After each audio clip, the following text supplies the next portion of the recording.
This kid went through it every single day, bullies taking out their frustrations on his face. He took the beatings for years, but one day, something changed. Kim Tae-hyun awakened, and none of his friends had a clue. Tae-hyun started laughing like a maniac. They all thought it was strange. Maybe he had finally snapped. Did he turn into the Joker? For the first time ever, Tae-hyun fought back. The bully was sent flying. His friends were terrified. Our protagonist just smiled and told them things had changed. He was now one of the awakened, but they just mocked him, said it was pure luck. They were all awakened too, and like cowards, they attacked together. Tae-hyun dodged the attack and shattered his opponent's teeth. Tae-hyun landed a kick to his stomach, defeating him just as quickly. This was not the same boy they knew. Kim Tae-hyun had 30 years of experience using mana. He knew everything about the abyss, and the monsters that would wipe out half of humanity. Here's why. At 35, Kim Tae-hyun was a failure who had never awakened. He worked as a porter, carrying gear for hunters. He was humiliated for being weak, and all he could do was accept his reality. After all, these were the guys who would save the world. In this society, people were recognized by their awakened rank, not by money or anything else. Tae-hyun had none of that. He never awakened, and he was poorer than you can imagine. One day he got distracted. He didn't even notice that all the hunters had been eliminated. The strongest heroes were now lifeless corpses. He was next. The one responsible was a legendary rank SSS monster named Asmodeus. Tae-hyun tried to attack, only to confirm how useless it was. Asmodeus invaded his mind, forcing him to relive his worst memories before death. The car crash that killed his parents, the torment he suffered in school, his mediocre life as a porter. He lived through it all just to meet a pathetic end. That's what should have happened. But a being, probably a god, suddenly appeared and stopped time itself. Tae-hyun couldn't possibly understand. This white being standing before him. Asmodeus and the rest of the world were frozen. His own body was frozen too. Tae-hyun used 100% of his brain power trying to understand, then gave up. He asked the white being who he was. The man was called the king, but that wasn't important. He granted Tae-hyun the authority that was his until now. The boy was lost in thought, so the king told him not to overthink it. He simply admired Tae-hyun's willpower and chose him to complete a task in his place. A dragon made a move on him. Perhaps it was drawn to the king's power, now nesting in Tae-hyun's soul. Our protagonist woke up. He was young again, with all his memories intact. The bullies were crushed, but their leader got back up. He revealed he was an awakened with the ability Stone Skin. He attacked Tae-hyun with a reinforced fist, but missed. His body may be weak, but Tae-hyun now had the combat experience of a 35-year-old. The red-haired kid leaped and shattered the school's roof. Tae-hyun attacked from behind, landing a blow on the enemy's face. Red drops scattered, but they weren't from his opponent. They were from his own hand. The enemy hit him with full force, sending him flying. So strong it destroyed the school roof even more. Tae-hyun didn't have the strength to get up. The bully walked over, laughing at him again. A failure can never change, and now he would pay the price for daring to fight back. Tae-hyun had returned to the past and even awakened. Was this how his new life was going to be? People awaken at ranks from the weakest F to the strongest S. The higher your rank, the stronger your body and skills. Tae-hyun received rank F. This bastard in front of him was rank C. There was no way he could win. But something was different now. Tae-hyun stood up and felt a new energy inside him, a power that didn't feel like his own. The boy's aura terrified the bully. It made no sense for a failure to have this kind of energy. Tae-hyun felt it. This was predation, that impossible skill. The bully attacked with everything he had. The protagonist raised his hand and blocked the attack. A shockwave exploded all around them. The truth is, the attack never even touched his hand. A mysterious force was coming from Tae-hyun. This was the birth of a king. The energy flowed into the bully's body. Across the schoolyard, uninvolved students froze in shock at the blast behind them. When the dust finally cleared, the outcome was revealed. The bully lay defeated on the ground like a crushed insect, and only Tae-hyun remained standing. A voice in his head said that the predation was complete, and as a result, his power rose from rank F to rank E. Kim Tae-hyun's hands began to petrify, showing that a new ability had been registered. The stone skin was taken by him, and his entire fist became a solid rock, when suddenly, the scene changed to the school infirmary. The nurse was open-mouthed, seeing 3 injured youths being carried by another. Kim Tae-hyun greeted the nurse, trying to disguise himself. She shouted in confusion at the situation. The 3 boys were laid on the infirmary beds. The nurse used her healing abilities to treat their wounds. She tried to question how they all got injured, and he lied, saying they fell down the stairs. After healing in the infirmary, he left the school and walked the path home. Immersed in thoughts after today's battle, his daydreams were about his predation ability. In the past life,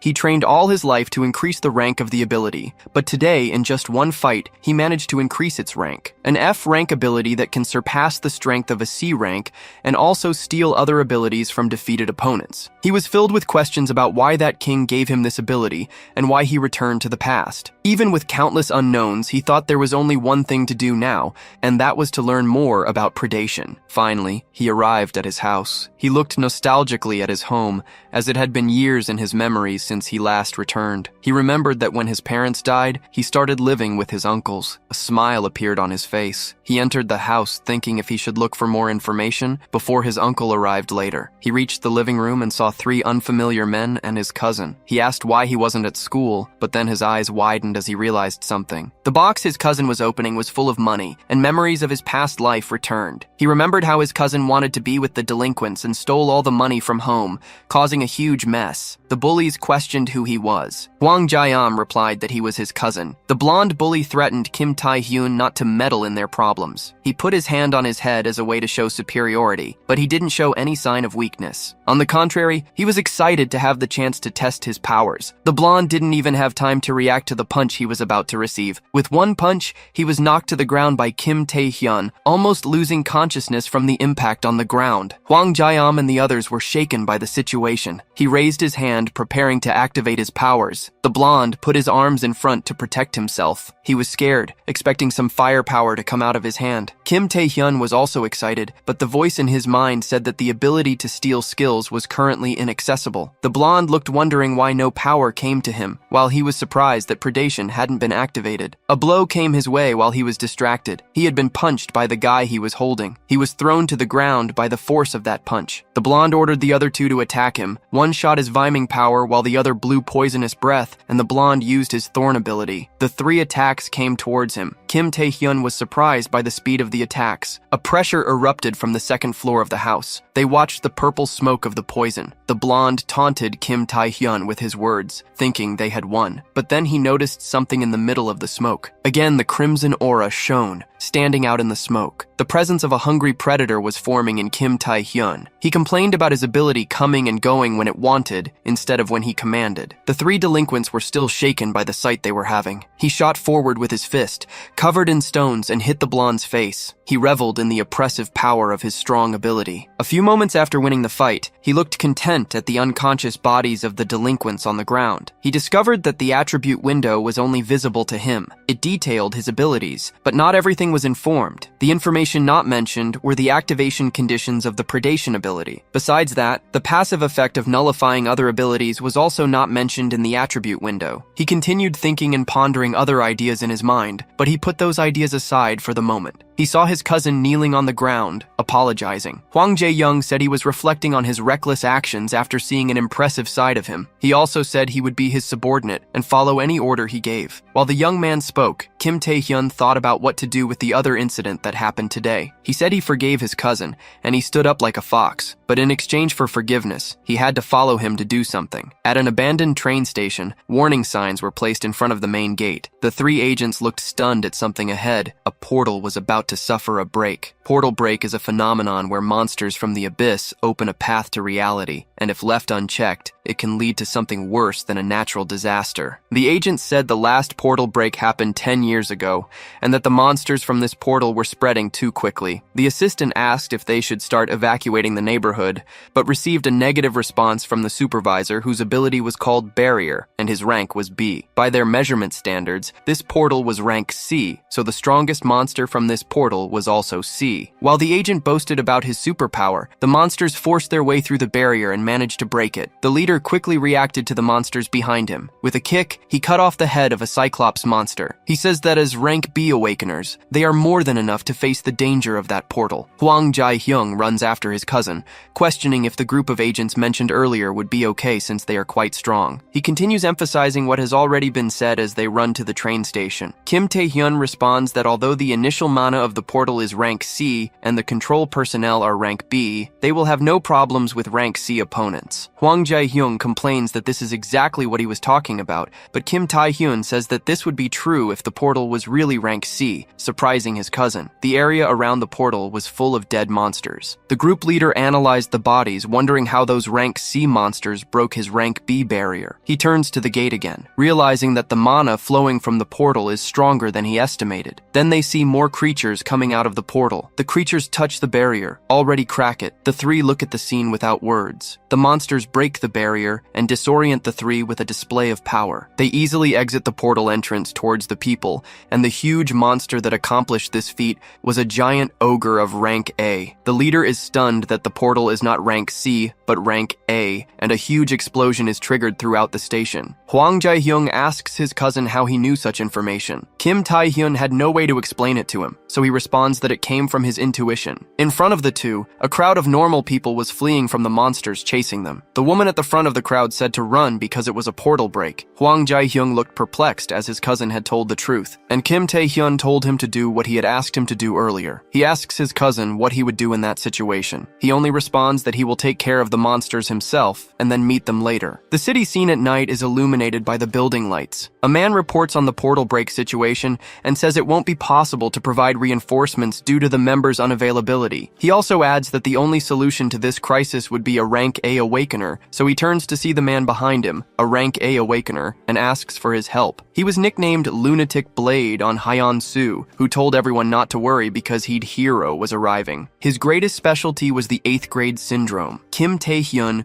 crushes a monster's head. Another he strikes in the jaw, and the third he hits in the chest. All the monsters fall with his combinations of attacks. He activates the predation power, and all the monsters near him are thrown by the wave of power. Kim Tae-hyun looks at the situation, satisfied to have discovered something new. He discovers that the reason for the failure to activate his ability is due to fatigue. If the value exceeds 70%, he can no longer use it. Most abilities use mana as fuel, but that's not all he has to worry about. Fatigue is just as important as mana. It increases if he uses abilities or performs physical activities, and the higher it is, the more the power of the ability decreases, and his physique becomes heavy. While Kim Tae-hyun uses predation on the dead monsters, he discovers that he can recover his mana without spending it. Besides recovering his strength, it also increases the ranking of his abilities. He discovers that the more he uses predation, the more it can grow. He dreams of reaching the high ranks of rank SS, or maybe becoming the first SSS. He finishes eliminating the monsters in the area. He looks back, sensing someone's presence. He sees another awakener killing monsters near him, shouting that he will avenge the souls that monster killed. He declares himself a warrior of justice on Hyeon-soo. Kim Tae-hyun didn't understand that man's actions. With his light sword, he counterattacks the ogre charging at him. In an instant, his sword radiates light. In several quick cuts made on that monster, Kim Tae-hyun is astonished seeing the display of power. Soon, he realizes that that man must be the awakener who resolved the portal break before the regression. He stands admiring, and the other boasts, reinforcing the image Kim Tae-hyun had of him. He begins to question why he was there,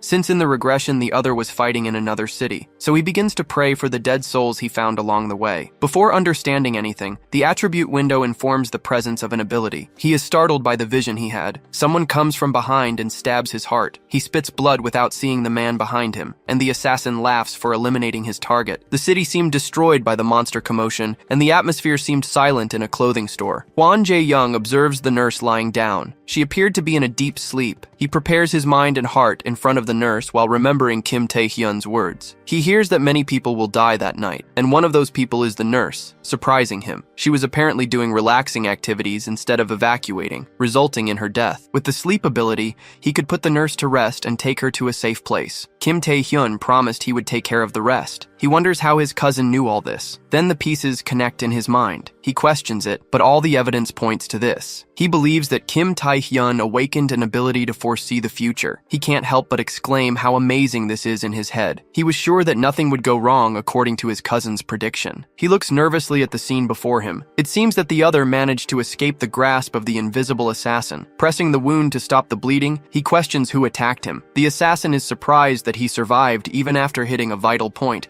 which is to be expected from a rank A. Han Sang-do gets excited by the challenge. People call awakened ones who commit crimes villains, and the one in front of them was a rank B awakened. He was also a known maniac who went around killing people during the portal break, but Kim Tae-hyun is sure these two never met in the past life. He wonders if it was because of him that things were different after the regression. An Hyun-soo exclaimed angrily at the villain in front of him. He activates his light sword and charges forward, but the ground makes a strange noise. Below them, there was still a monster that had not been eliminated. The monster uses abilities to attack all three near him. Roaring in frustration from anger and pain, the two are surprised by the ogre's regeneration ability as they back away. The creature charges its fist with a lot of power. It launches it, causing great destruction around. The villain decides to let the monster deal with An Hyun-soo. He looks back to see the other prey. He says he didn't expect to have a spectator there. He gets excited and points his daggers at him. Kim Tae-hyun is surprised by the villain's speed. The dagger was inches from his body. Before the dagger could pierce his skin, he defends with his ability. Kim Tae-hyun then kicks the villain away. The villain is surprised to realize that the boy is an awakened one. Kim Tae-hyun reveals that he knows him, calling him a lunatic for killing people with his stealth ability. He says he's happy to have finally found him. The two cross attacks, exchanging fierce blows. Kim Tae-hyun swings his arm to hit the villain's head, but he backs away and blocks with his stone arms. With each impact, the villain's dagger is damaged more. Once again, the two strike simultaneously. The villain compliments Kim Tae-hyun's combat skills and says his ability is quite effective for defense. While they argue, An Hyun-soo is still fighting the giant ogre. He calls Kim Tae-hyun's attention, announcing that he will use his ability. In an instant, the villain disappears from the battlefield. Kim Tae-hyun stays alert, aware of the opponent's stealth. He quickly turns to defend against an attack from behind, but hits only air. Then the villain appears again, and at the last second, Kim Tae-hyun manages to defend with his arm, but is still cut. The attack surprisingly cuts through his stone layer. Han Sang-do, the villain, says he has killed many people with similar abilities. He moves so fast that he leaves residual images around and attacks from all directions. The ridiculous number of attacks makes Kim Tae-hyun retreat. In the last powerful attack, Han Sang-do violently pierces Kim Tae-hyun. Gasping and covered in wounds, Kim Tae-hyun realizes a weakness in his ability that he hadn't recognized before. A very strong shot would crush the stone, and the crushed part would be replaced by another of inferior durability. Han Sang-do had counted on this weakness from the beginning. Despite this, Kim Tae-hyun doesn't lose hope of winning. He loudly wonders if he should end the test he was doing. Han Sang-do thinks Kim Tae-hyun has gone crazy after being hit so many times. Kim Tae-hyun asks the villain if he knows why he wanted so much to find him, confusing him. The same crimson aura as always appears. Kim Tae-hyun reveals that he wanted to steal Han Sang-do's ability. The heavy atmosphere slightly scares the villain, but he isn't afraid. Han Sang-do uses the same tactic of creating afterimages around Kim Tae-hyun. Kim Tae-hyun says he found the weakness in the villain's stealth. He realized this after encountering various monsters. Many monsters escaped his vision, but his ability always caught them. No matter where they hide or where they flee, predation always reaches them. The crimson aura pursues Han Sang-do even when invisible and tears him to pieces. The dawn appears once again. An Hyun-soo is lying on the ground, completely exhausted from the encounter with the villain. He realizes that even a hero of justice like him cannot escape death. A giant ogre is still standing in front of him. The monster delivers a powerful punch forward,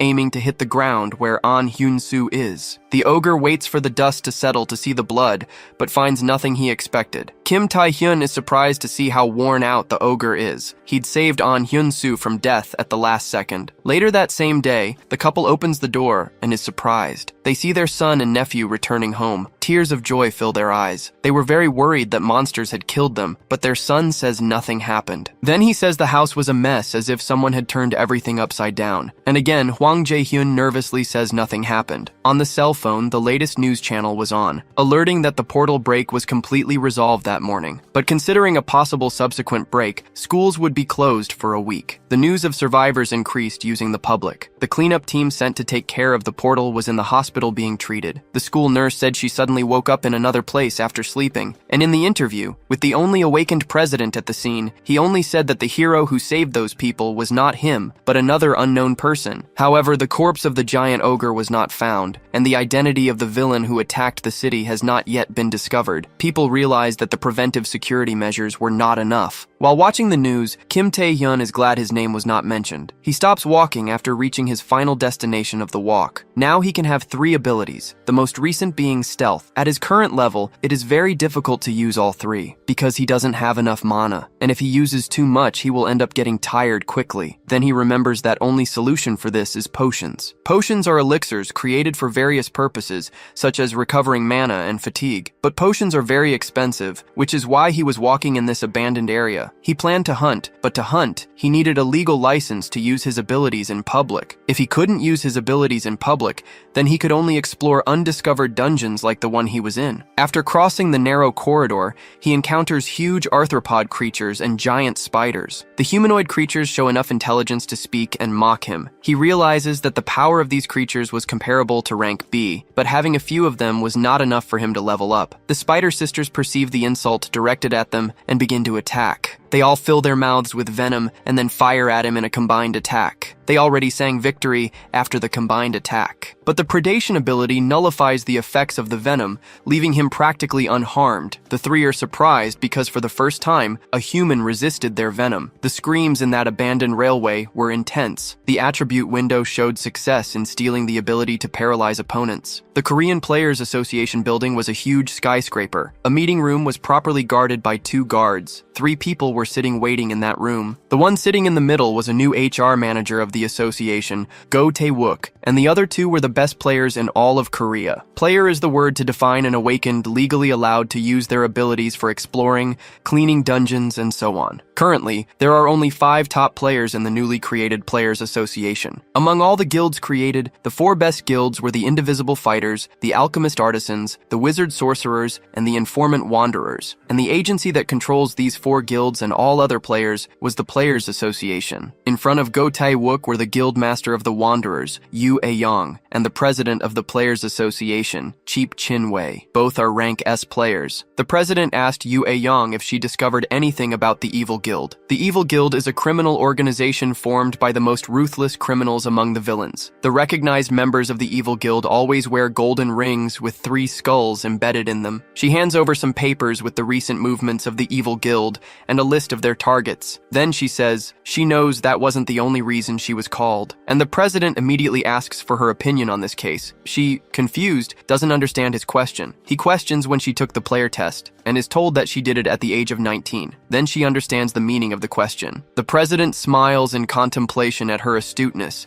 in noticing that he suspected a high school student faced a Ranka monster. In the spider cave, no monsters were left alive, only Kim Tae-hyun sitting on a pile of corpses. Then he calls one of the 4 major guilds, the Alchemists. He asks if he can buy potions while surrounded by magical crystals from all the monsters in the cave. The school closure order ended, and the students returned to classes. During the week, Kim Tae-hyun did various activities, from physical training to exploring other undiscovered dungeons, and even going to the Alchemists Guild headquarters. At the headquarters, he exchanged all the mana stones for potions and was treated like a VIP client. Additionally, he increased all of his attributes and fortified his abilities to rank C. He rested his face in his hand while the other students watched from a distance. Everyone heard rumors of him beating the bullies and awakening his powers. One of the students thought Kim Tae-hyun's awakening was the smallest of all, and a group of students walked towards the classroom where he was. Kim Tae-hyun noticed their arrival. The chairs were thrown to the floor, creating space. The newcomers grouped in front of him, and their leader put his feet on the table. His name was Lee Jung-ae, and he was rank S. He activated his aura of intimidating power. Lee Jung-ae was the son of the CEO of the Tasa Group conglomerate, the group that sponsors the school. He was the chief of all bullies, abusing his authority and the main culprit for picking on Kim Tae-hyun. Kim Tae-hyun asked him why he called himself a friend, and retaliated by showing his aura of power. One of the bullies behind questioned his disrespect, but Lee Jung-ae punched him. The bully was punished for interrupting the conversation. Kim Tae-hyun did not react to the. Then the leader began to release his superpower to intimidate him for disrespect. Kim Tae-hyun was impressed with the level of magic from a rank S awakener. Discreetly, he prepared his hand in his pocket, wondering how he would react to his predation. But the two were interrupted before they could face off. Lim Ae-young ended the discussion and extinguished Lee Jung-ae's fire with her ice abilities, merely warning Kim Tae-hyun not to continue the fight. Lim Ae-young had nicknames like Class President, Miss from a rich family, half-sister of Yu A-young, rank S Awakener, among many others, and she might earn more in the future. Her only problem was her inflexible personality. Faced with this, she confronted Lee Jung-ae. He asked what she meant by stop, claiming he was just talking to his friend. She asked why he punched his fallen friend in the face, which infuriated him, and he told her to shut up. So she retorted, telling him to leave, or she would use force, while Kim Tae-hyun mentally begged them to stop because their intrigue could cause confusion in the class. The two stare at each other one last time. Then Lee Jung-ae decided to leave first, but he activated his powers and prepared to fire a flame blast at her. However, the school bell rang, and everyone stopped to listen to the announcement. The broadcasting club announced that the Players Association would hold a special lecture. All students should gather immediately in the hall, and the announcement was repeated, leaving Lee Jung-ae surprised by the Players Association at the school. He ceased his powers and looked at Lim A-young and Kim Tae-hyun. She was prepared to react, and he just sat there, saying nothing. Lee Jung-ae smiled with excitement and left the room, saying how lucky they were, and waited until the door closed to let his guard down. She turned to look at Kim Tae-hyun, but did not find him sitting in the chair, as he was at the door leaving the room, and asked if she did not hear the announcement. She turned again, confused by losing sight of his movements, and wondered in her mind if he had always been this way before. Everyone gathered in the main hall and wondered what the lecture would be about. The microphone turned on, and the voice of Go Tae-wook, vice manager of the association's HR, spoke. He said they were there for two reasons. The first is the association's lack of response to the portal break and to provide safety training. The second reason was to inform the changes in player tests for students who are the future of South Korea's new Players Association. Lee Jung-ae silently cursed Kim Tae-hyun. Lim A-young longed to talk to Kim Tae-hyun later, and he just yawned with sleep in his seat. Everyone wondered about the relationship between the player tests and those who had not yet turned 19. Go Tae-wook revealed a secret due to the portal break and the increasing number of monsters and dungeons the association was short on staff, so they would be tested even during high school. This revelation shocked everyone. The selected students from each school would be chosen based on grades, academic records, and behavior. But Kim Tae-hyun knew that was a lie. The selection process had already begun. Go Tae-wook had an ability called Observer's Eye. This ability could quantify the total sum of the target's abilities and allowed him to see the attribute window when focusing on the target. He marveled at the numbers of everyone in the hall. He believed the numbers were much better than in other places he had visited. And among these candidates, some stood out in his mind. Lee Jung-gae with 1924 and Lim A-young with 2335. He recalled that the Wanderers had sent a list of recommendations, but couldn't believe there were so many untrained awakeners. A smile spread across his face. Lee Jung-gae raised his hand, drawing everyone's attention. He was curious about his action. Lee Jung-gae asked if unfit candidates would have to take the test. This piqued the vice manager's curiosity. He explained that player tests were meant to evaluate those suitable to be players among the awakened, and he believed that mere sleepers who hadn't awakened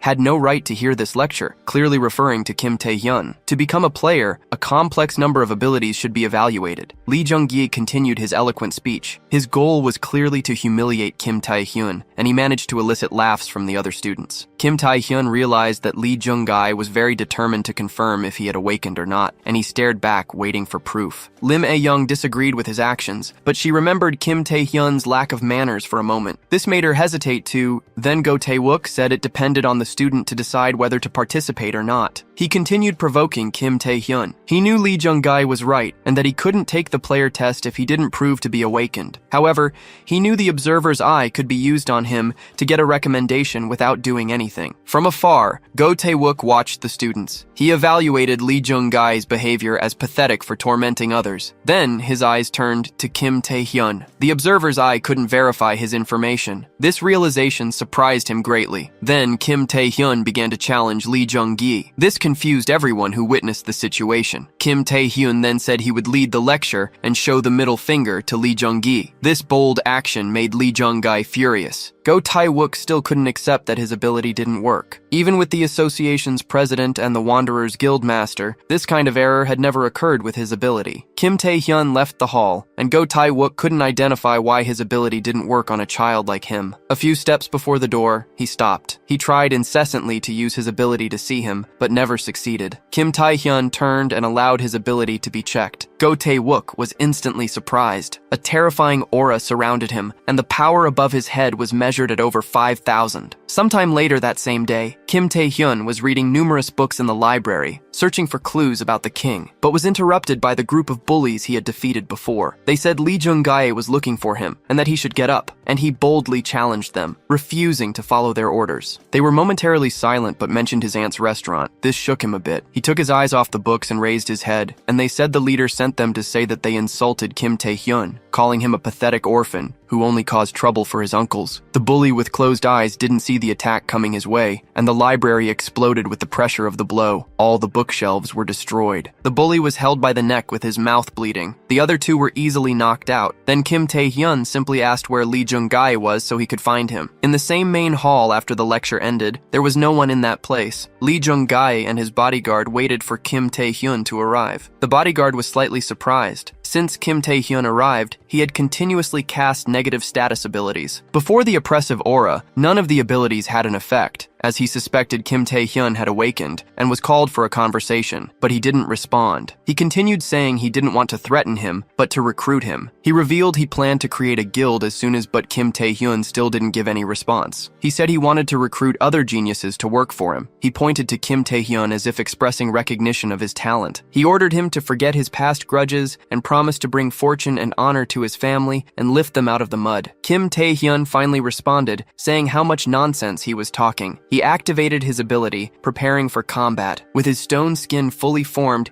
he was ready to punch his face. Lee Jung-gae was momentarily disoriented. He quickly recovered inside. He remembered that dogs must be trained to obey their superiors and then activated his fire powers. The bodyguard placed his hand on the ground and formed a magic circle. He used an ability to create a room that envelops a space in magic, preventing outsiders from detecting magic from within. The entire floor, walls, and ceiling were coated with magic. He said that now no one would interrupt the fight. The two youths had already started fighting since the room was formed. Kim Tae-hyun, with his stone arm pulled back, prepared to punch. Lee Jung-gae coated his fist with flames. Their blows collided, generating an explosion of energy. The flames were stronger than the stone, shattering it into pieces. He felt pain throughout his arm. He was already preparing to deliver a kick with flames. His kick sent Kim Tae-hyun flying, crashing against the wall. The explosion from the impact and the heat of the flames caused him several internal injuries. Lee Jung-gae enjoyed showing his superiority. The bodyguard just watched the fireworks. He felt pity for the young man facing his young master. Kim Tae-hyun emerged from the flames and charged forward,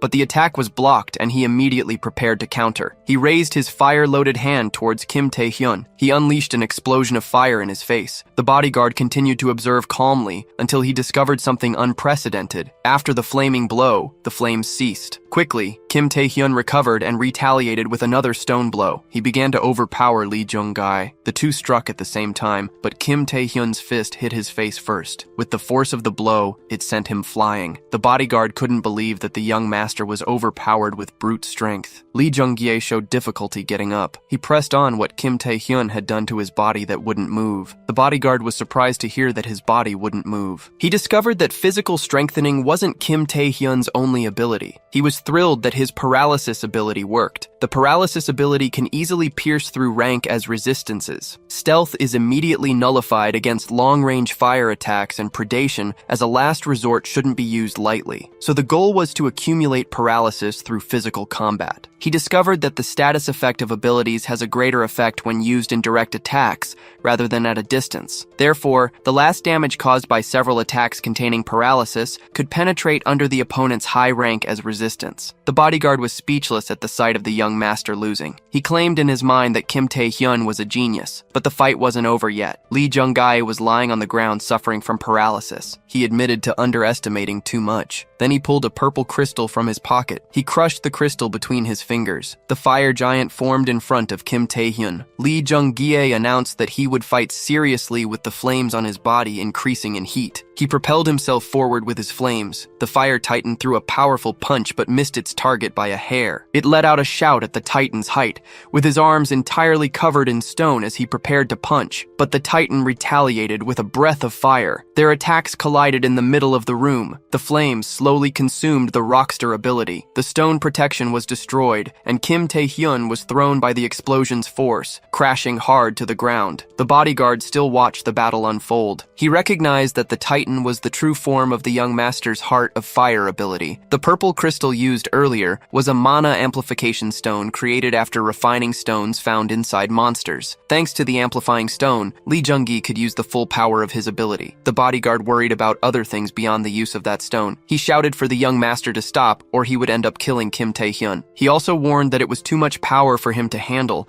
and that his blood vessels could explode from the mana surge. A fire shot was aimed at the bodyguard, exploding where he stood, almost hitting him. He was angry at his subordinate for giving him orders. He said he wouldn't let a piece of shit humiliate him like that. Kim Tae-hyun had barely recovered from the last attack and was immediately struck by the fury of the fire titan. He laughed hysterically at the death of Kim Tae-hyun. He ran to stop the young master from going too far and help Kim Tae-hyun. He extended a hand into the hole to help him up, but received a punch in the face, sending him far away, spitting blood. Kim Tae-hyun asked what he was saying after he personally started this fight. He drank several restoration potions, preparing to take the combat seriously with his predatory aura. In the building of the Korean Players Association, the vice manager reported in the president's office. He was shocked by the exorbitantly high numbers of 1900 and 2300 for the students Lee Jung-gye and Lim Ah-young, respectively. The vice manager claimed that these two students were ranks awakeners. The other agents couldn't believe there was an untrained rank S with potential comparable to Japan's Saint. The Saint is one of Japan's top players, whose power exceeded 2500 since the first inspection at the age of 19. In this case, she barely exceeded 2500. The vice manager couldn't help but be astonished when he remembered Kim Tae-hyun's value of 5096. He wondered if it was an evaluation error or an error in his ability. He left the president's office with other agents and set out to find Kim Tae-hyun again to confirm his doubts firsthand. The bodyguard had a disbelieving look, doubting if what his eyes saw was correct. The predatory ability was suppressing the powerful fire titan. He tried to break free, not understanding how Kim Tae-hyun was doing this. He couldn't believe he was being overpowered by someone he considered weaker. He shouted that he was in hair and a powerful rank S. Kim Tae-hyun asked what it mattered if he was in hair or what his rank was, exerting a bit more power in his ability. The king's power took shape above the decaying scarlet vines. They devoured Lee Jong-bae's titan form,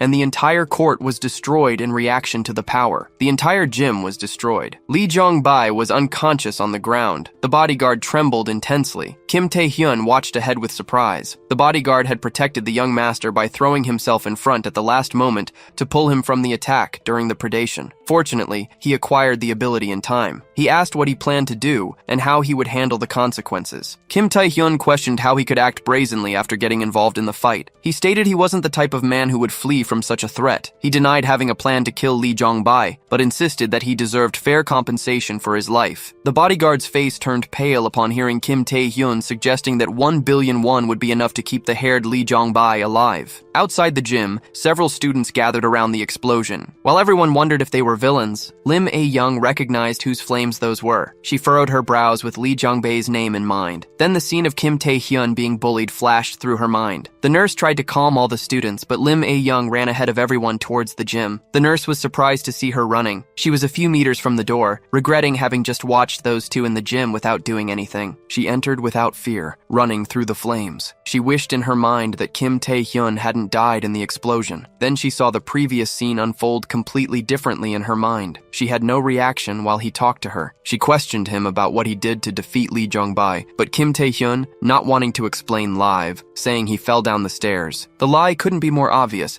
and Kim Tae-hyun asked her to handle it alone without telling others what she saw. He hurriedly left the place, and Lim Ah-young ordered him to tell what really happened. But when she turned towards him, he was no longer there. She didn't understand how he could have disappeared so quickly. Kim Tae-hyun reappeared far from the gym. He said Lim Ah-young would handle the situation for him, and that the Taezen group had already taken part in his reward. He turned to look at his status. A new ability and a new attribute were added to his window. The charm attribute with 5 points, and the ability Monarch's Heart capable of strengthening his group members. He felt slightly irritated to have acquired an attribute from celebrities like Lee Jong-bae, but was happy to have gained the ability. He remembered that abilities that strengthened the group were rare. For someone like him who uses various abilities, the Monarch's Heart was very useful as it combined with any other ability. While rejoicing in his achievements, a group of black cars appeared in front of him. The figure who got out of the car said he was pleased to meet him. The vice manager said he had many questions for him. Kim Tae-hyun wondered how he had ended up where he was at that exact moment. At Lee Jong-bae's father's mansion,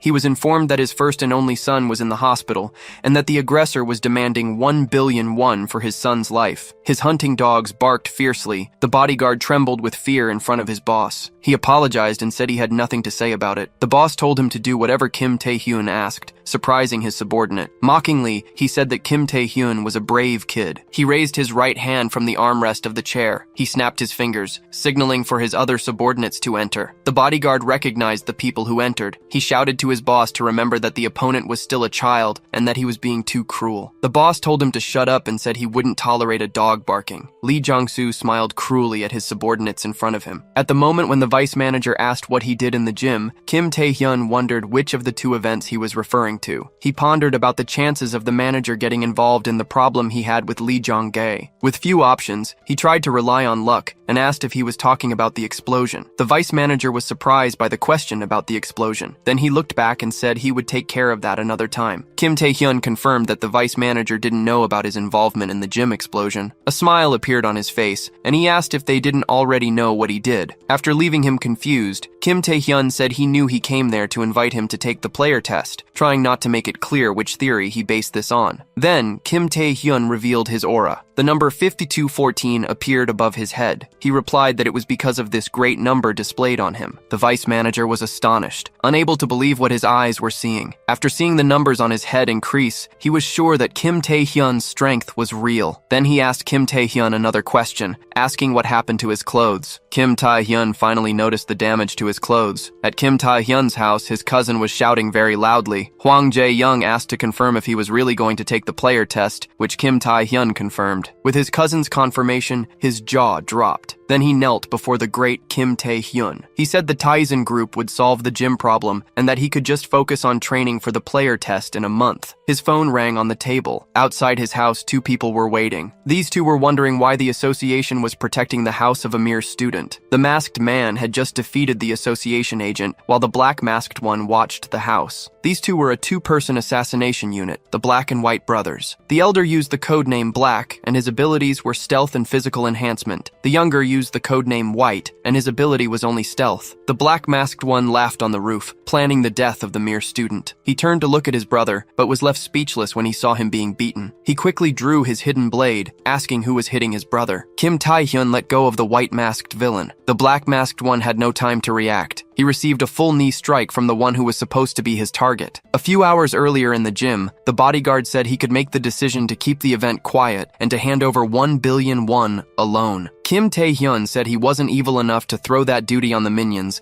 and asked him to get a good deal with his boss. Then he conjured a contract in the palm of his hand. The promise of the awakened, a contract created by magic, and breaking it would result in a random permanent penalty. The first condition of the contract was, besides providing 1 billion won, he also had to fix the gym incident. Live on the news, it was reported that the cause of the gym incident at the school was a gas leak, fulfilling the first part of the agreement. The second condition was to inform him in advance of any revenge actions against him. The black masked one quickly launched an attack with his blade, something that was easily dodged by Kim Tae-hyun. He prepared his left hand and delivered a powerful punch forward. The black masked one dodged upwards and prepared to counterattack. He attacked from behind, but couldn't hit his target. He couldn't believe he missed that attack. From behind him, Kim Tae-hyun mocked the weakness of the assassins sent to kill him, saying they were nothing but their stealth abilities. On the street, a big black car was giving a ride to Yoo A-yeon. She called the president, asking about the player test. She asked the president, who will be observing her participation, if it's Shin Yun-bak from Busan or Rank S. On the other end of the phone line, the president denies Yoo A-yeon's speculations. He said that Shin Yun-bak is a good candidate, but he is more interested in her sister Lim A-yeon. She says she doesn't appreciate the president's jokes. Then the president asks her who she is interested in. Yoo A-yeon says it was Shin Yun-bak, but another candidate caught her attention. She replies that their vice manager Go Tae-wook personally cornered a Rank S. Kim Tae-hyun had already exterminated the two black and white masked assassins. Then he looks at his hand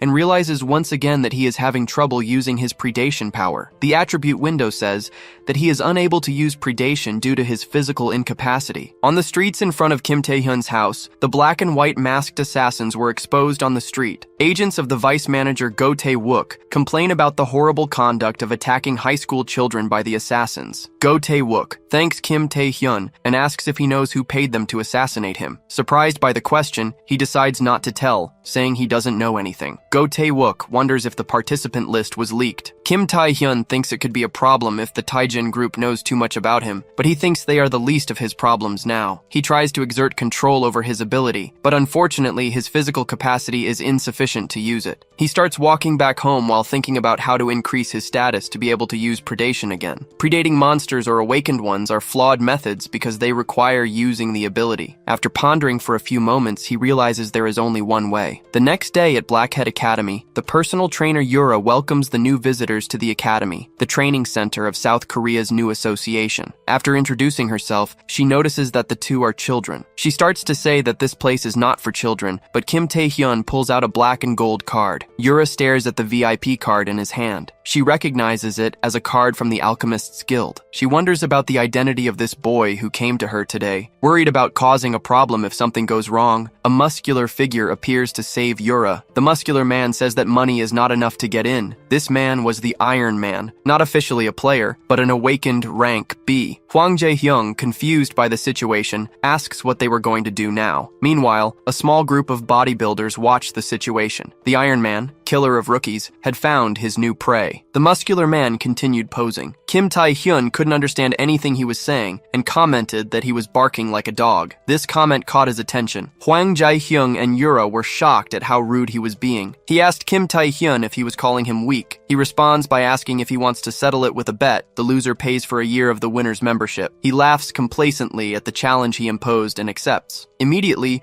both are teleported to a virtual game field. Everyone in the academy watched the unfolding scene excitedly. Hwang Jae-hyung asks what that game simulating the abyss was. Yura responds that it is a game program called the Virtual Portal. In the Virtual Portal, there is an exact replica of the abyss, and that is where the competition begins. The objective was to reach the finish line carrying the most weight in the shortest time possible while eliminating rank B monsters along the way. This game was the most common way to establish a hierarchy in this academy. The Iron Man starts bravely advancing. He charges at various creatures. His muscle enhancement ability gave him immense advantage in combat against the creatures and also improved his mobility and allowed him to carry a large amount of weight within the virtual world. Suddenly, he sees a light shining beside him. It was Kim Tae-hyun's advance, overtaking him in an instant. 3 monsters appear to intercept him, but his mere advance was enough to pass through them. He prepares a powerful kick, and the monsters can't react. They can only watch him easily eliminate them. He kicks upwards and easily eliminates a group of monsters along the way. In his descent,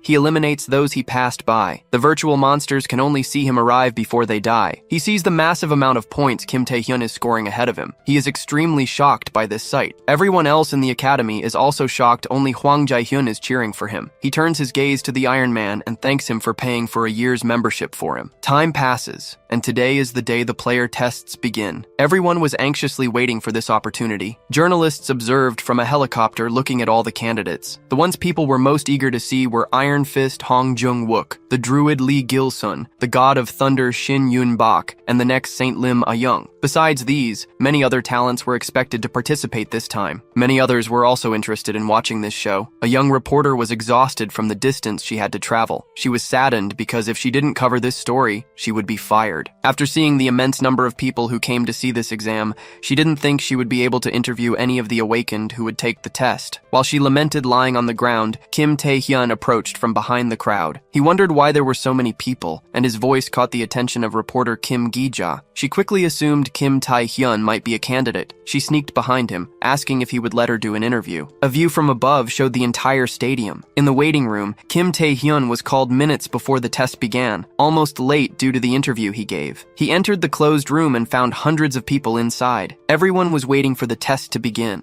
The closed walls made it hard to know the time. Some people's attention was drawn in one direction. Lim Ah-young noticed a recognized person from afar. Kim Tae-hyun realized that she was also here for the test. The two greeted each other, and his increase in height didn't go unnoticed. She asked what he did with his body, and he replied it was just training. She stared at him again, wondering how he had changed so much in a month. Before she could ask what he did in the gym with Lee Jung-bae, her voice was interrupted. Suddenly, many screens turned on, showing silhouettes of the same person. The host said that the first test would begin and that he would give the rules. The first rule is that everyone has a plate on their chest with a number on it. The objective of of the first test is to collect 5 plates, and if you don't protect your own plate, you will be disqualified. He said the time limit is only 1 hour. The entire white room began to move and reshape. He finally finished by saying that all means and accessories could be used except for murder. Then he announced the start of the first test. Everyone was in random places in the completely random-shaped room. Everyone charged at Lim Ah-young because she was rank S. She charged her powers in her palm. All the evaluators saw the great glacier she created. They were impressed with the talent of the next saint, but didn't forget to praise the high caliber of the other participants. Among all, one evaluator said he was particularly interested in one candidate on the screen beside. Shin Yun-bak, the rank S, hadn't let anyone approach him from the start. Most evaluators wondered how the clash between these two rank S powers would be, while Go Tae-wook watched a specific candidate alone. He understood the interest to rank S, but he knew the real star of today and was confident that Kim Tae-hyun would stand out a lot. He looked energetically at his screen, but he saw him fighting only one candidate in a balanced way. Go Tae-wook couldn't believe his eyes. He couldn't help but exclaim loudly his irritation. The awakened rank Hong Jung-wook received a punch to his ironclad face. Kim Tae-hyun received back the blow he gave with his stone skin. Believing he had misjudged his abilities, Go Tae-wook could only watch in disbelief through the screen. Then he realized he hadn't dodged any attack. Kim Tae-hyun and Hong Jung-wook advanced towards each other to continue their duel. He deliberately threw himself in front of the iron fist. The force of the blow easily broke his rocks. Hong Jung-wook shouted at Kim Tae-hyun, thinking he was underestimating him. He said that Kim Tae-hyun's ability was completely inferior to his own, and that he hadn't even bothered to dodge. Then a terrifying aura filled the air. Kim Tae-hyun felt his stats increasing during the duel. He charged forward with inhuman speed. He continued to receive external stimuli to tone his body. For him, fighting to the limit was just training, and he kept giving and taking blows. He put all the strength of his arm into one punch. In the collision of the attacks, Kim Tae-hyun emerged victorious, breaking the opponent's iron skin. He looked very pleased with his results. Hong Jung-wook could only faint in the face of the powerful opponent's strength. He fell on his back to the ground without the slightest reserve of strength. Kim Tae-hyun stood looking over him. Go Tae-wook, who was watching the duel, couldn't help but be happy with his victory. He shouted alone in the room while the other evaluators looked at him strangely, but he worries that he might use too much stamina employing this method throughout the entire test. He starts to think that the best tactic would be to conserve his energy by targeting the weaker ones first. Then a shock catches him off guard when he sees on the screen. All the other evaluators see a rank C awaken acting irresponsibly. Obviously, they were talking about Kim Tae-hyun, who was walking towards Shin Yun-bak after having eliminated dozens of people. They comment on his body covered in plates, saying he might be considered the strongest in the test. Kim Tae-hyun starts to count how many plates he has with him, but he stops because as long as he has more than 5 plates, it's enough. An electric aura erupts from the powerful competitor throughout the arena. The already immense aura further increased the release of his power. Kim Tae-hyun dodges an electric discharge. Shin Yun-bak is delighted to see his enemy's speed. From the beginning of the test, he thought everyone was too weak to entertain him, with the only exception being Lim Ah-young, who is of the same rank as him. Shin Yun-bak concentrates his discharges once again to attack. All 3 attacks were skillfully avoided by Kim Tae-hyun. He prepares with his stone skin on his foot. He is going to kick towards Shin Yun-bak. The kick is immediately defended by electricity. Even Kim Tae-hyun was surprised by his defensive power, but Shin Yun-bak praises him for being so fast that he couldn't see his attacks. The power erupts for him again, sending Kim Tae-hyun away from him. He is perplexed by how treacherous the god of thunder is, possessing an ability capable of controlling lightning and a massive defense that allows him to stand still while attacking both at a distance and up close. His destructive power is not something to be underestimated by anyone. Kim Tae-hyun focuses on thinking of a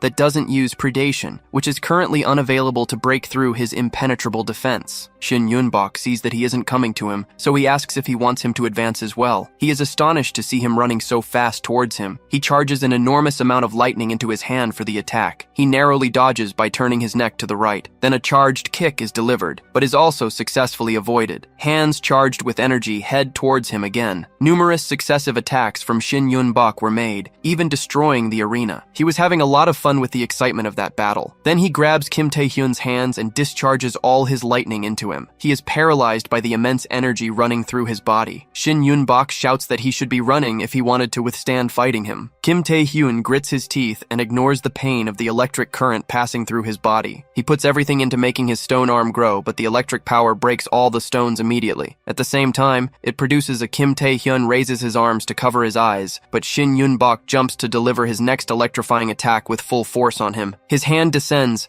and a massive lightning bolt quickly strikes Kim Tae-hyun. The attack completely destroys the surrounding area. He could barely withstand the discharge of thousands of volts. Shin Yun-bok praises him for withstanding even this amount of energy release. He thinks in his mind that he is very happy to see a new toy so fun in this test. In Shin Yun-bok's moment of distraction, a rock comes flying towards him, hitting his forehead and snapping his head back. He is stunned by the blow to the head. Quickly, Kim Tae-hyun runs to his back and throws another rock at him, this time hitting his chest with force and precision, making even Shin Yun-bok cough up blood. Stone Skin is not comparable to the God of Thunder's ability. Even at its best performance, it would end up shattered by his blows. But the test field is different. It is built of a material that can withstand the power of a first-class awakened, so it won't lose its shape even if it ends up cracking. So Kim Tae-hyun's plan was to use the broken stones, small or large, he found along the way to attack Shin Yun-bok until he can overcome his enemy's supreme defense. Then he uses the large stone to strike with all his strength. He is built from a material capable of withstanding the power of a first-class awakened, so it won't lose its shape even if it ends up cracking. With the boy's defeat, the audience wonders how rank S could lose to a rank C and who Kim Tae-hyun might be. Having defeated the boy, he collects the last pieces needed for the tournament, and now he only has to wait for the test to end. While distracted, he is hit by a surprise ice attack. Looking in the direction the spell was cast, he notices another spell of the same type, only larger, directly above him. At this moment, a girl named Lim Ah-young appears right in front of him. Staying the girl so close, he feels confused and wonders why she was there and how long she had been watching them fight. However, as she approaches the protagonist, the girl says she believes that great power comes with great responsibility, for power without responsibility is merely violence, and she comments that Kim is very strong, but never imagined he would defeat Shin Yun-bok in that manner, and that he probably defeated Lee Jung-jae in the same way. Soon after, the girl exudes a chilling aura, her eyes glowing with a pale color as she uses her powers to cause massive destruction aimed at the protagonist. In response, the protagonist remarks that the girl's snow resembled a bomb, making stealth or anything of the sort entirely useless. The girl then manages to strike him with an excellent blow. At that moment, she says that back in the gym, she believed in him, and that she thought he was different from other kids like Lee Jung-jae, that he wouldn't act recklessly, driven solely by his self-interest. But after seeing him fight, she realized that in the end, it was all his fault. She then continuously strikes him with extremely powerful blows, leaving the protagonist in a tough situation. Afterwards, she states that the unauthorized use of abilities is a crime, and that those two boys are still in the hospital. However, after everything he went through, she decides not to report him, but he must withdraw from the player tests. She declares that he doesn't deserve to be a player. In turn, the protagonist gets up and asks her who she thinks she is to say all that, because she wasn't even able to put an end to Lee Jung-jae's tyranny. And even after saying all of that, all she really wants is to eliminate him. He then says he would have preferred her to use survival in the test as an excuse instead of being so pathetic. Those words make the girl's facial expression change completely. She, in turn, declares that in that case, she won't go easy on him anymore. Next, she uses her power to create a massive ice staff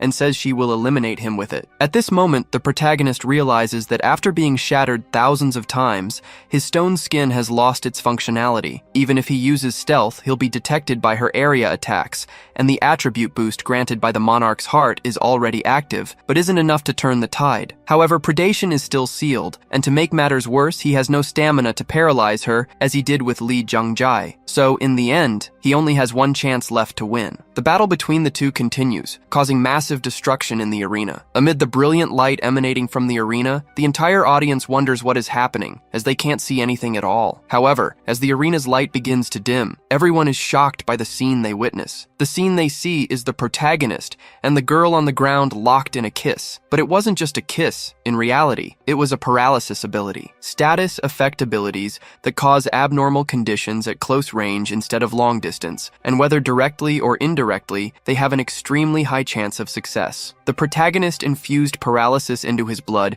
and made her swallow it, but considering that a rank S possesses monstrous resistance, this was just a provocation. Nonetheless, the girl couldn't resist, and became completely paralyzed. Then the protagonist's system notifies him that he caused immense psychological shock to his opponent. As a result, his charm increases by 3. At this moment, the announcer declares that the first round of the tests has finally ended, and that the medical team will move everyone to a safe place, so they ask all participants to remain in their positions. After the first round of tests was completed, all injured participants were promptly attended to by the medical team. However, even though Lim Ah-young was paralyzed, she still possessed her test plaques and was competent in combat, thus passing the first round. As for the protagonist, despite only managing to collect 7 plaques, he unexpectedly defeated Shin Yeon-bok and Lim Ah-young. This made him the center of attention in the tests at that moment. Thus, all the participants who saw him began to wonder about his rank, those he defeated, and even the tricks he might have used. Moments later, he analyzed his healed body, thinking that the healing abilities were great since he couldn't even walk in his previous state. Shortly after, Shin Yeon-bok arrived, eager for a rematch against the protagonist. He told the protagonist that this time you wouldn't be able to use the same tricks he used inside the arena. As the rematch began, the young man released a massive amount of aura. As the fight started, several other players began watching, with one commenting that Shin Yeon-bok was trying to get revenge for the previous fight. Meanwhile, another young man said he didn't care if Shin eliminated a candidate, but he should go all out and crush the protagonist. However, Shin became extremely irritated with them and told them they had nothing to do with this battle and should stay silent. Then Shin Yeon-bok declared he would show him that he was nothing without cheap tricks in a clean and fair fight. However, before the fight could start, everyone present, including the two of them, began to be pressed to the ground due to gravity magic. The man who cast his power started to approach, and as he did, he asked if the boys weren't going to let others rest. He added that they acted as if they didn't know their place. This man was the S-ranked player Park Sung-jin, one of the best players in the New Korea Association and a future S-ranked player. At this moment, the protagonist attempted to stand up despite the gravity, which left the man impressed as someone was still standing. However, he intensified his gravity magic, ensuring the protagonist couldn't rise under such pressure. The protagonist then thought he had heard that the abilities of an S-ranked awakened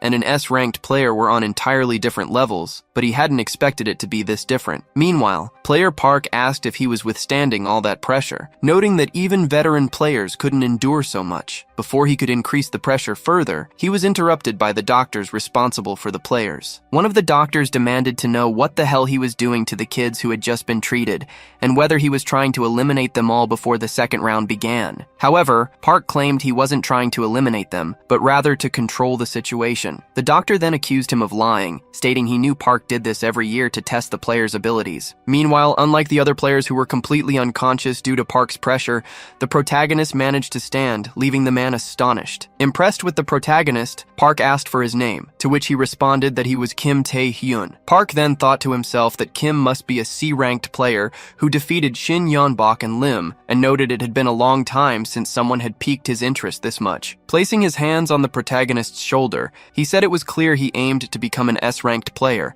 and asked if that was correct. He added that he would be waiting for him, and then left the area. However, the doctors began chasing after him, asking where he thought he was going after causing such a scene. Moments later, the players who advanced to the second round all found themselves in a forest, where the S-ranked player Park was also present. He asked if everyone was ready after a brief rest, and then announced that they would begin the second round of the player license test. The final test was behind the portal they were about to enter. This portal led to a D-ranked dungeon, and he announced that every 5 participants who reached the dungeon through the portal would be allowed to explore it with him as their supervisor. They would be evaluated on all their actions during the dungeon exploration. Any necessary items such as weapons or supplies would be provided by the association. The protagonist thought to himself that the second round being a dungeon made sense, especially for an inexperienced amateur. There shouldn't be any problems as it's a R-ranked dungeon. Besides, active players will be with them, unless it's a double dungeon called Apocalypse. Inside a R-ranked dungeon at the player testing site, the world's first double dungeon was discovered. This led thousands of people to shake hands with God, including the first group to discover it. This triggered dungeon breaks in countless undiscovered dungeons, so he thinks it would be great if he could stop this with a simple warning. However, no one would believe his words without any proof, and even if they did, it might end up suspecting him. That would be embarrassing, but he'll have to deal with his own problems as long as he's not part of the first discovery group. He can find various ways to survive. Upon entering the dungeon, he realizes that he's now part of the exact group he didn't want to be in. The protagonist's group supervisor asks if everyone is Ray. The supervisor for the second round of tests is an A-ranked player, Madohak. The first person to discover the Apocalypse Double Dungeon. With a serious expression, the protagonist thinks he's in deep trouble. As they explore the dungeon,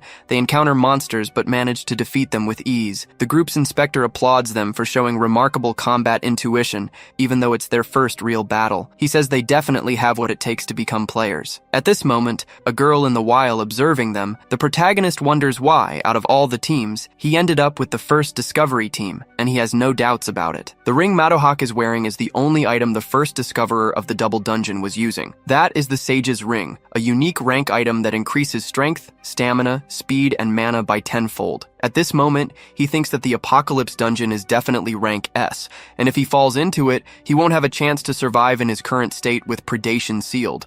But it doesn't matter. He must ensure his doesn't find the apocalypse. While walking through the dungeon, they end up in a place with two different paths. One of the group members asks the inspector what they should do in this situation. The inspector explains that this happens often in dungeons, so they should first consider a majority vote. However, the protagonist suddenly runs in one of the directions. Terrified, the inspector yells at him to come back, saying running like that in a dungeon is extremely dangerous. While running, Kim says it's fine and that they should follow that path. He then thinks about why he would let them decide this on their own. Clearly, he wasn't going to let that happen because he would make them take a path different from the one chosen in his regression, something better than letting them find the apocalypse. His plan is working. His entire group is following him. However, a portal with purple and pink hues appears right in front of him. Since they are inside a dungeon, the boy wonders how another portal could exist. The protagonist realizes that he has stumbled upon the double dungeon portal. All of his effort to keep his group from reaching it was completely in vain. To make matters worse, a member suggests they check what's inside the other portal. However, the protagonist commands everyone to stop right there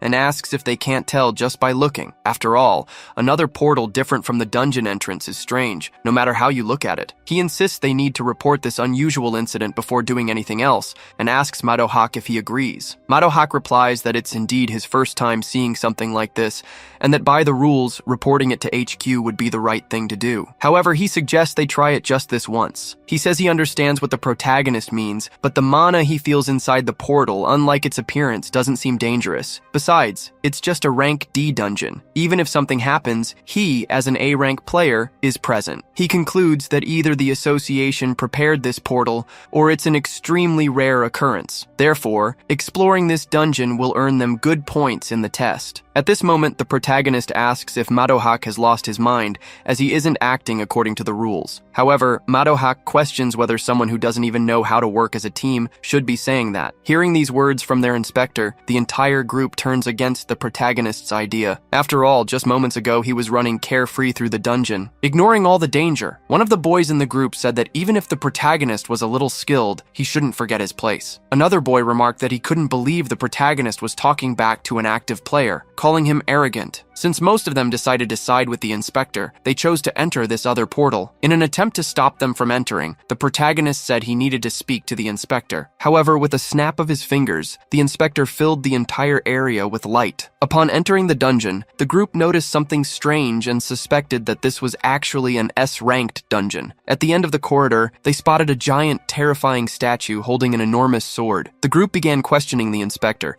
asking what was going on and whether he was sure this was a D-ranked dungeon. At that moment, the protagonist told everyone to be silent and instructed them to only look ahead. Hearing this, one of the group members commented that the protagonist was still being rude. However, the protagonist replied that something was coming. As soon as he said that, two statues appeared in the area, A-ranked Death Knights. This left the group wondering how they ended up in such a place, and the frightened inspector told everyone to prepare for battle. The inspector and the two statues then engaged in an intense fight. Using his power, the inspector seemed to be holding his own against the two statues. At that point, the entire group joined the battle alongside the inspector. They strategized to block the monster's vision, shield the front lines, and keep attacking without giving the enemy any space. After managing to defeat the monsters, a girl in the group said they were safe now and admitted she hadn't expected them to be able to defeat A-rank monsters. One of the boys celebrated prematurely, claiming it wasn't a big deal and that he could do it again. But as he gloated, more statues began to appear behind him. Not just two, but 4 this time. With the appearance of these additional statues, the group became extremely frightened. Meanwhile, the protagonist analyzed the statues' bodies and realized something was very wrong with this place. Moments later, the fight continued, but the number of statues had increased significantly. The inspector then noticed that every time they defeated one statue, dozens more would appear. Furthermore, all the group members were already at their limits, and at this rate, they would all meet their end. Kim then informed the inspector that something very strange was happening in this dungeon. Looking at the protagonist, the inspector wondered who he truly was. Even after all the fighting, the protagonist showed no signs of fatigue and had been the first to sense the portal's danger. If not for the boosted attributes from the protagonist's ability, the monarch's heart wouldn't have stood a chance. The inspector questioned whether the protagonist was really just a C-ranked awakened. In shock, he asked Kim what he meant by something being wrong. The protagonist replied that it was just a hunch, but those monsters weren't Death Knights. These words filled the group with despair, leaving them to wonder what they had been fighting all this time in the dungeon. At that moment, the protagonist picked up a sword one of the monsters had been carrying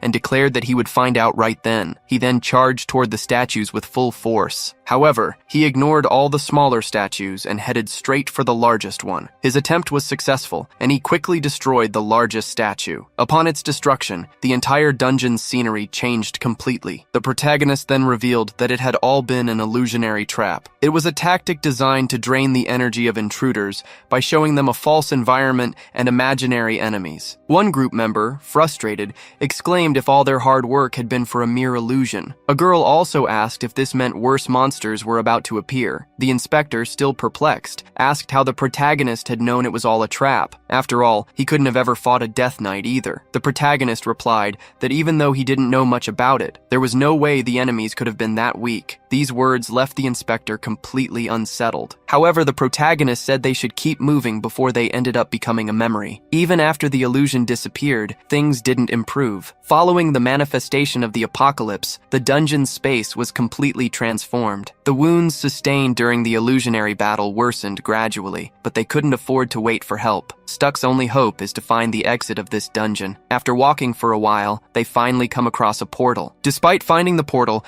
the masked boy asks if it might be dangerous. Facing him, the inspector responds that it could be, but if they don't open it, they'll just die there anyway. So he ends up opening the portal, only to be confronted by a Death Knight. Seeing the monster, the boy laughs at the sight of just one enemy. However, as the room becomes more illuminated, more of these monsters appear, filling the space. This leaves the group utterly terrified, prompting one of the members to ask if all these monsters are Death Knights. At that moment, the dungeon leader appears, laughing and declaring that inferior humans have managed to reach this place. He then orders them to start fighting. This monster is the Lord of the Death Knights and is rank S. At this moment, the statues in the room begin moving toward the group, though they don't attack immediately. Analyzing the monsters, the protagonist deduces that they seem to want one-on-one duels. Terrified, one of the boys says he can't fight anymore since he has no mana left. In turn, the protagonist tells everyone to calm down because their goal is not to fight, but to escape. After saying this, the group starts fleeing in desperation, except for Madohak and the girl, who remains unconscious on the protagonist's shoulders. As they run, the boys exclaim that they'd rather go back to where they first appeared and that they don't want to die here. But at that moment, a statue swings its sword, hitting all 3 of those trying to flee. Witnessing this dangerous attack, the protagonist declares that he'll buy them time and that Madohak should find a way to escape. However, Madohak pushes the protagonist and the girl behind him, using his power to create a wall to protect them. At this moment, Kim asks what he's doing, but Madohak orders him to stay silent. He calls Kim a useless non-awakened and says he should know his place and stop acting so full of himself. He then mentions that when he was younger, he wanted to become an S-rank player, but no matter how much he trained and improved his abilities, he was always far from achieving that level, growing more distant from his goal with each passing day. This was his chance. If he could handle this particular situation,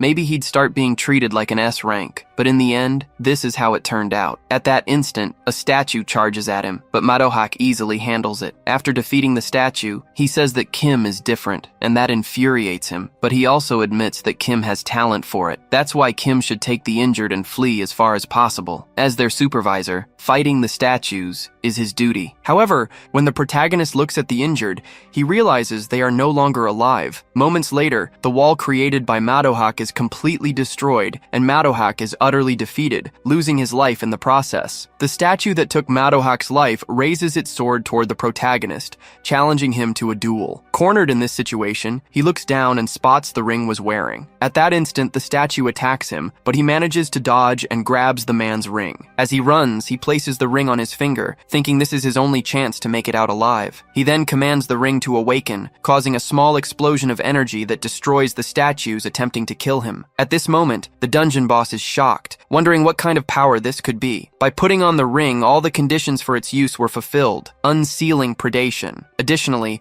all his attributes increase by 10 each. The protagonist then unleashes a significant amount of destruction with his mana, hurling his enemies away. However, while fighting, he realizes that predation takes an average of 10 seconds to fully devour, so he knows he can't rely solely on this ability. He decides to use all the attributes he's accumulated and all the skills he's gathered so far. Only then will he be able to escape this dungeon alive. At this moment, he notices a massive spear radiating energy and wonders what it might be. But with a single gesture from the dungeon boss, all the statues hurl spears at the protagonist. With great effort, he manages to dodge all the spears and the statues attacking him. He then finds himself face to face with the dungeon boss, and of course attempts to do something. However, the boss uses an ability to launch the protagonist far away. He then says that while the protagonist was quite strong, that was his limit. With that, the protagonist was completely overpowered by his strength. With his sword and feet pressing down on the protagonist, the boss said there was still one last thing he wanted to ask. He then asked who had given this power, but the protagonist began screaming in agony and pain. At that moment, his player system informed him that a mysterious power was resisting the roar of the Night King,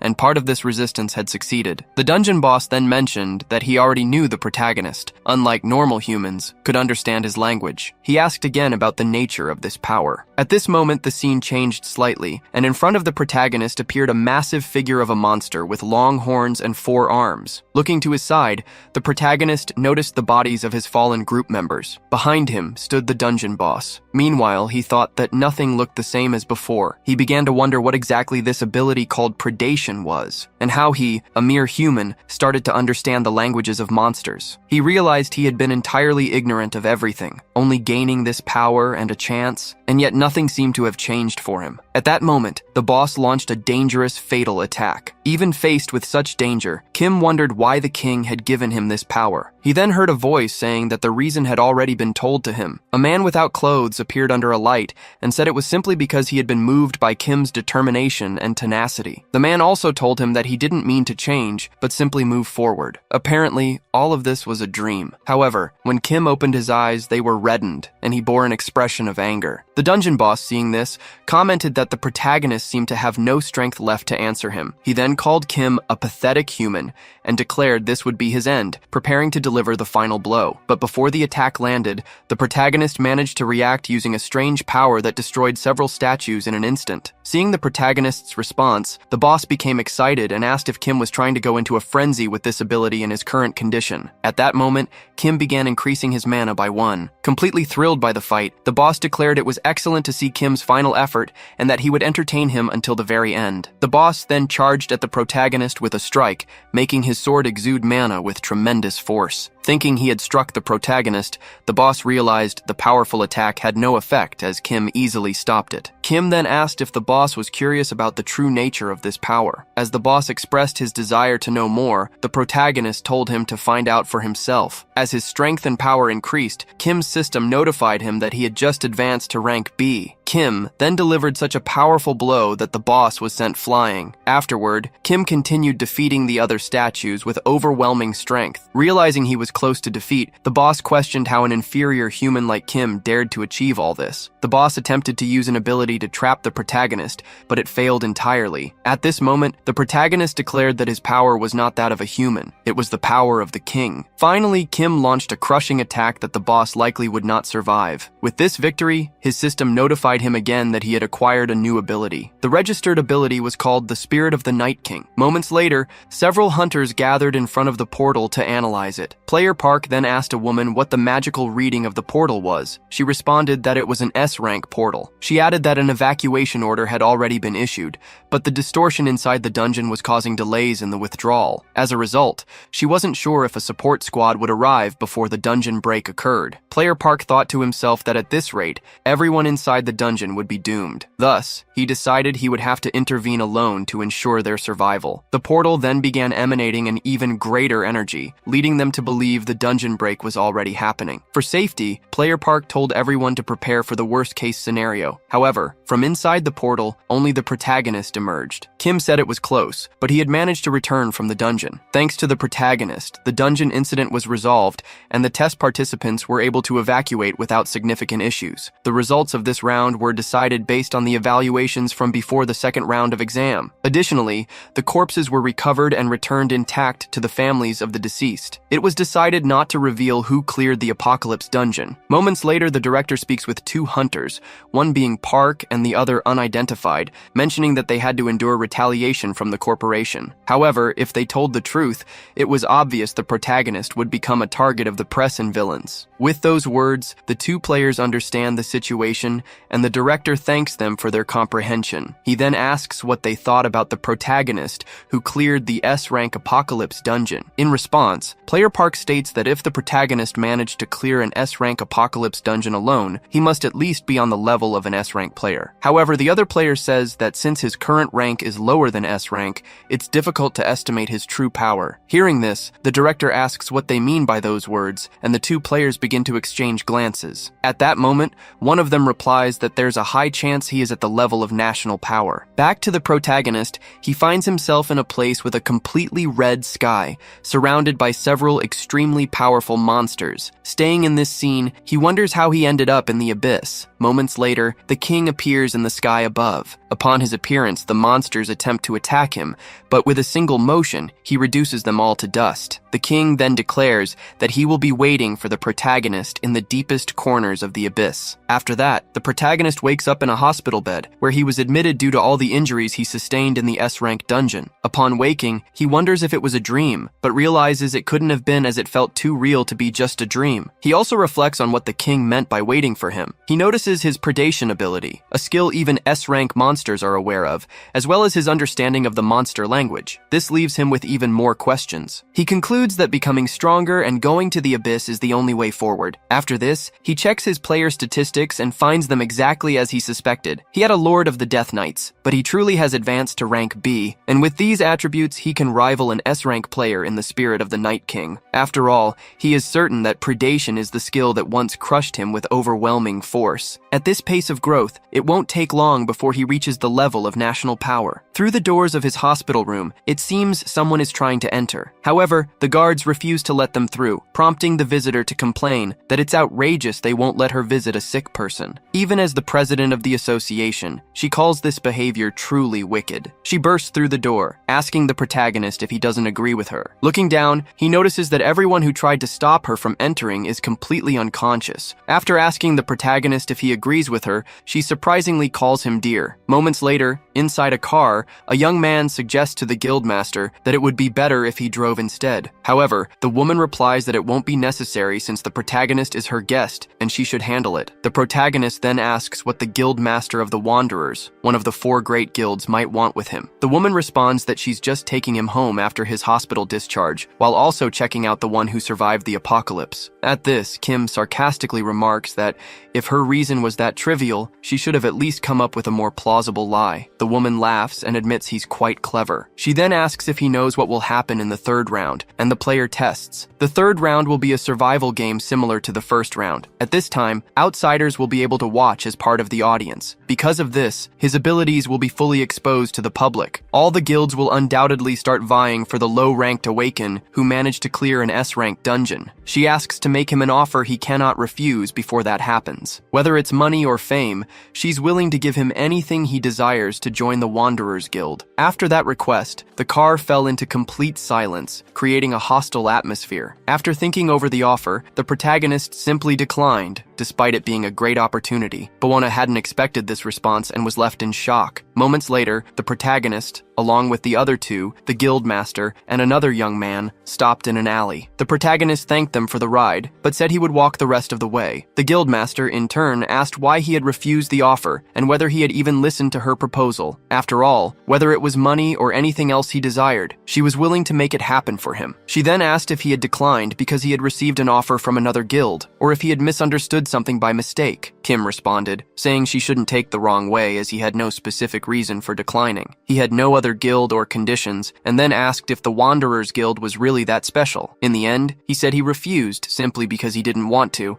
and with that, he announced he was leaving. But as he descended the steps of the alley, before he could react, the woman grabbed him from behind and covered his mouth. With an intimidating aura, she asked what his deal was. She pointed out that he was just starting as a player, and he dared to reject one of the 4 major guilds without any specific reason, which didn't make sense to her. She then removed her hand from his mouth and said she would forgive him for refusing the offer. Moreover, she admitted to having a certain interest in him. At that moment, the young man accompanying them said that the protagonist was still in testing, so he questioned what she was doing with him. He also told Kim not to reject the guildmaster's offer without reason and insisted that he should accept it. After all, Kim would have to join a guild sooner or later. The protagonist then noticed the woman's stubbornness was exactly the same as expected. After all, it made sense, considering she was the sister of Lim Ah-yeon. The woman was shocked and asked how he knew about her relationship with the person mentioned. Kim simply replied that he knew a lot of things, including her stolen name. Realizing that the protagonist knew about this, she released a massive amount of mana, so strong it reached the sky. At this moment, her assistant thought the situation was dire. The guildmaster Yu Ah-yeon's real name was Lim Ah-yeon, and the CEO of the Yoxion group, Lim Chang-yeon, had raised her an illegitimate child as an heir. However, when another daughter was born within the family, her name was taken from her, and she was reduced to an outsider. The fact that she had changed her surname upon becoming a player was something only a few people should have known. With her hands around the protagonist's neck, she asked how he dared to spout such nonsense in her presence, and if he was missing a few screws. The protagonist replied that she was the one who had started it. At that moment, his assistant notified him that a mysterious force had successfully resisted the spirit of the Amazon. Kim then grabbed her arm and used his energy. Once again, his assistant informed him that he had successfully countered using the spirit of the Night King. With just his energy, he flung the woman backward. Stunned, she wondered what kind of power he was displaying. Kim thought to himself that as if resisting the powers of an S-rank player wasn't enough, he had also reversed them. He then climbed the steps toward her, pinning her against the wall. Staring at her, he warned her not to cross that line, and for a moment, the woman blushed slightly. Her assistant, feeling awkward, wondered if Kim had actually said those words. Days later, during the 3rd round, the ancient Rome. Unlike the 1st and 2nd rounds, which had not been revealed to the public, the 3rd round would allow spectators, people from the industry, participants' families, and even civilians were present in the arena as the audience for the tests. Among the civilians was Yue Yang, disguised as a regular citizen, to watch the tests, still blushing because of the protagonist. Among them was also the protagonist's father, who said that thanks to Kim, he could experience something like this. His mother, however, asked if everything would be okay,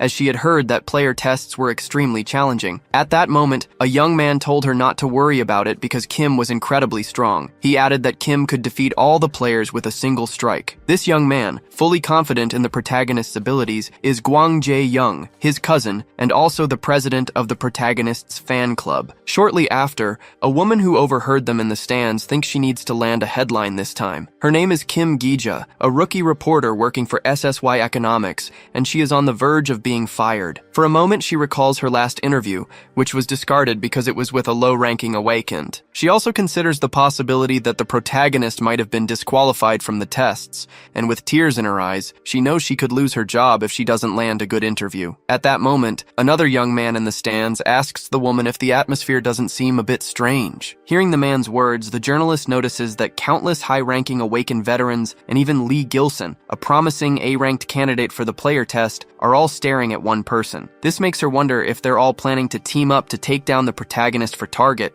and also just how strong a protagonist could be. Shortly after, the beginning of the 3rd round of the player test is announced. The audience is cautioned to be careful of impacts while watching. Then, the host declares the start of the test. The group begins preparing their enchantments. They charge toward the boy, saying they must get rid of him immediately. They claim he alone has defeated 2 S ranks since the first round. Because of this, if they don't eliminate him first, he'll probably defeat them all. Soon after, the young man appears in the midst of the attacks, landing a punch on each of them. An explosion occurs, and several people fall unconscious. The protagonist, in turn, observes everything in silence. Shortly after, he notices something strange as a spell hits him. Confused, the boy asks what that was. An unknown man comments that while he may have defeated 2 S ranks, letting his guard down was a mistake. For this reason, he would be the winner of the test. However, within seconds, the protagonist defeats Lee. As a consequence, he suffers significant damage. Coldly, the boy asks for the next person to attack him. The entire group begins targeting the boy, believing that sustained attacks will tire him out eventually. Shortly after, Kim points his finger at the group and summons the spirit of the Night King. An intense light appears, and a giant monster materializes above the boy. The monster observes everyone around as some of them begin to collapse. The other groups, seeing this situation, become extremely desperate. The people in the stands watch everything in silence. A boy comments that he shouldn't have used that ability in the center. The scene shifts upward, showing several bodies on the ground. Keatum, in turn, feels relief as he has finally ended it. Now there's only one thing left to do. Shortly after, a girl with blue hair appears on the scene. She seems injured from the previous boy's attacks. Kim asks what Lin intends to do, as it doesn't matter to him if she withdraws from the test at this point. She could still choose to repeat the first round. Lin then begins casting her ice magic, forming a giant sphere around the arena. As a result, she traps the protagonist inside it. Lin comments that Kim should worry about himself, because this time, what happened before won't. With a cold stare, Kim asks if she's really sure about that. Some time passes during the battle, and the girl is ultimately defeated, collapsing unconscious to the ground. The protagonist remarks that it was expected of her, because despite her demeanor, she was still the most challenging opponent. The host then announces that with this, the player tests have concluded, and the protagonist is the highest qualifier of the tests. Sometime later, the scene shifts to the president presenting the rewards to the boy. He congratulates him on becoming an S-ranked player. Furthermore, he didn't expect him to end the third round single-handedly. Kim says that all of it was just luck. Hearing this, the man remains silent. He then calls the boy again, asking if he would like to join this South Korean player association. Kim, hearing this, is very surprised. The man asks him again what he wants. Kim reflects on how much has changed as a sleeper like him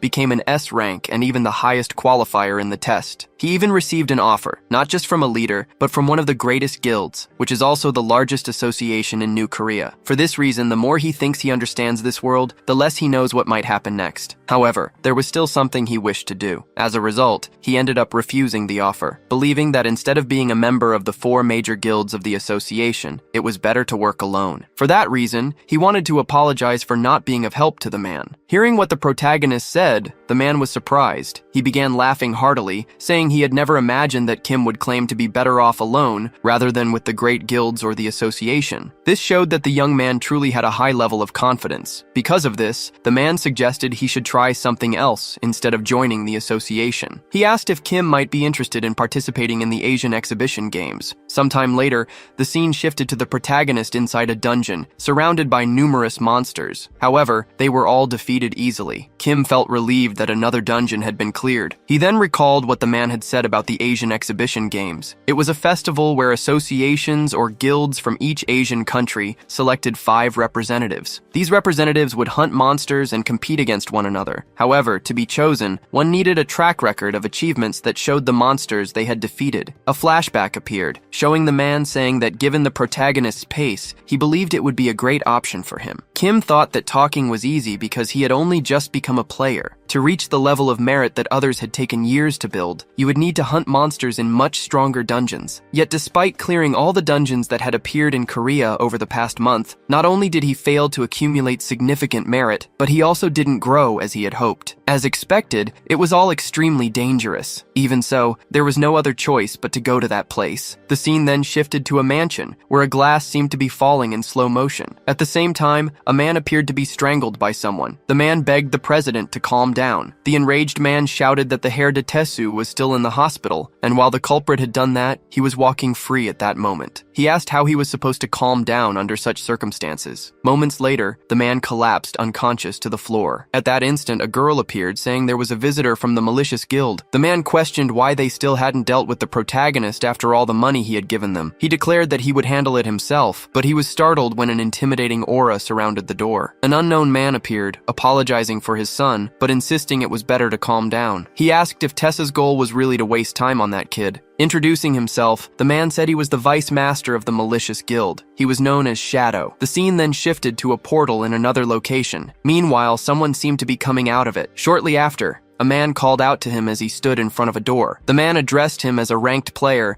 and said the alchemists were ready to assist with the auction. He introduced himself as Park and said it was an honor to meet him. He asked if he could possibly get the protagonist's autograph as his performance in the third test had been sensational. Park explained that this was Asia's most prestigious auction district. It held the largest and most magnificent auctions in Asia, offering unparalleled quality items. The district even supported features like automatic translation abilities. Among its many qualities, East Point stood out for numerous reasons. However, what truly caught everyone's attention and was considered its pinnacle was its security. Bodyguards, such as those present at the auctions, always play a crucial role. However, the teleportation points constantly changed, and it was impossible to reach the area without authorization. Because of this, there had been no security issues for decades. Observing the situation, the protagonist thought the title of the best security system was well observed. However, on that very day, a terrorist attack by an S-rank villain would occur there. Sometime later, an announcer proclaimed that the moment had finally arrived. The auction's most coveted prize was about to be awarded. It was a potion that, with just one sip, could increase one's health by 20 points. Meanwhile, who was observing everything from above? It was the protagonist thinking that all he needed now was to wait for the terrorist. Killing an S-rank villain would allow him to accumulate more merit. However, the lack of information was still a significant issue. All he knew before returning was that East Point had suffered brutal losses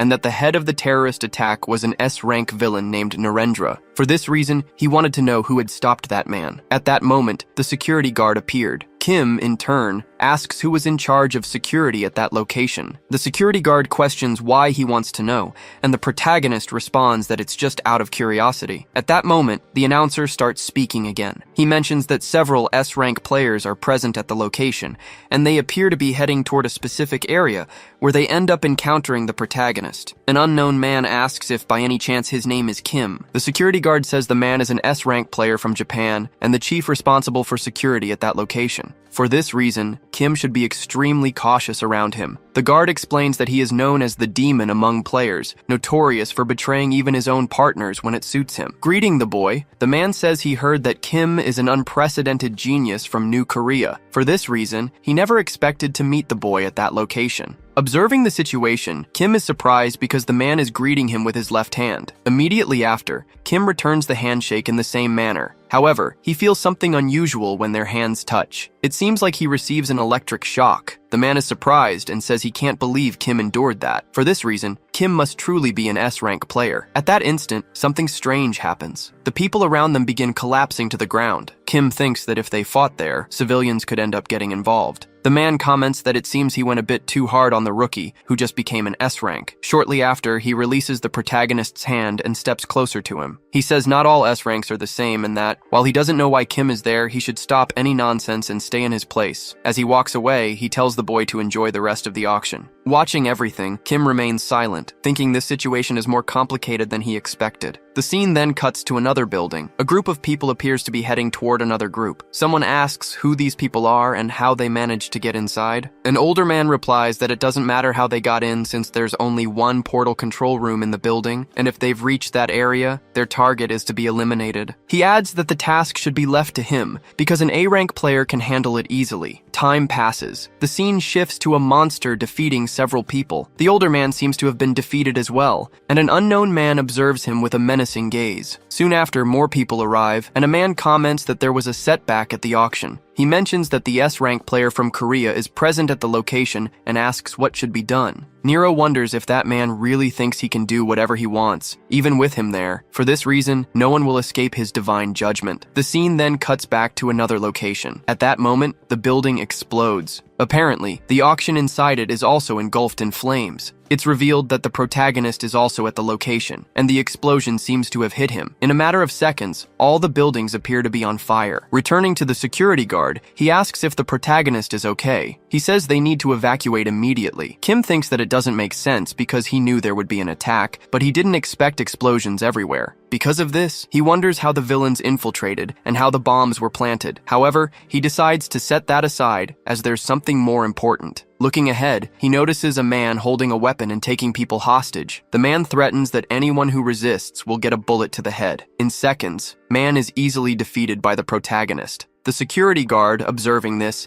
is astonished. Kim instructs the guard to notify the association about the situation and request reinforcements because he's going to personally go after whoever is responsible for this chaos. The scene then shifts back to the other location. A man says that these are auction items, not for thieves like them. Shortly after, the unknown man orders everyone to be defeated. A battle ensues, with several people already dead. The man eventually opens a chest. Apparently, he finds what he was looking for. It turns out to be an item from the earlier auction. The man thinks he understands why Nero went to such lengths for that potion, even risking his life. Just by looking, one could sense the immense power, and for that reason, he was contemplating the case if he used it. At that very moment, another explosion occurred. One of his companions was thrown back. The man, on the other hand, had no idea what was happening. One of his subordinates mentioned that an enemy was nearby. Another subordinate remarked that the enemy's appearance seemed familiar. However, in the next instant, that subordinate was defeated. Then, the other two in front of him met the same fate. The man, surprised, thought that the ability must be stealth. Yet, within seconds, he too was attacked. Even so, wasn't enough to take him down. As a result, he activated his chain ability, successfully trapping the protagonist within it. Calling the boy an idiot, he asked if he thought he could just turn invisible and act freely. For that, he would die right then and there. The protagonist, surprised, remarked that the ability could even track invisible enemies. Because of this, he thought it might be worth devouring it. The scene then shifted to another location. The hostages in that place were terrified. An incredible number of monsters were in the area, watching them. This was the teleportation portal's control room. Above them all, Nero declared that everything was going as planned, and with this, everyone would fear the existence of that god even more. All that remained now was the Phoenix Potion, and at that moment, a subordinate appeared. He reported news of the group that had gone after the potion. For this reason, there was still an issue to resolve. A subordinate handed over a communication device. On the other end, someone asked if the person he was speaking to was Nero. Nero, on the other side of the line, asked who was speaking. The protagonist responded that he was the one who had stolen Nero's belongings. He added that if Nero wanted them back, he'd have to come get them in person. Calling Nero a piece of trash terrorist, he left the man completely enraged. Kim then drank the potion, and as a result, his strength and magic increased significantly. At that moment, he mentioned hearing that the potion was of unique rank, something truly extraordinary. His attributes had skyrocketed in the blink of an eye, something he had never experienced in a dungeon before. And by drinking the potion, he no longer needed to worry about it falling into enemy hands. Moments later, a group of individuals arrived at a location where several players had already been defeated. One of them mentioned that another man was supposed to be there according to his last signal, so he wondered if he might have fled. The head of security, however, laughed and asked what they were talking about, noting that the man they were searching for was right in front of them. He then told the protagonist to stop hiding and reveal himself. The protagonist appeared, remarking that it was strange since his invisibility was supposed to be flawless. The man then asked why someone of Kim's S rank would be in that place. Kim, in turn, asked if the man wasn't the head of security and whether he shouldn't be trying to stop the terrorists. Laughing again, the head of security replied that he was after a special item. Hearing this, Kim laughed and said he had suspected something was off. After all, despite the heavy security presence, no one had found the bombs. He also noted that they had infiltrated the East Point, a place impossible to enter without authorization. For this reason, he had suspected a traitor, but hadn't expected it to be the head of security himself. The head of security replied that he had warned the protagonist to stay out of it, then lunged at him. However, the protagonist easily defended against his attack. During the fight, the man demanded that Kim hand over the item. Kim replied that if he was truly a villain, he should try to take it by force. The battle intensified, with debris flying everywhere. Frightened by the fight, one of the observers told the group that this was a battle between two S ranks, so they shouldn't even think about interfering. Moreover, Real High, the head of security, was known as the Demon, and if they were careless, they'd end up dead. During the fight, the protagonist noticed that, unlike himself, who relied on sound and intuition, the man could see him even with his techniques. Eventually, despite his invisibility, Kim was struck by a fatal blow. He reflected on the immense gap in their abilities, but it was still not the time to resort to the devouring technique. Then he uses an ability that lifts all of his enemies into the air as if using gravity magic. When they reach a considerable height, he slams them back down with immense gravitational force, causing devastating damage to them. After throwing everyone to the ground, the protagonist searches for the whereabouts of the head of security. However, he doesn't find the man among the others. A voice from the shadows comments that it was a good decision, but invisibility is useless against area attacks. It adds that if he wanted to find him, he should have also protected his own head. At that moment, the head of security charges at the protagonist with overwhelming force and a radiant aura. The impact he creates makes it seem like he has defeated the protagonist. However, as he stands over the protagonist, he realizes that chains are wrapped not only around the protagonist, but also his sword. The protagonist coldly remarks that, in the end, the man truly is a fool. This unnerves the head of security, making him realize that the protagonist's previous ability wasn't meant to find him, but to prevent him from escaping his reach. While using his chain powers, the protagonist asks where he thinks he's going. He then hurls his chains at him, pulling him back and striking him with an incredibly powerful punch. With this, the head of security and his henchmen are completely the protagonist. Shortly after, Kim demands an explanation for why an S-rank player would become a criminal for money. The head of security angrily tells him to shut up, saying that if it weren't for Kim's interference, he'd probably be enjoying his success right now. The protagonist interrupts him with an extremely powerful kick to the face, telling him that his tongue is too loose for a petty criminal. The kick is so forceful that it sends the head of security flying. Kim then instructs him to deliver a message to Narendra Nairo. He must tell him that requests for support must already be flooding the associations of every country. Kim then asks if he's aware that with the reinforcements arriving, both he and Narendra Nairo are going to meet their downfall. The head of security, utterly defeated, begins to laugh. He says that, as expected, the protagonist is nothing more than a rookie who knows absolutely nothing. These words leave the protagonist momentarily stunned. The scene shifts to an older man with white hair and a short beard running toward a room. Upon arriving, he asks how the reinforcements for the eastern wing of the building are progressing. This man is Su Sang-hyuk, the guild master of the alchemists, one of the 4 major S-rank guilds. He also mentions that besides the auction items belonging to his guild, there are numerous VIPs from New Korea, and at this rate, everyone will end up in the hands of the terrorists. One of the people in the room tells Su Sang-hyuk to calm down. He explains that as soon as they heard about the terrorist attack, they organized a support team. Park Sung-jin is leading the team, and he emphasizes that it is an elite squad. Su Sang-hyuk then asks why they haven't departed yet, and says that if it's an issue of personnel or materials, his guild can handle it. However, the man explains that the problem isn't resources, but the lack of a way to reach the location. At this, Su Sang-hyuk asks what he means, and the man explains that the terrorists have taken control of the portal room in the eastern wing. This means they have locked all access portals, but he reassures that the situation is under control. After all, there are 2 S-rank players on site, Kim Tae-gyun, who just became an S-rank, and on the terrorists' side, only Narendra Nehru. Until the portal is re-established, the 2 players should be able to handle the situation and might even defeat Narendra Nehru. At that moment, a woman enters the room. Upon hearing these words, she responds that such confidence might be valid if the opponent were any ordinary S-rank. This woman is none other than Yu A-young, a renowned player. Back to the protagonist, the terrorist asks if he's ever heard of the Skill Demon's Pact. Kim, however, seems to have no idea what this ability is. The terrorist explains that it's Narendra Nehru's most terrifying skill. It allows him to sacrifice offerings and, depending on their quality, summon demons of equivalent strength. Curious, the protagonist wonders what kind of offerings these might be. Thus, the terrorist asks what else Kim would sacrifice if not people. Meanwhile, Yu and the others were discussing Narendra Nehru's abilities. Upon learning about his abilities, the men in the room were completely shocked. The man mentioned that at least hundreds of hostages were in Narendra Nehru's hands. An elder added that Nehru was known as one of the most powerful among S-rank players. If he used hundreds of people as sacrifices to summon demons, it would be a massive disaster. At the same time, the protagonist was beating up the head of security. Taking blows from the protagonist, the man began to laugh, saying that Kim might have been lucky so far. But against Narendra Nehru, he wouldn't stand a chance. He then asked if the protagonist would kneel and beg for his life while watching the hostages be sacrificed, or if he would face a fight with no chance of victory and meet his end. In the room with the other terrorists, a subordinate informed Neru that Isaka Ryohei, along with the protagonist who defeated Ryohei and took the Phoenix Potion, had disappeared without a trace. Neru asked what they should do in such circumstances. He then stated that,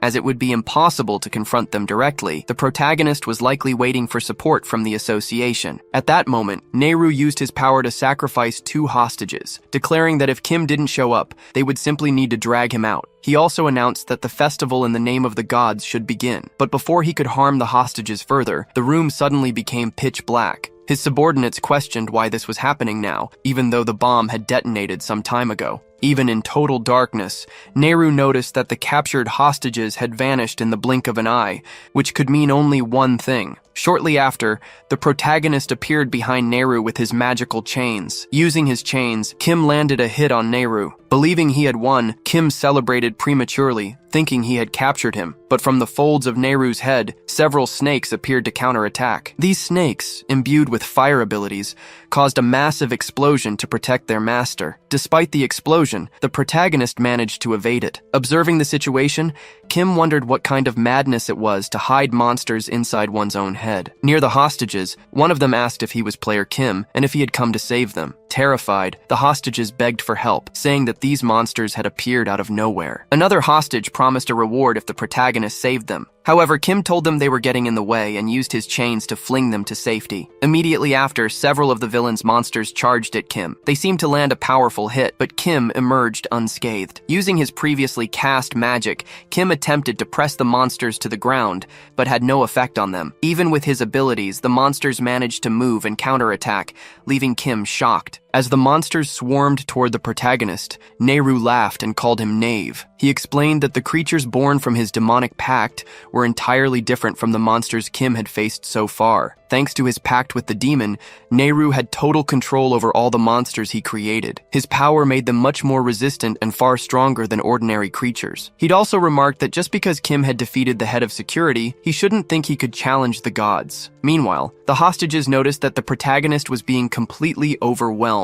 One hostage remarked that Kim had ignored their cries for help, done whatever he wanted, and still couldn't defeat a single monster. Hearing this, another hostage defended Kim, telling him to pay closer attention. Pointing to the fight, he explained that because of the protagonist, the monsters weren't even looking at them. Despite being under immense pressure, Kim hadn't run away, and he hadn't allowed any of the monsters to approach the hostages. Even the hostages who had been flung into the air had been evacuated to a safe location far from the fight. With tears streaming down his face, an elderly man declared that from the beginning, the protagonist had been trying to save their lives, and they hadn't realized it. Moved by his words, all the hostages began to shed tears and started cheering for the protagonist. The protagonist begins using his chains to fend off the monsters. Angrily, he says that enough is enough. They should all shut up and stop bothering him. Hearing this, everyone in the room is outraged by what they just heard. The protagonist then comments that the hostages are only getting in the way and that these monsters seem endless. He adds that it's so disgusting he can barely stand it. Hearing these words from the protagonist, the hostages appear angry at his remarks. Meanwhile, Nero bursts into laughter and asks if the protagonist has already admitted defeat. At that moment, the protagonist calls out for player part Jian Wang, who has again appeared to end this mess. Shortly after, Jian Wang enters the room, prompting the terrorist leader to question his identity and how long he has been there. Entering the room, Jian Wang apologizes to the protagonist for the delay and declares that the real fight is about to begin. Moments earlier, after Kim defeated the traitors, he told Jian Wang that the escort squad was actually aligned with the terrorists. Jian Wang asked if all of this had happened while he was still outside. Kim replied that his current concerns lay elsewhere. He explained that the portal control room was likely infested with monsters. If it were just the monsters, it wouldn't be too problematic, but the monsters wouldn't just stand by idly. More importantly, the hostages might get caught up in the fight. That's why he needed Jian Wang's portal manipulation ability. Jian Wang hesitated, saying he'd like to help, but couldn't locate the exact point, which made accessing the association impossible. Hearing this, the protagonist assured him it wasn't a problem. All he needed was one thing, to get rid of all the monsters in the room. Back in the present, Jian Wang opens portals in the room, sucking the monsters into them. Watching this scene, Nero becomes visibly stressed and demands to know what's going on. Jian Wang reflects on how insane this plan sounded when he first heard it, but now he can't believe Kim made it work. With the plan succeeding, Jian Wang realizes only the terrorists remain and thinks victory is within reach. However, Kim shouts his name, telling him his role here is done. He should take the hostages and leave the area. Hearing this, Jian Wang appears reluctant, saying he wants to stay and fight alongside him. But the protagonist insists, explaining that his opponent is now an S-rank player. From here on out, he won't be able to protect anyone during the fight. While Jian Wang evacuates the hostages, the protagonist and Nero prepare for their final battle. The battle begins with Nero using explosive snakes to attack. However, Kim manages to evade the explosions. Dodging the attacks, Nero starts using the rocks in the area to strike at the protagonist. As he relentlessly attacks Kim, Nero asks if he really thinks he's an S-rank. He mocks Kim, questioning whether a kid like him could possibly stop him. Nero then lands a fire-based snake attack on the protagonist, sending him crashing to the ground. Afterward, Nero declares that it doesn't matter how many monsters Kim defeats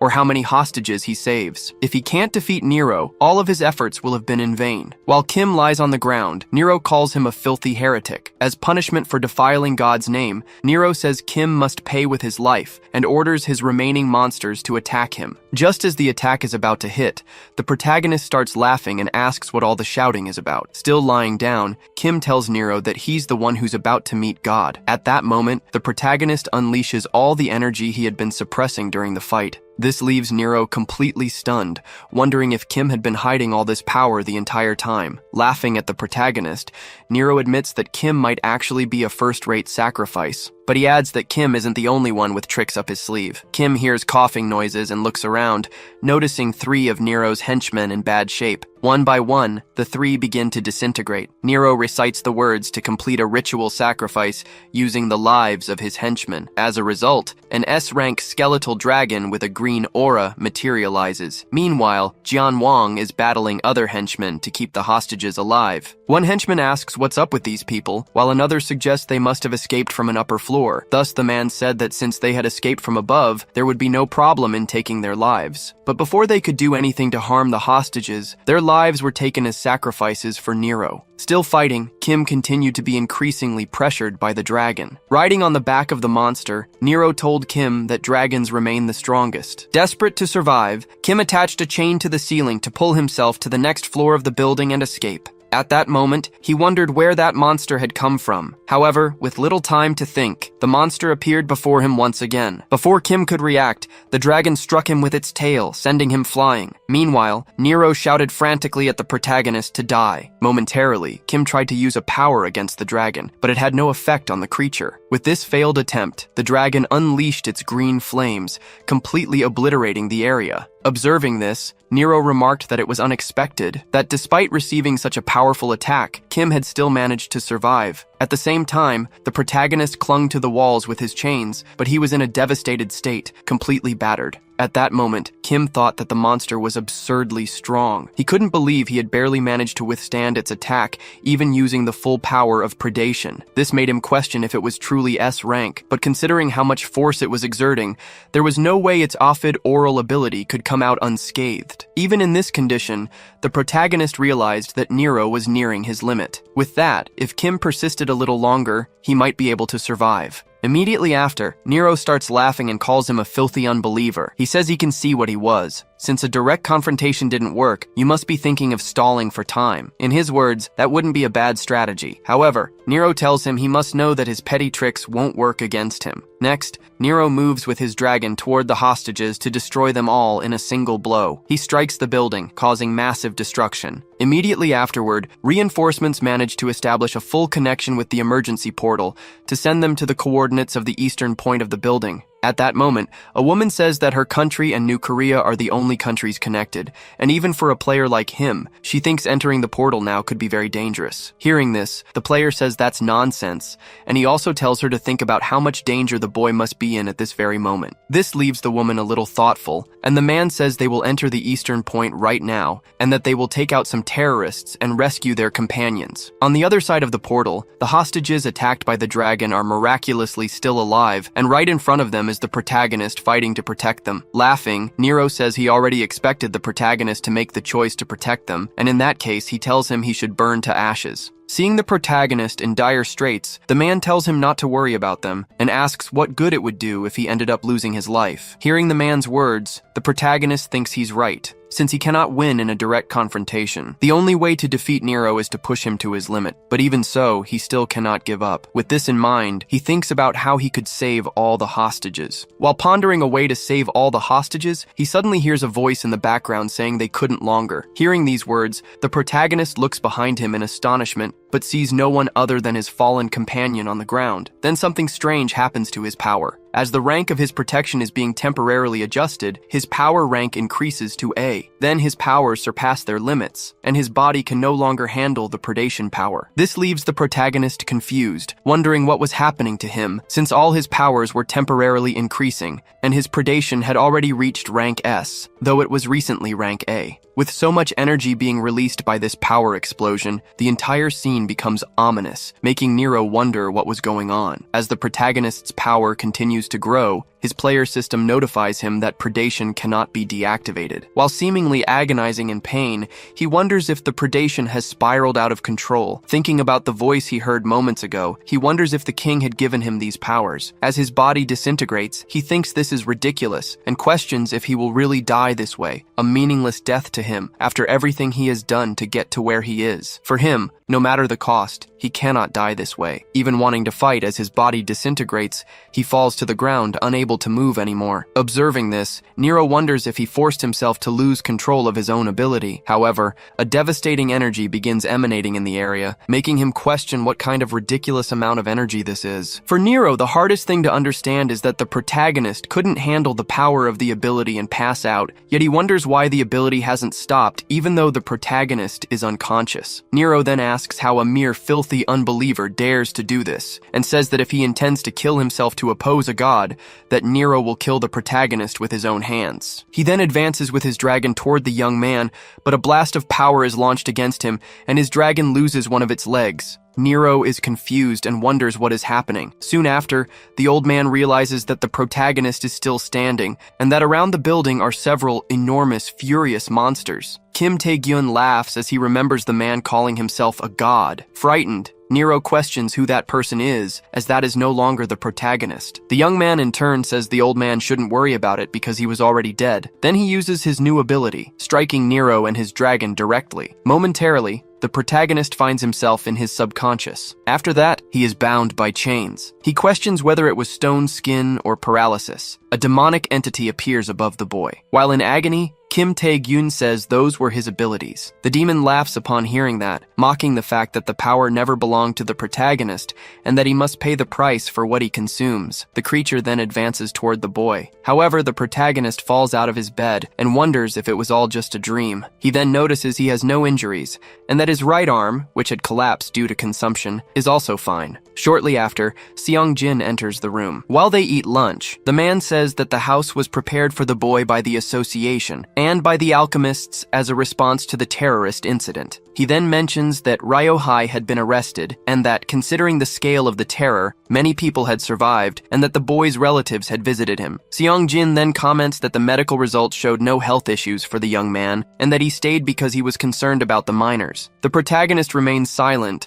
and says he clearly lost consciousness while fighting the Golden Alpid. He then asks the man when it happened. After defeating Nero, one of the civilians asks what that entity had done to the protagonist. Kim Tae-gyun uses his ability, and the man begins coughing up blood. Shortly after, the demon smiles and says it will retreat for now, and then the boy faints. After some time, Seong-jin and his men arrive at the scene, confirming that there were survivors. A woman mentions that everyone seemed to have lost consciousness without any life-threatening issues. However, the miners and the Golden Alpid were missing. While holding the protagonist, the man wonders what happened there. Afterward, Seong-jin says the survivors only remembered the boy trying to stop the Golden Alpid, but couldn't recall the details, as if something was interfering with their minds. The man stands up and says he believes it to be the work of those miners. As he leaves the room, Song-jin tells the protagonist to take care of himself, and that if more information came in, he would contact him. Kim Tae-gyun then thinks about how his arm had regenerated even after collapsing due to excessive consumption, and that perhaps the golden alpid was also affected by the consumption. After that, Seong-jin reappears, saying the boy had another visitor. And then Lim A-young enters the room holding a basket of fruit, placing it on top of the boy's food. She then asks if the protagonist is okay because she heard he was injured and that he had saved many people during this recent terrorist attack. Facing two of his rank opponents, the girl gets irritated and crushes an apple, saying the protagonist should be arrogant. Kim Tae-gyun asks what the young woman is doing there. Lim A-young gets nervous and replies that she was there to visit a sick person. Then she wonders what that incredible aura around the boy was, and then someone knocks on the door. The protagonist wonders who that person might be. Afterward, Sung-jin appears. Lim A-young asks what she was doing in the protagonist's house and how she knew his house's password. The woman responds that the password was provided by the association. Shortly after, Sis grabs the protagonist. Lim A-young questions what the woman is doing and says it's a crime because the boy is still a minor. Kim Tae-gyun frees himself from the woman and asks what she is doing there. Sis replies that she is just visiting a sick person and says she brought a gift. The woman then asks if he was aiming for the Asia-friendly games and that despite his achievements in the Eastern Point, he was still in 30th place in public merit, needing a significant score to qualify for the top 5. Sis then says she will give him the dungeon. In a mysterious location, a man asks about the whereabouts of the golden opid, but his subordinate responds that they still had no confirmation and questions whether they should report it to the boss. However, the man says there is no need because they had already achieved their purpose and he was merely a hired gun. A massive ship corners a small boat. The captain says they must lay down their weapons and surrender immediately. However, the ship is quickly sunk by the mysterious man, who in turn says the protagonist is very intriguing. At the headquarters of the Gideon Nightwalker, people become excited to see that Kim Tae-gyun is participating in the raid. Sis comments that even if they grant the boy raid rights, the item distribution and team composition will still be decided by them. The protagonist is surprised to realize that the gift he received was the unlocking of the Fire Temple. This temple was the entrance to the Scorching Flame, the country's second double dungeon discovered. Before the regression, the Nightwalker Guild succeeded in their raid, but suffered near total devastation. Considering the risk, a significant increase in growth and public merit is guaranteed. But the protagonist thinks that with all that support, a double dungeon raid like that shouldn't have any failures. Approximately 300 members were assigned to the mission. However, only the boy and Sis would go on the mission. Kim Tae-gyun asks why only they are going, and the woman replies that this is a date. Upon entering the portal, the girl is amazed because in front of them is a massive crater. She comments that the vibe in this place feels different from a regular dungeon. She then asks the protagonist if double dungeons are always like this. Kim Tae-gyun responds that at least the apocalyptic dungeon he was in was like this. He warns her to be cautious as there are likely traps or monsters. Right after, a tentacle emerges from the crater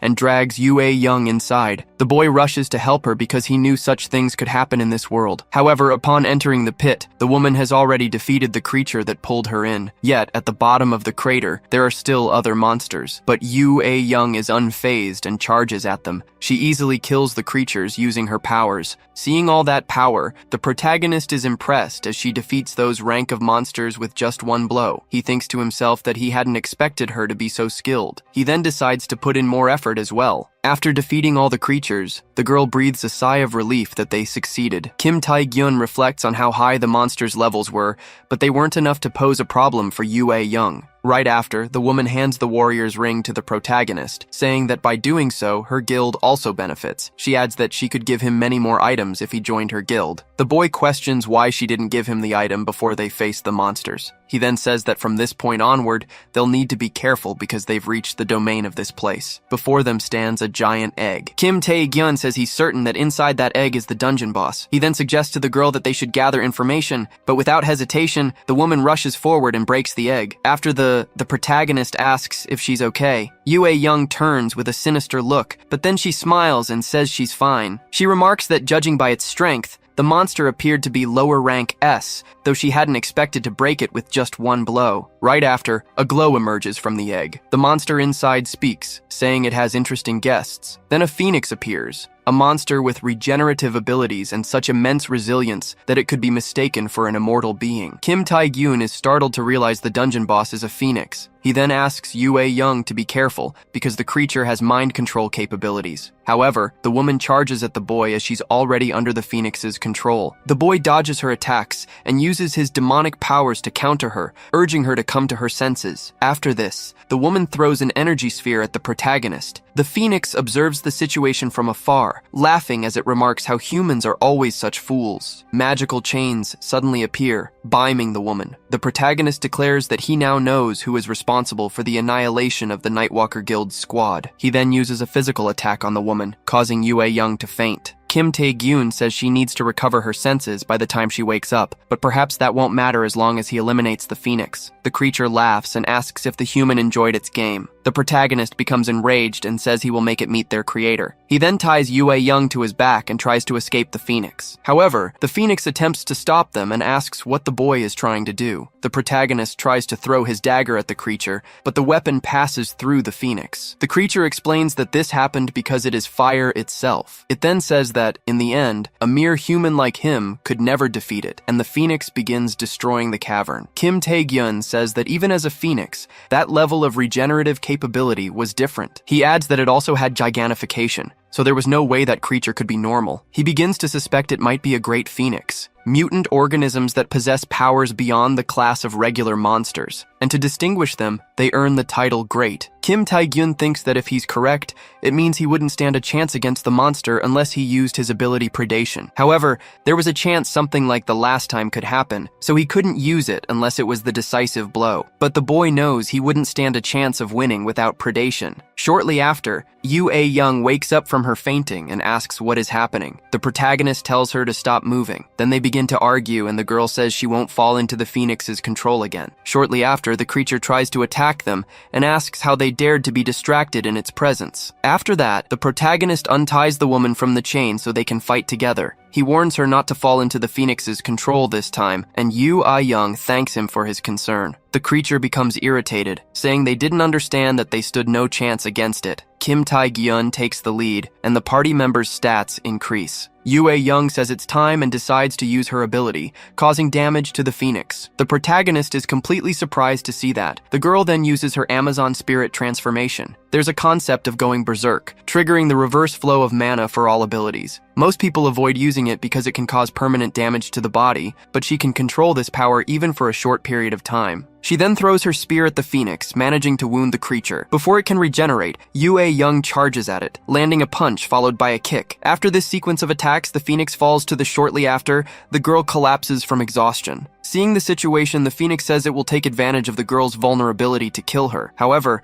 the magical chains reappear, restraining the creature. Kim Tae-gyun says he can't believe the girl used a destructive power far beyond to crush its regenerative abilities. While carrying Yue Young in his arms, he says he'll hurt her pride by landing the final blow on the monster. Outside the portal, people are worried because the pair is taking too long to return. They are also concerned because every time their guildmaster enters a battle, she always does reckless things. Shortly after, the protagonist emerges from the portal, carrying the girl in his arms and announcing they have cleared the Temple of Fire. On the internet, rumors start spreading that Yue Young is gating the protagonist. The girl becomes embarrassed and wonders what that meant. She questions how the news had leaked since it was a private raid. One of the men gets nervous and says it was hard to keep it secret. Another guy adds that he only told a few close friends. Hearing that, the girl smiles in a frightening way and says they were all going to die together. A while later, her boss enters the room, saying he heard rumors that she used her berserk ability. However, the girl had already destroyed the entire room along with the guys. Shortly after, while walking, Yue Young says she had trained to control her berserk state,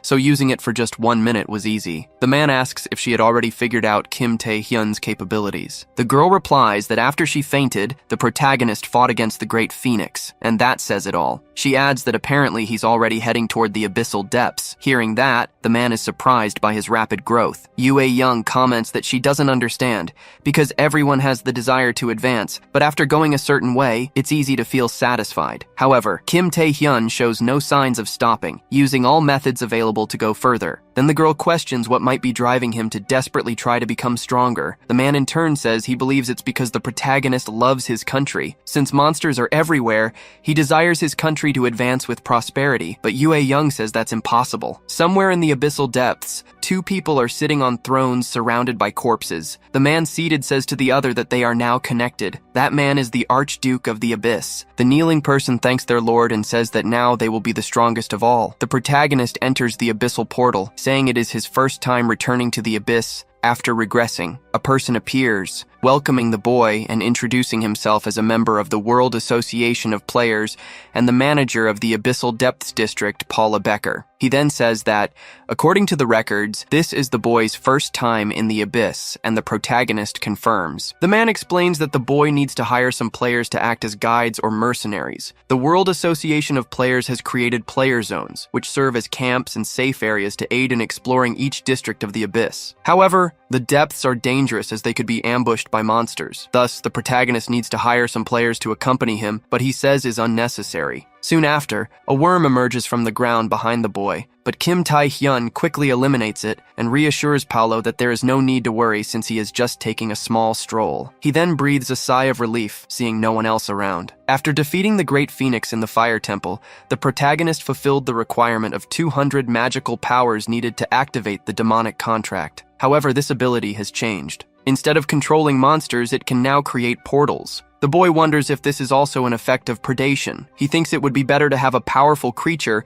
than to carry around dozens of monsters, so he decides to use the amplifying stone, temporarily enhancing his powers. The demonic contract is activated, initiating the creation of the gate. Kim Tae-hyun crosses the gate and finds a massive castle on the other side. Seeing this, he reflects that he has never heard of this place in the abyss and wonders exactly where he is. 3 demons then appear behind him, attacking and causing a massive explosion, yet the boy remains standing. Upon seeing the protagonist's dagger, the demons remark that it is a dangerous weapon. Kim Tae-hyun realizes these creatures are succubi. Succubi are monsters that drain men's energy through mental attacks like illusions or brainwashing. Kim Tae-hyun charges at the demons, intending to defeat them if they are targets of the contract. However, the succubi easily dodge his attacks. They remark that taming him will be difficult, deciding to use one of their abilities on the protagonist. The boy remains still, and one of the succubi says no man can resist her ability. But Kim Tae-hyun grabs the creature and slams her head into the ground. The other demons look at this in shock. The protagonist then points at them and commands them to bow their heads. The succubi are forced to lower their heads to the boy. One of the demons asks how a human could resist her mind control. Kim Tae-hyun responds that being interested in monsters is abnormal. He then says they should make a contract.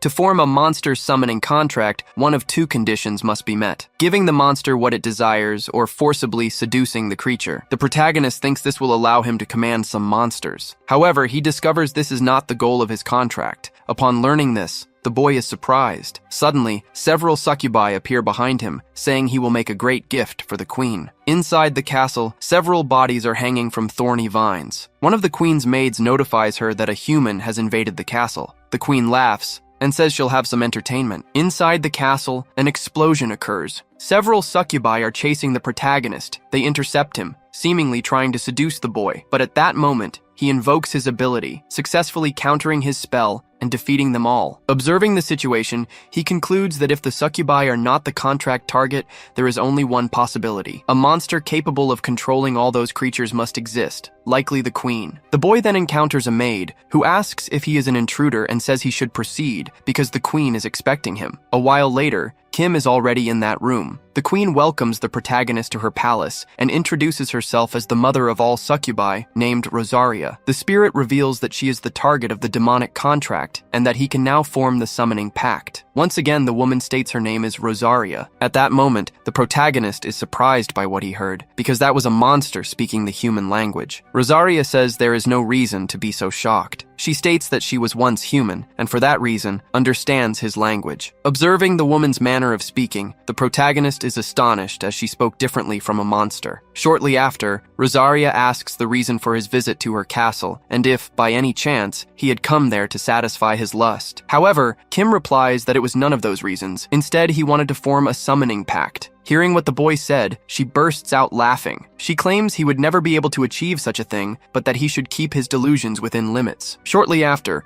the succubus seems to start attacking the protagonist, who then says it was just as he had thought. In the same instant, he invokes his ability, managing to defend against the attack, saying he would have to handle it with his own power. Once again, the succubus tries to attack the boy, who then manages to dodge all her attacks and even counterattacks her. At that moment, he leaps forward, attacking the queen once again, but suddenly his chains are broken, leaving him very surprised by what he saw. The woman begins to laugh, saying it was very amusing. Shortly after, she snaps her fingers, and something extremely strange starts happening. The protagonist feels like he is falling into a bottomless abyss. At the same time, a view of some buildings appears above him. Surprised, Kim wonders what it is, as he can't apply his abilities to his equipment, and moreover, the central space seems to have shifted. Observing the situation, Kim thinks it must be an illusion. However, he wants to know when exactly he fell into it. Meanwhile, the queen is observing everything coldly. She says he has been hypnotized from the beginning, and for that reason has always been in her grasp. Meanwhile, Kim is still hallucinating in the middle of that water, thinking he really needs to escape from it. At that moment, he notices something as the scene changes suddenly. Looking around, the protagonist wonders what it is. Looking ahead, he finds himself face to face with his younger self,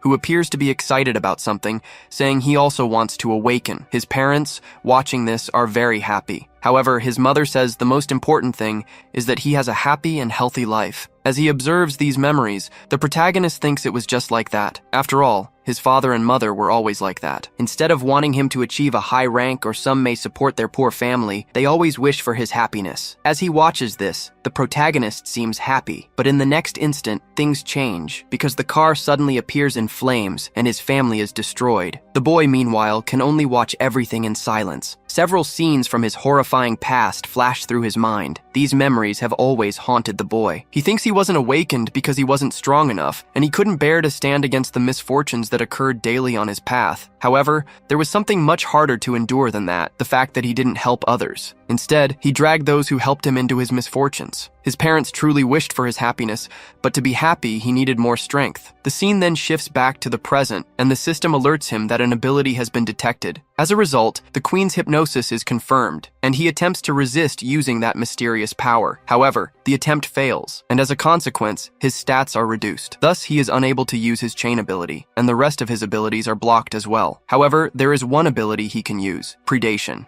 At that moment, Kim uses it, and all those horrible memories start to disappear. Observing the situation, the queen says it's very surprising, because he still intends to survive even after facing all that. However, there are some things that don't seem right. In some memories, he appears older than he is now. Additionally, there are memories with outcomes that are opposite to the current timeline. For that reason, the boy probably has many secrets, and so she wants to know what he has to say. As she observes, the wounded begins to laugh, but suddenly she becomes surprised, and a light begins to envelop the area with an unknown person appearing. Seeing them, the queen assumes that must be the king. However, everything is shattered in a matter of seconds. The protagonist, standing behind the woman, says she was spying on someone else's memories, and for that reason, she had a very stressful hobby. He states once again that she should accept his summoning pact with him. Observing the situation, the queen is very surprised because he managed to escape her illusion. Yet she thinks he's still as foolish as ever. Then, the queen asks if he thinks he can kill her with just that toy. Kim responds that he'll have to try to find out if he can. The queen says he's probably bluffing, and in the same instant, grabs the protagonist, declaring she will accept the pact. She then bites the protagonist's neck. With this, the system notifies him that he has fulfilled the conditions of the pact, and thus, it has been established. Additionally, the rank of his skill has been adjusted, and a new hypnosis ability has been registered. Shortly after, Kim falls unconscious, and the queen wishes him a good night's sleep, saying she has chosen him. Time passes, and Kim wakes up to someone calling him. The other man asks if he's okay, and expresses relief that the boy is safe. Kim asks where he is, and Paula replies that it's the player zone, and that he found him unconscious during his patrol. Observing the situation,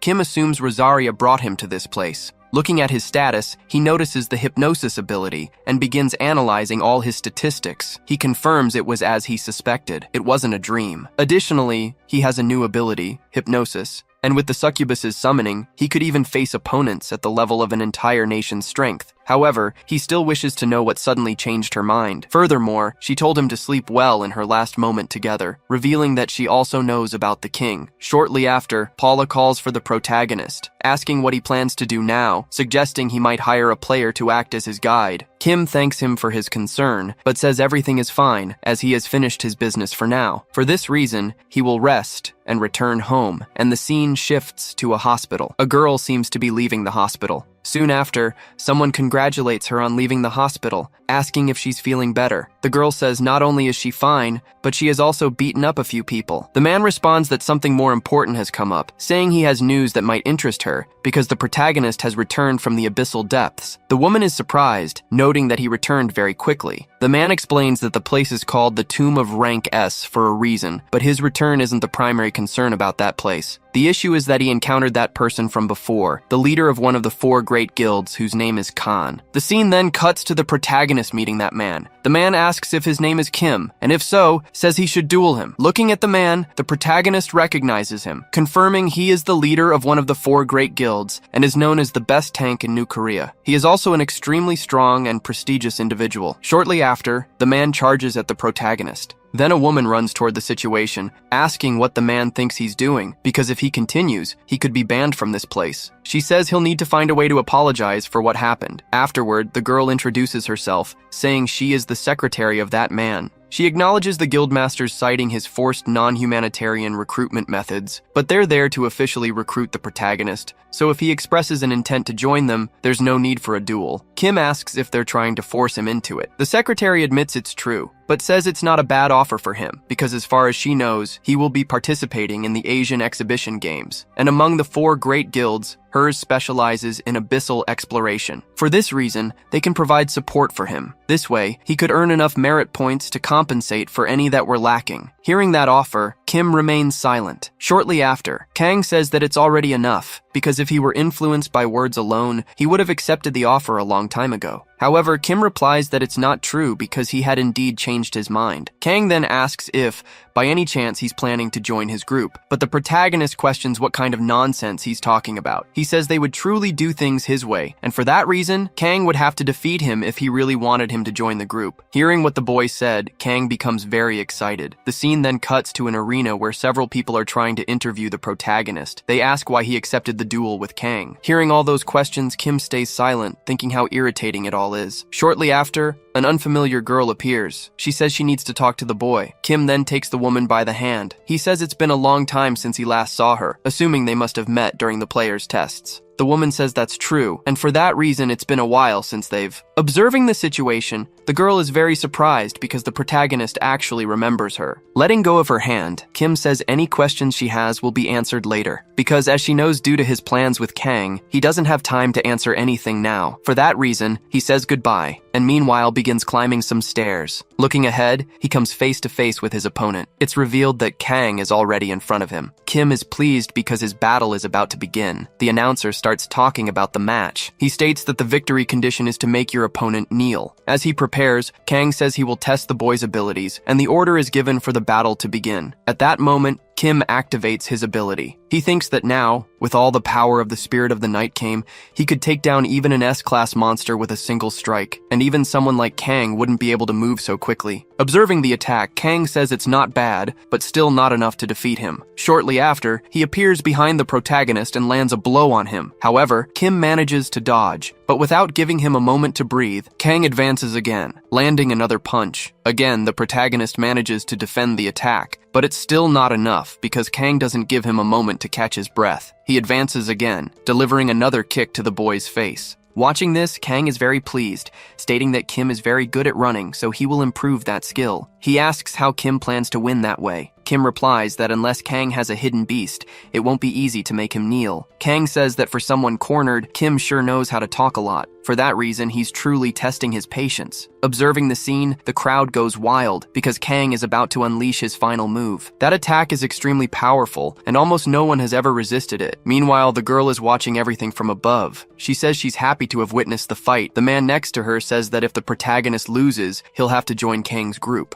The girl agrees, saying he's right. However, she adds that she should have stopped the duel from happening, because Kang's ability is the blessing of animals. The man explains that it mimics the strength of various animals, and it showcases an incredible amount of power in combat. Even for the protagonist, winning a fight against him seemed highly unlikely. However, the girl says it's not like that, because from what she's seen of the protagonist, he has power comparable to Kang's. Meanwhile, Kang's attack is still heading toward the boy. The entire crowd is anticipating the collision of their attacks, but within seconds, something unexpected happens. Kang is simply defeated. The crowd watching is stunned, because the man who had never knelt is finally beaten. However, the audience demands another fight, claiming that the result doesn't count. For that reason, they argue the fight is probably invalid. Meanwhile, Kang is deep in thought about his defeat. The protagonist thinks he's happy with the ability he used because it worked perfectly. Observing the situation, Kang is extremely frustrated because he truly lost. Additionally, the protagonist using mind control ability, and for that reason, he never saw it coming. Right after, Kang demands everyone to shut up,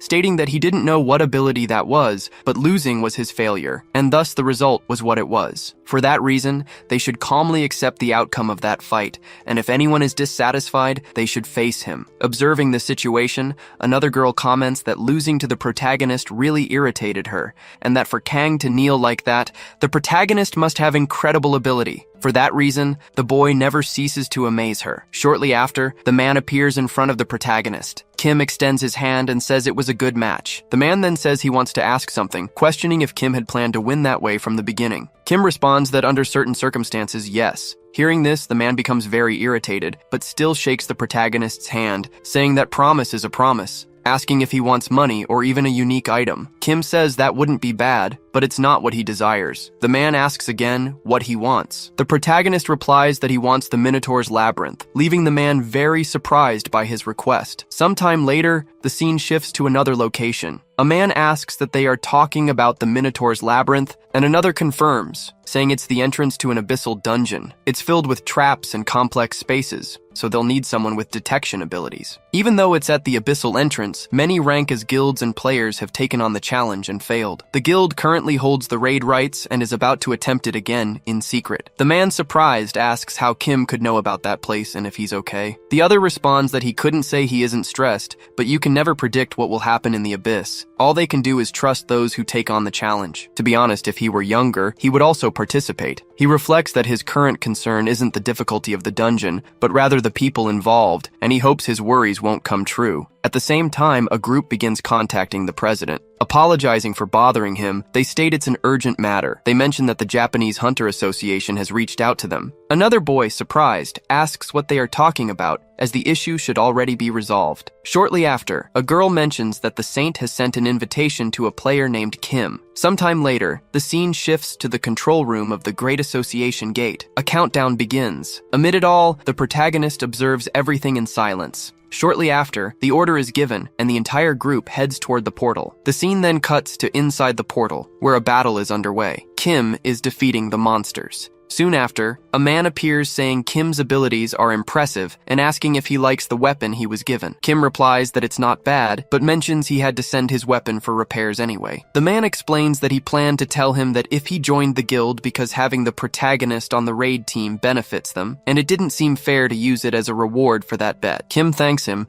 then asks if he's sure about the Minotaur's labyrinth raid. Everyone has failed to defeat the Minotaur in the last 30 years, and without special measures, it won't be easy. Shortly after, a girl appears asking him not to worry, because everyone participating in the raid is at least a rank B player. They've already been defeating monsters steadily without rushing. Additionally, the guild's vice leader has been detecting and removing all the traps in the labyrinth. Furthermore, they found some clues about the labyrinth raid a few months ago. Hearing this explanation, Kim states that this only means one thing. The man explains they discovered the corpse of a monster apparently from the labyrinth in the abyssal depths, a giant minotaur's corpse with the same tattoos and patterns found throughout the labyrinth. Additionally, when they touched the corpse, all of it except for the horn turned to dust. Because of this, if the monster truly comes from the labyrinth, they could use tracking skills to follow its trail. Sometime later, the scene shifts again. The protagonist group seems to be heading toward a specific location. Shortly after, they arrive at their destination, the end of the labyrinth. Before them, the statue of a giant minotaur was observing them. The other man, confused, asks where the boss is, and the man replies that it seems they need to complete the horn of that statue. Shortly after, the secretary appears with the horn from earlier. Meanwhile, Kim is silently observing everything, thinking that so far, everything was unfolding exactly as it had in his previous regression. For that reason, he needed to see what would happen next. Then that man takes the horn and places it on the statue. The group is thrilled because they were finally able to complete the labyrinth after 30 years. At that moment, the man seems to notice something, because something unusual is happening with the statue. In a matter of seconds, it transforms into a skeleton. The group looking around is very confused because they are now in a completely different place from before. The scene then cuts to another location, and the protagonist thinks this is exactly as expected. The group, surprised, wonders what had happened. Shortly after, the scene cuts to a man reading a book. He says he has noticed something. He assumes the protagonist has joined the labyrinth team. The man then states they could stop the operation immediately. However, the young man asks not to stop, because this was actually a perfect opportunity. Ranked villains had infiltrated Hyde's team, including 20 rank of villains in total. No matter how skilled the protagonist was, everything had its limits. So he wondered how they would deal with the hidden villains while working in the labyrinth, and for that reason, it was all very amusing. The scene then cuts to the inside of the labyrinth. A person suggests they should introduce themselves first, and a girl introduces herself. She says her name is Miranda, and she is a rank B player. Immediately after, Kim acts quickly for some reason. In that instant, he kicks the girl, saying she is a villain. Kim is the youngest rank as individual in existence. People were always curious to know what kind of person he was. Supposedly, he was a hero like a guild master, always acting as a reliable shield on the front lines. Or maybe even a saint, as the rumors suggested. He sacrificed himself to save the citizens of the Eastern Point, which was very unlike someone like him. There was no doubt that the protagonist was an incredible person. The boy observing the scene is surprised because he is witnessing the protagonist assaulting the woman. The young man, confused, asks what Kim had done. Kim responds that the girl is a villain, so he shouldn't worry about it. Drawing his weapon, the man says that's a lie. He then fires the weapon at the protagonist. Dodging the bullets, Kim says it's the truth. However, the man refuses to listen, thinking Miranda was a precious comrade who had been hunting monsters and exploring with them for a long time. For that reason, there was no possibility she was a villain. It was completely impossible. Approaching the girl, the man asks her to wake up. At that moment, the girl punches the man, telling him not to touch her. Immediately after, a group of adventurers appears behind the protagonist. However, that wasn't enough. Kim easily dodges the attack. He wonders who would think there would be 3 villains in total, and for that reason, he decides to take them all out at once. Then the girl seems to prepare for battle, saying it's very strange. Because even among the individual's comrades who had been with them for years, no one had been noticed. Asking how Kim knew all this, the boy tells her not to worry, because it wasn't a matter of her actions. The truth is that Kim had come from the future. Hearing the explanation, the girl says she doesn't care and immediately charges at Kim. She manages to deliver an attack, which Kim narrowly avoids. Shortly after, another comrade interferes in the battle. Another also charges at the protagonist. However, Kim narrowly evades the attacks. At that moment, a chain is invoked, successfully binding 2 members of the group. However, the girl is still in the battle. Kim notices this and successfully anticipates her attack. Surprised, the girl wonders what happened. She states she didn't know Kim was that strong. Her ability causes vomiting, paralysis, and hallucinations when her nails make contact. Even an S-class player couldn't escape her magic, and she had definitely scratched the protagonist's face at the start. Even so, he hadn't suffered any effects so far. At that moment, Kim ended up apologizing for something. Then he invoked his ability, stating that this type of poison did affect him. The girl, in turn, became very frightened by the power before her. At the same instant, the attack hit her. Time passed. The scene then cut to that crazy guy again. Surprised, he was observing something ahead. He realized that the protagonist was standing before the girl, who apparently was defeated. Irritated, she began to insult the protagonist. At that moment, Kim grabbed the girl by the head.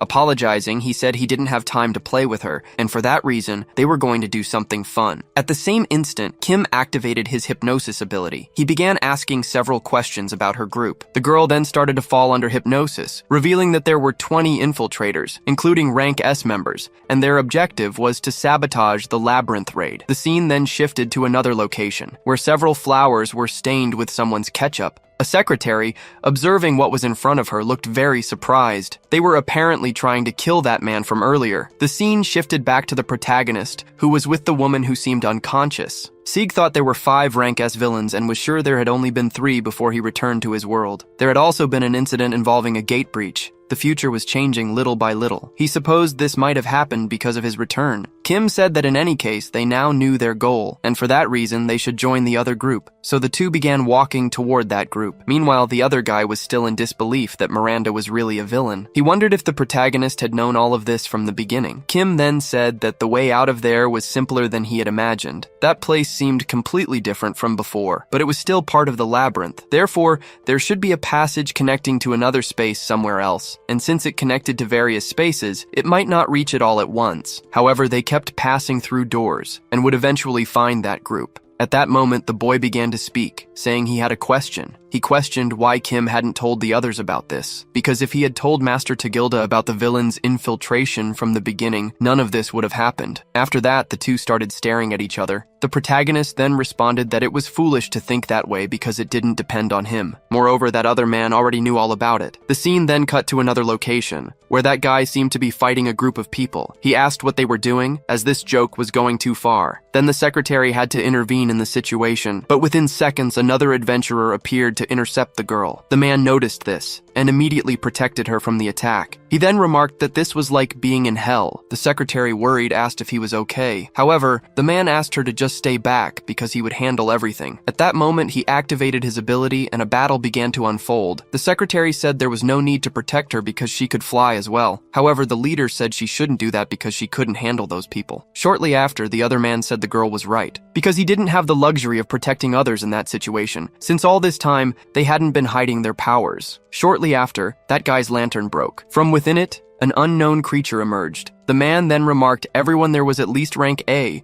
with 4 of them being rank S, and they had all done this to kill a man. The man surprised that they had made many preparations and thought he had a good eye for people. The other man then told him not to worry too much about it, because the evil guild had been working on this plan for years. Therefore, there was no way someone as foolish as him could have uncovered it. The man, irritated, supposed the protagonist was really right about this, because he had said earlier that a group of villains was planning to assassinate him. At first he thought it was all a lie, but then he realized it was true. The man, surprised, wondered who knew all about this plan. However, there was something more important. He asked why he hadn't done anything about it. Thus, the man says that a true man never doubts his companions, and as the master of all, he should not doubt them. The group then starts laughing at the man, saying they knew he was stupid from the very beginning, wondering how many years they had worked with that kind of idiot. The secretary then gets very irritated because he hadn't even verified the information about those people. At the same moment, that skull from before ends up delivering an attack toward the man who barely manages to dodge. The other man then says he had done a good job, thanking him for making the stupidity of keeping them in his team, and that for this reason, he could now die. The man replies that he had said he didn't want to doubt them. At the same moment, he ends up invoking his skill, striking the other man from before, who was easily defeated, affirming that it was actually him who was the idiot. The scene then cuts to another location,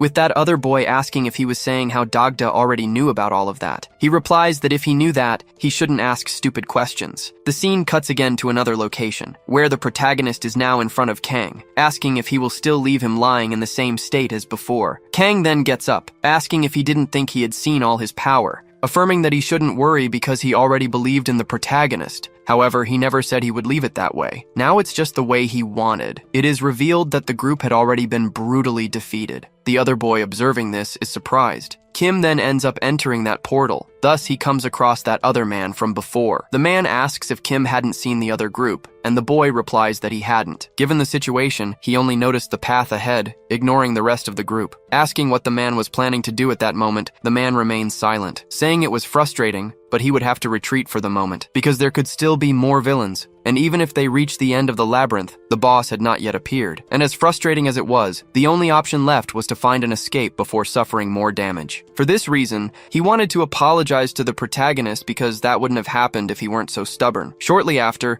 Kim says that as long as he knows it's enough. The man, irritated, says he went out of his way to apologize, and yet the protagonist was treating him like that. Observing the situation, Kim thinks he had wasted time and hadn't gained any merit points, but that was the right choice at that moment, because he even shared other information about the villains to help with the labyrinth raid. Then the secretary appears, saying they should gather to leave the labyrinth. Kim thinks he only had information about the labyrinth raid and that if the future changed further, he might not have control over everything. For this reason, this time the man was giving up. The secretary then asks if there were any monsters or traps in the other spaces. Hearing this, Kim is very surprised. The other man says they passed through many spaces but fortunately didn't see any traps, so they believed they could leave safely. Observing the situation, Kim wonders why there were no traps or monsters, because the space they were transferred to was filled with those traps along with monsters. However, the places they passed through were just different areas and didn't particularly threaten the players. For this reason, he needed to know why, because if there were no monsters and traps, there was no way the group could have reached the Labyrinth Master before his regression. At the same moment, Kim seems to realize something, that the whole group starts looking to the side,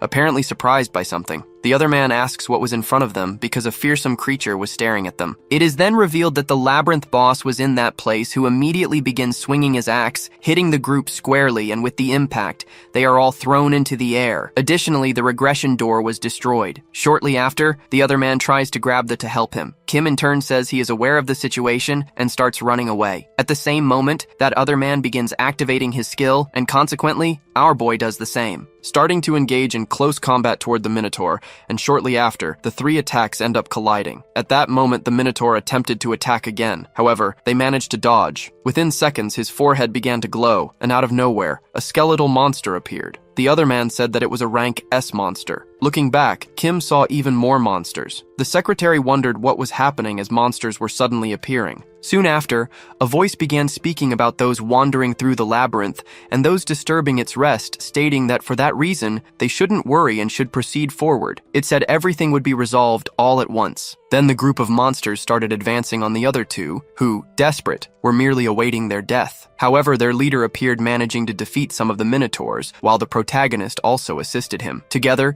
they managed to restrain some of them. Next, the protagonist gave a signal. The man began casting some sort of magic, firing it toward the monsters, which were then defeated. The man remarked that it was impressive, but in the same moment, he was surprised by what he saw. Even though the monsters were severely damaged, they were still alive. With threatening gazes, they began observing the group. At that moment, they seemed to be preparing some sort of attack, firing it toward the other man, who barely dodged and counterattacked with a punch. However, it didn't seem to have much effect. Observing the situation, the man realized that the Minotaurs had regenerative abilities. At that moment, more monsters appeared. The man concluded that he would need to defeat the boss to eliminate all of them at once, but he still didn't know how to achieve that. He could potentially land a blow, but the opponent was not someone he could fight while protecting both the secretary and the protagonist. However, if they could strike simultaneously, there might be a chance. Even so, he kept wondering what to do, because the choice he made would define his path. Then a flashback showed a man asking him to make a choice. The man said that no matter how strong someone was, if they pushed themselves into a duel, the association would have to act. And if he were to accept someone as a comrade, he needed to consider not only their skills, but also what kind of person they were before making a decision. Afterward, the man stated that unlike a reasonable person, he wasn't the type to live doubting everything. The elder said that might suit him better, but sometimes he needed to doubt people more, because he had seen many things during his time as a player, and a small mistake could cost everything. Sometimes he would have to give up something precious to protect something more important. For that reason, strength didn't solve everything. He mentioned that recognizing one's limits and choosing what was most important to achieve goals was the priority. Additionally, those were the true qualities of an excellent player. Listening to the explanation, the man fell silent. He asked if the elder was only saying that because he was weak. At that moment, the scene returned to the present. The man said it was his fault for not taking the elder's words seriously. He declared that if he killed his enemies, his comrades would die as a consequence. But even if he defeated the enemies another way, they would die regardless. For that reason, it didn't matter what choice he made. The outcome would always be the same. However, he could not accept those circumstances. In that moment, he charged at the Minotaur, easily defeating it. Afterward, the man called out to the protagonist. He said he would find a way to protect his comrades and crush those monsters so they would regret it. For that reason, he would make his own choice. Kim, in turn, said he didn't know what the man was talking about. There was still a way to defeat those Minotaurs. Shortly after, an explosion occurred. The Minotaur declared it had made its decision. For that reason, it was a pity. It said this was the worst choice he could have made. But even so, it wouldn't make a difference because the outcome would be the same in the end. Immediately after, the herd of monsters began advancing toward the two. Kang started preparing an attack. He aimed at the group. The Minotaur said it didn't matter how many times he did that, it would make a difference. At that moment, the protagonist appeared amidst the flames. Kim then began using his mysterious ability. Kang remarked that it was now the protagonist's turn. Kim, in a matter of seconds, ends up using his skill against the Minotaur. Thus, a barrier seemingly had been broken, and the monster appeared to have been successfully hit. Moments before that, Kang asks what the way to defeat that monster was. Kim responds that he was just assuming,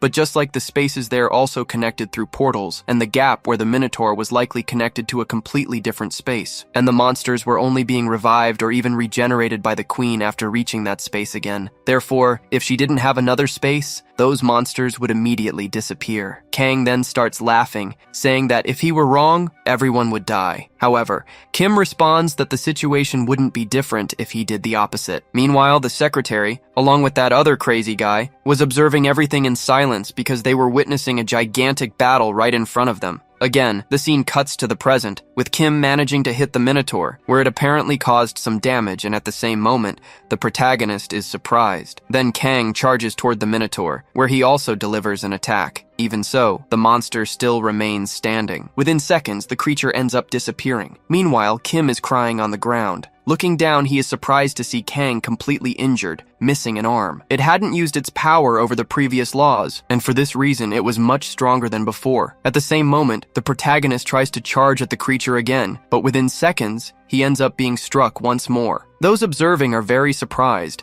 thinking they couldn't believe the power gap between them was so vast. Therefore, if he didn't use that skill, he would probably be killed. But even with all that, he still wasn't sure if he could defeat that creature. And if he didn't destroy it in one blow, the predation would definitely enter berserk mode. Thus, many unexpected things could end up happening. Even so, under those circumstances, that was the only choice he had left. Shortly after, a flashback of a child appears saying that the way to do it was through application, saying he didn't know why he was suddenly asking about how to use skills because their descriptions were in the stats window, and the way to manipulate one in reality could change its form in various ways, contrary to what was written in the stats window. For example, the boy used spirit magic, which could be applied to strengthen his body, where he was even capable of creating powerful bullets. And in the current battle, he sometimes mixed skills, and usually only applied force to his ring. Therefore, if there was a skill he wasn't good at controlling, he should try coding it with his own skill, because he was definitely capable of doing that. Then the scene cuts back to the present, with the protagonist striking the Minotaur again. As a result of that attack, the Minotaur's axe ended up being damaged. Even so, the monster tries to attack Kim again. With a threatening gaze, Kim was observing his prey. Then he appears to be charging up a skill, unleashing it against the monster. Thus, their weapons end up being broken. Shortly after, Kim ends up summoning his chain, managing to bind it to the monster. Then he uses his skill again, affirming that it was just as he thought before, because he really was able to do it. He had vaguely felt it before because his skill changed form according to his will, which meant he could probably apply it to his other skills. But even so, he didn't know much about that mysterious power. However, it didn't matter what the true nature of his skill was. Shortly after, the boy seemingly managed to defeat the Minotaur, saying he intended to make full use of that skill. After using his skill, the Minotaur starts to completely disintegrate and is utterly defeated. Subsequently, while all the players are inside the room wondering what happened, the protagonist appears before them with Kwon Kang-hyuk on his back, completely injured.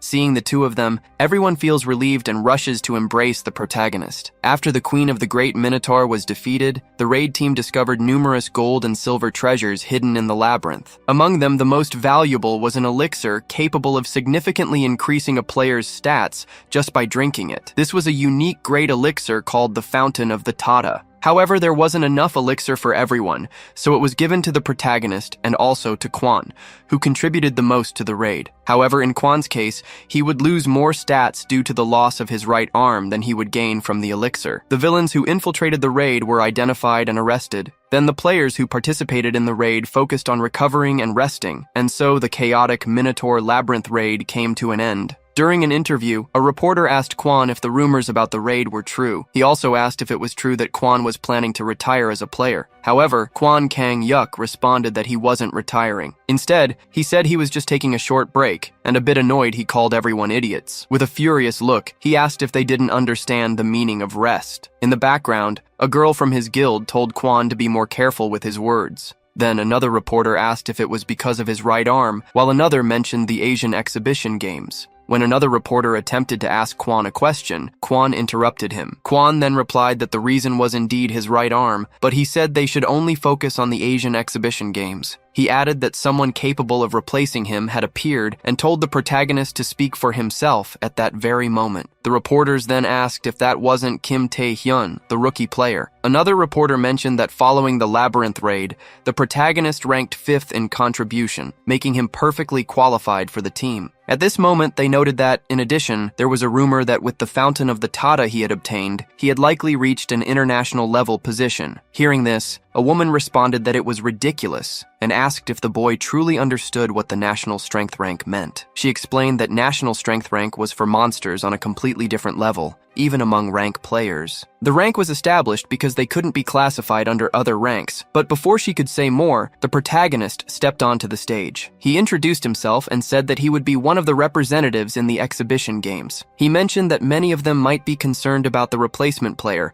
Kwon Kang-hyuk. He understood that, and no matter how much he had achieved, he was still just a rookie compared to the other players. He also admitted he couldn't guarantee he would perform exceptionally. At that moment, a mysterious man appeared, watching the protagonist. Laughing, he wondered if this would be the new rankers of New Korea. Meanwhile, a woman also observing the protagonist said there was currently no way to confirm the rumors about his national strength rank. In a restaurant, a young man asked his companion whether the protagonist was confident or not. The live audience was already commenting, Tae-hyun didn't seem confident in his victory at all. But that's when Tae-hyun spoke up, and the crowd went silent to listen. He made it clear he wouldn't confirm any rumors, but the games, yes, can reveal a lot, including the rumor that maybe, just maybe, he now has the power of a national-level player. Meanwhile, facing Shadow, Melina begged her master for mercy. She apologized, said she did her best, and that getting out alive was already a miracle. She confessed she had no idea Tae-hyun was so powerful, but Shadow told her to get up, saying that if her opponent was really that strong, she had no reason to blame herself. She gave it her all. At first, he thought about being benevolent, but Shadow made it clear that he feels nothing for the weak. And, without hesitation, he killed her right there. Power is the law, he declared, and then, with a deep hatred, called her a coward for running away. He ordered the others to get rid of her body. Shadow was pensive. All of this was very strange. He had invested much more in this mission than in the East Point one, precisely to make sure it wouldn't go wrong. And even with Gwan's assassination failing, it was impossible not to succeed in a simple dungeon like that. Kim Tae-hyun's name echoed in his mind, and he concluded that this year's Asian Games would be very interesting. At that exact moment, Tae-hyun was approaching a new location. He had barely arrived when a guy greeted him, saying that everyone was waiting for him, especially the most powerful players in Korea. Then, the country's newest representative, Kim Tae-hyun, entered the room and felt the super heavy atmosphere. The first to speak was Jin Soo-jung, 7th in the public service ranking, who didn't expect Tae-hyun to be so young. Then came Han Ji-seo, 8th in the ranking, who questioned whether this didn't violate the boy's human rights. But top 4 Shi Wang-guak intervened, telling everyone to calm down. Age has nothing to do with skill, she said. The 3rd in the ranking, Seo Jin Park, who was also there, said he knew Tae-hyun would arrive one day, but never imagined it would be so soon. Finally, the president took the floor, admitting that it was chaos to get there. But now that they were gathered, it was time to begin the strategy meeting for the Asian Games. Everyone sat down, ready to pay attention. Then the explanation about the Asian Exhibition Games began. They said that in the past, when the Abyss first appeared, people started to awaken their abilities. It was total chaos, with monsters and malevolent beings everywhere. That's why groups of vigilantes from all over Asia joined to fight these creatures, giving rise to the games. Today, representatives from each Asian country have 7 days to eradicate monsters and malevolent beings. Each one's numbers and classifications are converted into points. And even though people are afraid of these creatures, the games have become a festival for the public. But the truth is that behind all the festivities, a small-scale war is hidden. The Asian Exhibition Games are not just for comparing countries' strength, but also for gaining popularity and visibility. The winning country takes home a lot of money, unique items, and even the right to explore untouched dungeons. Tae-hyun thought to himself, I knew it. Participating in these games was the right decision. He had a bigger goal. The succubus queen, Rosaria, surely knew about the king, but it was difficult to understand the extent of his power, and he knew she wouldn't just hand over all the information. To talk to her, he needed even more power, and the Asian Games were perfect for that. He could fight stronger players and still earn rewards. It was then that Go Tae-wook brought up a problem. The number 1 spot on the New Korea team was still open. Gon, who was 2nd in the ranking, couldn't participate, just like other strong players like Yongyu. It seemed that Korea's power was not as strong as before, but Seongjin intervened, surprised. I thought this problem was already solved, he said. I heard that this little brat, Tae-hyun, reached the national level, didn't he? Everyone in the room looked at Tae-hyun, and the question exploded. National level? They didn't believe it. After all, he was too young for that. Taehyun just smiled and defended himself. It's just a rumor, guys. Calm down. He explained that the plan couldn't be based on this,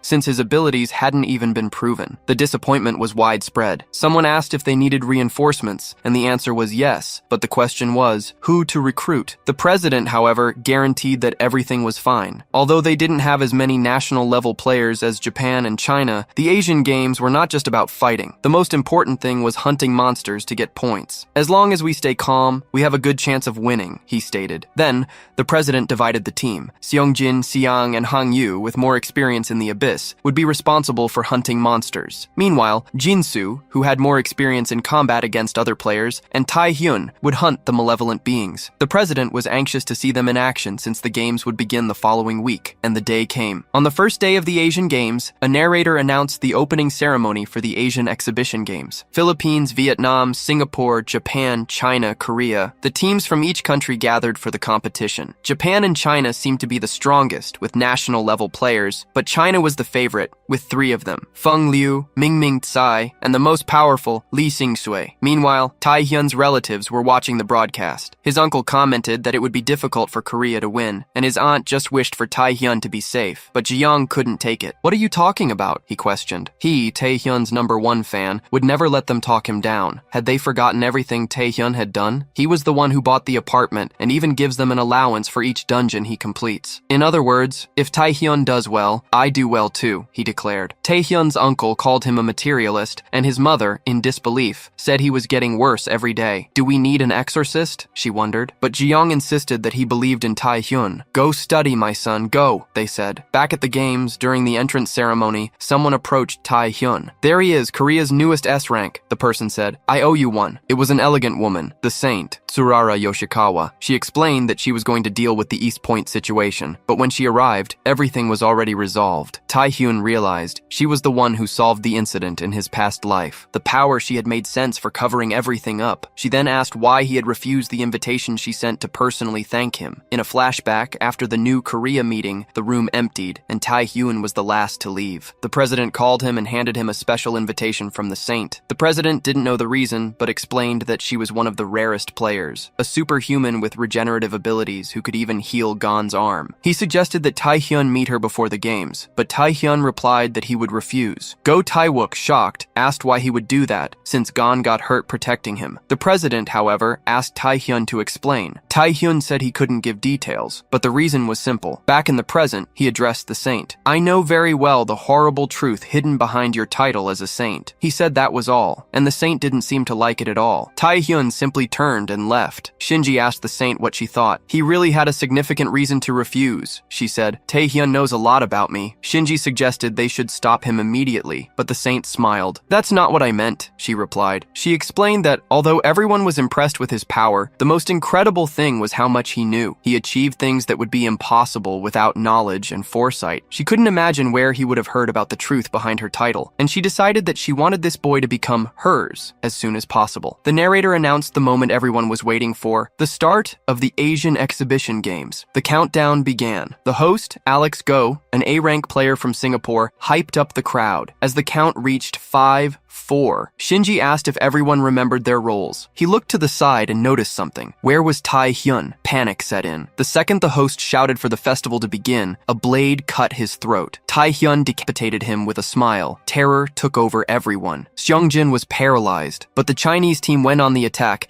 and the Koreans immediately moved to protect Taehyun. Lee Shin-chul and Shinji Nakata advanced, and everyone on the team united to defend the boy. A great explosion shook the arena, and the crowd wondered why the host's head flew off. After the smoke cleared, they were still protecting Taehyun. Poor Xiang was shocked. "What happened? He lost his head," she said. But Lee Shin-chul laughed and confirmed, "He killed the host. And you still protect him? He's going to kill all of us." The ghost sword Shinji approached. The saint, Tsurara, said he could kill anyone he wanted as long as he left Taehyun alive. The association presidents, including those from New Korea and Singapore, came over to intervene. The president of Korea tried to calm the situation. "It must be a misunderstanding. Our representative would never do that." The president of Singapore replied, "He beheaded the host." That's when Taehyun spoke. He was the malevolent being Chai Wan, he revealed. Chai Wan, an S-rank malevolent being, tortured and killed 30 passengers on a luxury cruise. Association Associations from several countries offered billions for his head, but the bastard disappeared after selling information and profiting from the passengers' torture. He simply changed his appearance. The president of Singapore was stunned. "You're not saying that?" Taehyun interrupted her. "The reason he was never caught is because he can change his appearance, just like he did now." Taehyun stepped on Chaewon's head, and his face changed. The audience was impressed. Taehyun gave all the credit for the information to Snipe Walker. Another player commented that Taehyun was very interesting. On the scoreboard,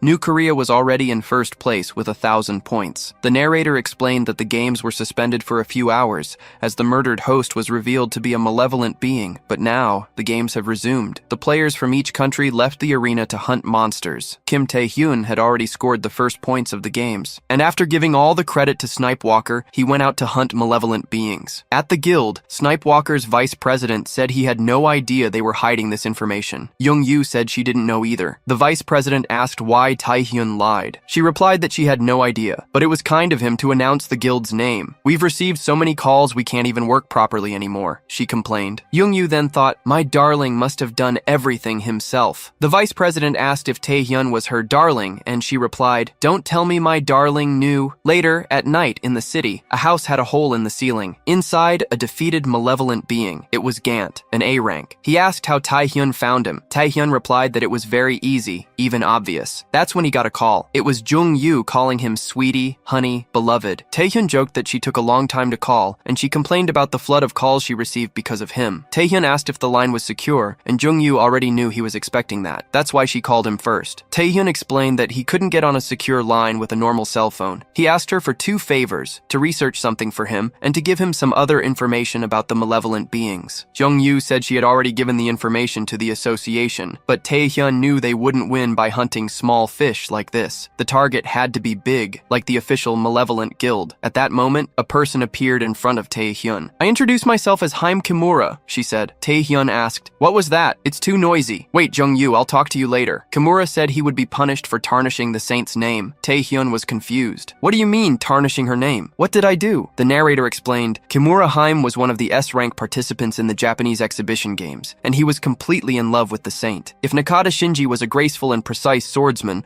Haim Kimura was a reckless and powerful warrior who destroyed his enemies without mercy. But it didn't matter how powerful he was. It was useless if he couldn't hit the enemy. Tae-hyun was on the phone and dodged all the blows. Kimura didn't understand why none of the attacks hit him. How can someone like him dodge all this? He wondered. Meanwhile, Jung-yu explained to Tae-hyun that the association couldn't just attack the malevolent guild. "You want a direct target from them? They would hide immediately. Even with information, we won't go after them until we're sure we can get them. You shouldn't poke a hornet's nest unnecessarily," she said, "or everything could get out of control." Tae-hyun agreed. He dodged one of Kimura's blows, who felt death approaching. Tae-hyun then slapped him. "It's possible if I can, isn't it?" he said. "I can know exactly where the person is if you give me the information. I can't explain why, but trust me. Haven't I proven it with results so far?" Young-yu complained. "Oh, honestly," but she agreed. Okay. We don't know much about the guild, but we'll give you information about the 3 warlords. They are people who control the underworld and even parts of society. They are 3 great leaders of the demonic humans in Asia. We managed to get in contact with one of Miyazaki Kenji's executives. If you capture him, he'll spill all the information. But if it goes wrong, you could make enemies in the games. What are you going to do?" she asked. Tae-hyun thought about the lords. "They're not as important as the guild, but it's not a bad choice," he said. "Okay, you can start with them." Young-yu agreed and said she would arrange everything. Tae-hyun thanked her, but Young-yu asked if he wouldn't ask her out for dinner. "Yes, after the games are over," he replied. Suddenly, Kimura got up, cursing Tae-hyun a lot. "How long are you going to underestimate me?" he yelled. "If you don't fight properly, I'll destroy everything." Tae-hyun said he wasn't underestimating him. "First, I'm going to corrupt all your senses," Kimura warned, activating his domination of the 5 senses. Tae-hyun thought he was doing Kimura a favor. Doesn't he know that fighting between participants is forbidden? If he doesn't listen to me, I have no choice but to get a little serious. He invoked the Death Knight King's zeal, and poor Kimura was caught by surprise. Meanwhile, Nakata was with the saint. He said Kimura was defeated and that he had already arranged the media, blaming it on demonic humans. But after the defeat, Kimura kept repeating the last phrase he heard. "Now I'm going to get serious with you." It seemed that Kimura was under a mind control ability, and that it would take him a month to recover, so he wouldn't be able to participate in the games anymore. The saint concluded that Tae-hyun had an ability the media didn't know about. Nakata Nakata suggested they might have to intervene, but the saint smiled. "He has a lot of little jokes, doesn't he?" she said. "We won't get points without him, silly." She wasn't worried. She already expected Kimura to lose. "I already have another plan," she guaranteed. Then, in a dirty, dark room, the door opened. Nakata and the saint found a prisoner. It was Ryoma Izaka, the one Tai-hyun had beaten the crap out of. The saint said it was time for him to go to work. Meanwhile, in an unknown place in the abyss, a woman was moving quickly. She suddenly stopped. It was Rikaya, an S rank from the Philippines. She asked why the person was trying to kill them. "Why do you want first place by doing something so cowardly?" she questioned. The person was Shushin, who replied that he wasn't kidding. "I like this. I'm here because it was a request from the Chinese Association," he said. The Filipino participants were shocked. "What do you mean? The president of the Chinese Association asked for this? It's ridiculous. Does he want to start a war?" they wondered. Rikaya protected the other participant and told her to run, while she would try to hold off that monster. But after a while, Rikaya was already dead. Shushin thought, "For my president to order this, there must be something very interesting." He wondered what the next country would be. "It's Korea," he remembered, and his next target would be Kim Tae-hyun. The news spread. The Asian Exhibition Games scoreboard for the first day showed New Korea in first place, with a 1550-point lead. In second came China with 700, and Japan in third with 500. The broadcast showed the representatives hunting demonic humans. The audience was shocked. New Korea is leading? Japan and China have national players. What are they doing? They said that Kimura Rei from Japan surrendered because of an injury caused by demonic humans. But then the bombshell news. Players from Singapore were found dead, and those from the Philippines missing. The public realized that something was very wrong. In the luxury hotel, Tai-hyun was looking at the news. The games committee had formed an investigation group to find out what happened and asked for the cooperation of all countries. Tai-hyun remembered that in his past life, this only started on the third day. Is it happening on the first day now? If the events were the same, he knew the culprits were the national-level players from China. They were doing this to show their strength and get rid of competitors. But the biggest reason he knew was the ambition of the Chinese Association president. Tai-hyun grumbled, "Both the saint and those idiots just won't let me rest in peace." Since the situation had come to this point, he had no choice but to speed things up. Suddenly, there was a knock on the door. He was startled and asked who it was. "Open up, Tai-hyun. It's me, Jang Jin-soo," the voice replied. He had found out from the hotel that Tai-hyun was there. "I want to have a little chat with you," he said. Tai-hyun was surprised. "Jang Jin-soo is here?" On the terrace, Jang asked what Tai-hyun was doing. "At the beginning of the ceremony, you decapitate a person, ignore all our plans, and do everything yourself? Don't you realize you're part of a team?" Tai-hyun found the speech familiar. Jang continued, "No matter the reason, I'm disappointed. You could have at least shared the information you had." But Tae-hyun interrupted him,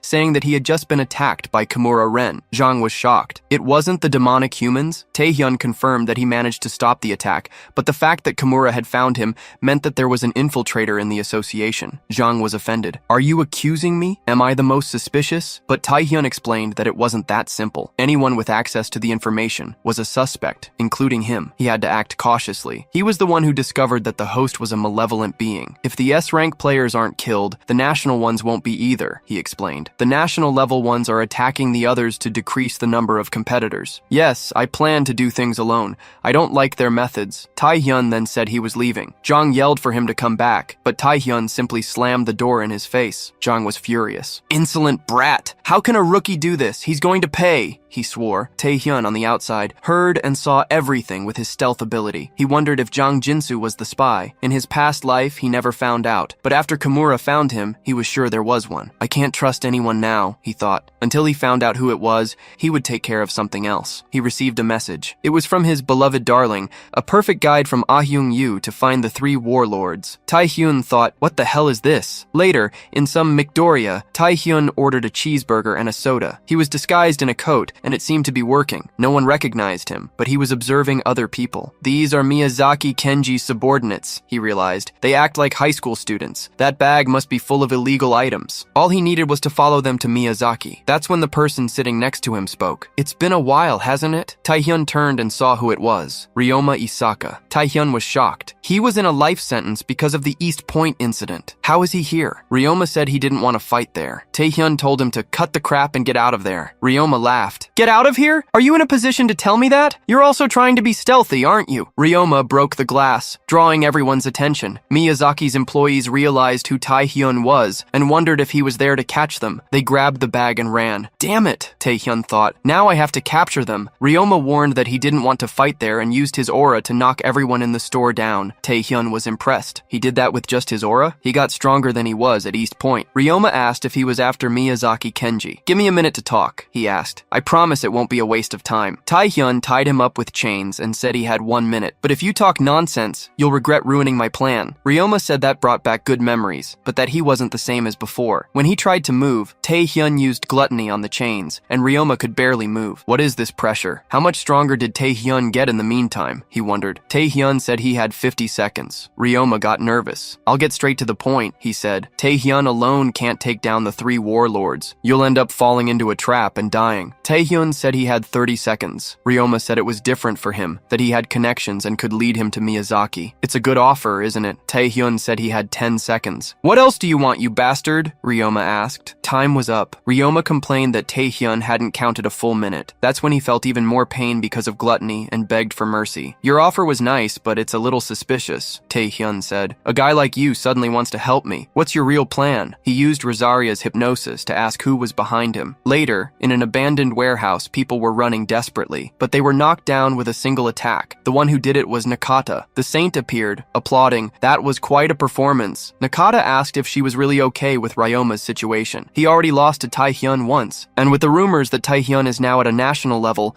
even with the holy power you gave Ryoma, it's still not enough for him to win, Nakata said. He risks being punished by the Oath of the Awakened, which requires him to bring him to you. You should be worried about that. The saint said there was no need. It didn't matter if Ryoma won or lost. According to the information I have, Taehyun is going after the 3 warlords, and Ryoma has already had contact with the demonic humans and has ties with Miyazaki Kenji, one of the members of the 3 great warlords. Since Ryoma can't defeat Taehyun alone, they must act together to get Miyazaki, she said. Of course it won't be easy, but there's a mystery about this child, and that's why I need information. I want to know how he fights, his values, abilities, personality, and the power he's hiding. No matter what end Ryoma has, we just need to get the information from his body afterward, the saint concluded. Taehyun left me no other choice. Later that night, in another abandoned place, Miyazaki was with his group. He asked why Ryoma was late. Where's the kid from Korea? Why didn't you bring him along? But Ryoma said that in that world, the strong hunt the weak. The weak are at the mercy of the strong. It's an unfair world. I have a suggestion for you, Miyazaki, he said, crying and all bruised. Do everything I say if you want to live. At that moment, Taehyun broke the ceiling. No one expected it. He came in, and the Death Knight King already had everyone on the ground. Taehyun said that to survive, they had to listen to the strongest. He asked who Miyazaki Kenji was, and he realized, the only person who managed to get up. Miyazaki said that Taehyun had planned everything. I'm going to kill you, he yelled. The battle began. Ryoma, seeing that, remembered the plan. Taehyun ate a little chip and said that Ryoma's plan was interesting. You have a deal with the saint, don't you? That's why you appeared in front of me. Is it mind control? He asked. Taehyun said it was fine. He would follow Ryoma's plan. Your plan was to lead me to Miyazaki, right? Then take me there. But of course I'll use my methods. Ryoma told him to stop. Since you captured me, I'll never help you. And even if I do, the ghost sword and the saint will kill us. Taehyun said that if Ryoma didn't help him, he would kill him right there. I don't care if trash like you dies, but I'll give you a chance to redeem yourself. The plan is simple. You help me as much as you can during the games and then spend your life regretting it with the victims. If you do that, I'll save you from the saint and the 3 warlords, Taehyun promised. Ryoma was shocked. Do you know what you're saying? This is insane. They're national level. Do you really think you can defeat everyone? Taehyun gave a little smile and said, of course I can. Back in the present, Ryoma watched that scene and started laughing nervously. He thought Taehyun was a complete monster. Taehyun was pressing Miyazaki's face and told him to open the gate to the 3 warlords. In a hideout of Tetsuo, one of the lords in the abyss, several bodies lay on the ground. Sitting on the throne was Lee Sing-kyu. He asked why that person had come to him. If your request is insignificant, I'll crush your head. The person kneeling was Tetsuo himself, who wanted to give a legendary item to Lee Sing-kyu. He said he focused on security, but he had a legendary item for him. Before that, I need a favor. Get rid of a person who is after me, Tetsuo asked. They had set up a trap, but there was a chance it would fail. And if it failed, that person would soon find them. Lee Sing-kyu became more interested in the person than in the item. Is there someone you even fear? He asked. Who is it? Before Tetsuo could answer, a fighting noise was heard from outside. Bodies were were flying, walls were breaking, the door was broken down, and who came in was Tae-hyun, tearing everyone up. He was with Ryoma. Tetsuo asked why Ryoma was doing that. Ryoma replied that now Tae-hyun had to win. Lee Sing-kyu was impressed. Our plan is just to move forward, partner, Tae-hyun said. The fight got ugly when Lee Sing-kyu entered. Tae-hyun thought the situation had exceeded his expectations. There was a national hunter from China there too. So you're the guy who scared Tetsuo? Lee Sing-kyu asked. The president of the Chinese Association also asked me to take care of you. It's great. 2 birds with 1 stone. Ryoma warned that this was Xu Shen and asked if Tae-hyun intended to fight him. Tae-hyun said it was obvious that Shui was cooperating with the 3 lords. It was you who assassinated the other participants, wasn't it? And you know that just by mentioning the association? You catch on quickly, huh? Shui said. It's Korea's turn, Tae-hyun retorted. Looks like I was lucky to find you here. You die here and now. Shui called him a little brat. The fight began, and Tetsuo was terrified. The subordinates told him to run. Is Shui going to lose? Ryoma provoked. My partner Tae-hyun is going to take out everyone. But Tae-hyun stopped everyone with the Death Knight King's zeal, including Ryoma. Why me too? Ryoma asked. Shui laughed. Do you really think you can get distracted during a fight? He said. Tae-hyun thought about Shushen, the mystic deity, the god of strength. He was by far the strongest national-level hunter in the Asian Games, a monster who defeated hundreds of creatures and players. But his true strength wasn't just in physical strength, but in his ghost ability, which had a destructive force that exceeded physical power. That's when Shushen used the Death Scythe. I am the Grim Reaper himself, he said. The Death Scythe was an ability that manifested a weapon to amplify the user's stats. The scythe's durability was even greater than that of unique weapons, but in exchange, all the user's other abilities were reduced. It was a terrible ability for Tae-hyun to get for himself. The palace wall split, and they fell. Jue with his scythe, and Tae-hyun with his gluttony dagger. Even with Tae-hyun hitting the scythe hard, it remained intact, while his dagger broke. What's wrong? Shui asked. Didn't you say you were going to kill me? Tae-hyun thought this was a pain. If he continued like this, both blades would break. He used his chains to trap Shui, who was a little impressed. Tae-hyun thought that if he didn't move, he wouldn't be able to defend himself. In addition to the chains, he used the Death Knight King's zeal. But Zhu said that a weakling is always a weakling. Do you really think these tricks will work on me? That's why you're not national level yet, Zhu said. Tae-hyun didn't expect that. Zhu used the Death Scythe to kill the Death Knight King. Tetsuo, watching from above, thought the fight was over. Tae-hyun seemed powerful, but not enough to compete with a national level hunter. Tetsuo said to leave Ryoma alive and take him hostage for the Saint. He wondered if Ryoma had betrayed the lords and the Saint. What did he see in this Tae-hyun guy? Tae-hyun has already lost. Now we just have to wait for Shui to come back, he thought. But when he looked at the battlefield, Shui was bleeding, and Tae-hyun was standing, intact. Tetsuo was shocked. What happened? I just blinked. Shui was spitting blood, almost dead. Shui remembered that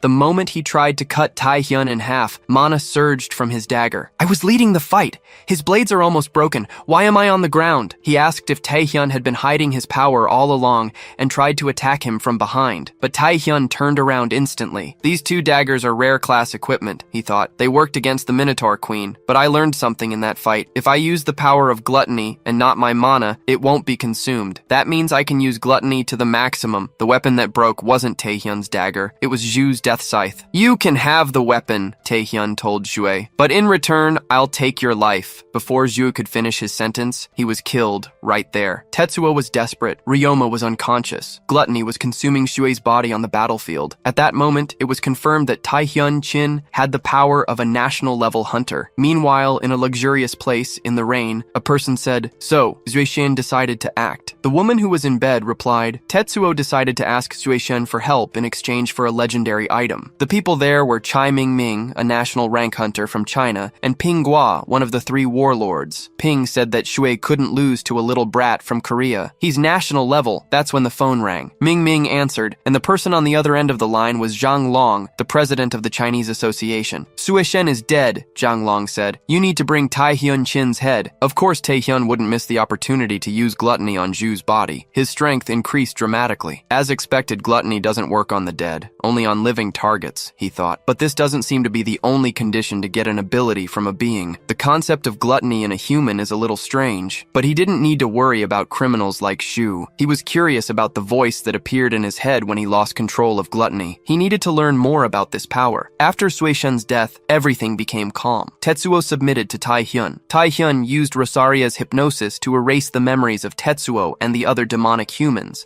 and handed them over to the association. Ryoma had nothing else to do there, and Tai Hyun sent him back to the Saint. Ryoma was desperate. "What do you mean, send me back? The Saint will read my mind. I'm going to die." But Tai Hyun said he would be fine. "The Saint isn't even that interested in you. You're trapped by the pact. If she reads your memories, she'll see that this is a good opportunity to get in touch with me again." Tai Hyun thought he didn't have high hopes for Ryoma. The problems now are the other two warlords, he thought. He had discovered a lot with hypnosis on Tetsuo, but he knew they must already know he was after them. He could think about that while taking a break. In the news on the third day of the games, national hunter Shu Shen was missing. The Chinese government asked for help. Meanwhile, the South Korean Tai Hyun captured Tetsuo, one of the three lords, and Korea rose to first place. Tai Hyun thought the president of the Chinese Association must already know that Shu Shen was dead. He was grateful to be able to do all that. That's when he received a call from Zhang Jinsu. Later, when they met, Jinsu said he thought he wouldn't come. He thanked Taehyun for responding. Taehyun asked if he was sure that Pinghua, one of the lords, was in that building. "Yes," Jinsu replied. "I can't reveal my sources, but the information is legitimate. She came in here last night to hide until the games are over." Taehyun realized that this was one of the hideouts he saw in Tetsuo's mind. "Why are you giving me this information?" Taehyun asked. "I thought you hated me." Jinsu said it was to prove he wasn't a spy. He had understood what Taehyun said last time. "I was attacked by another country, but I want to prove I'm not a spy. I prepared this information so you'll trust me." But Taehyun already knew he was the spy. Right after the conversation he had with Jinsu, Taehyun received a call from Yang Yu,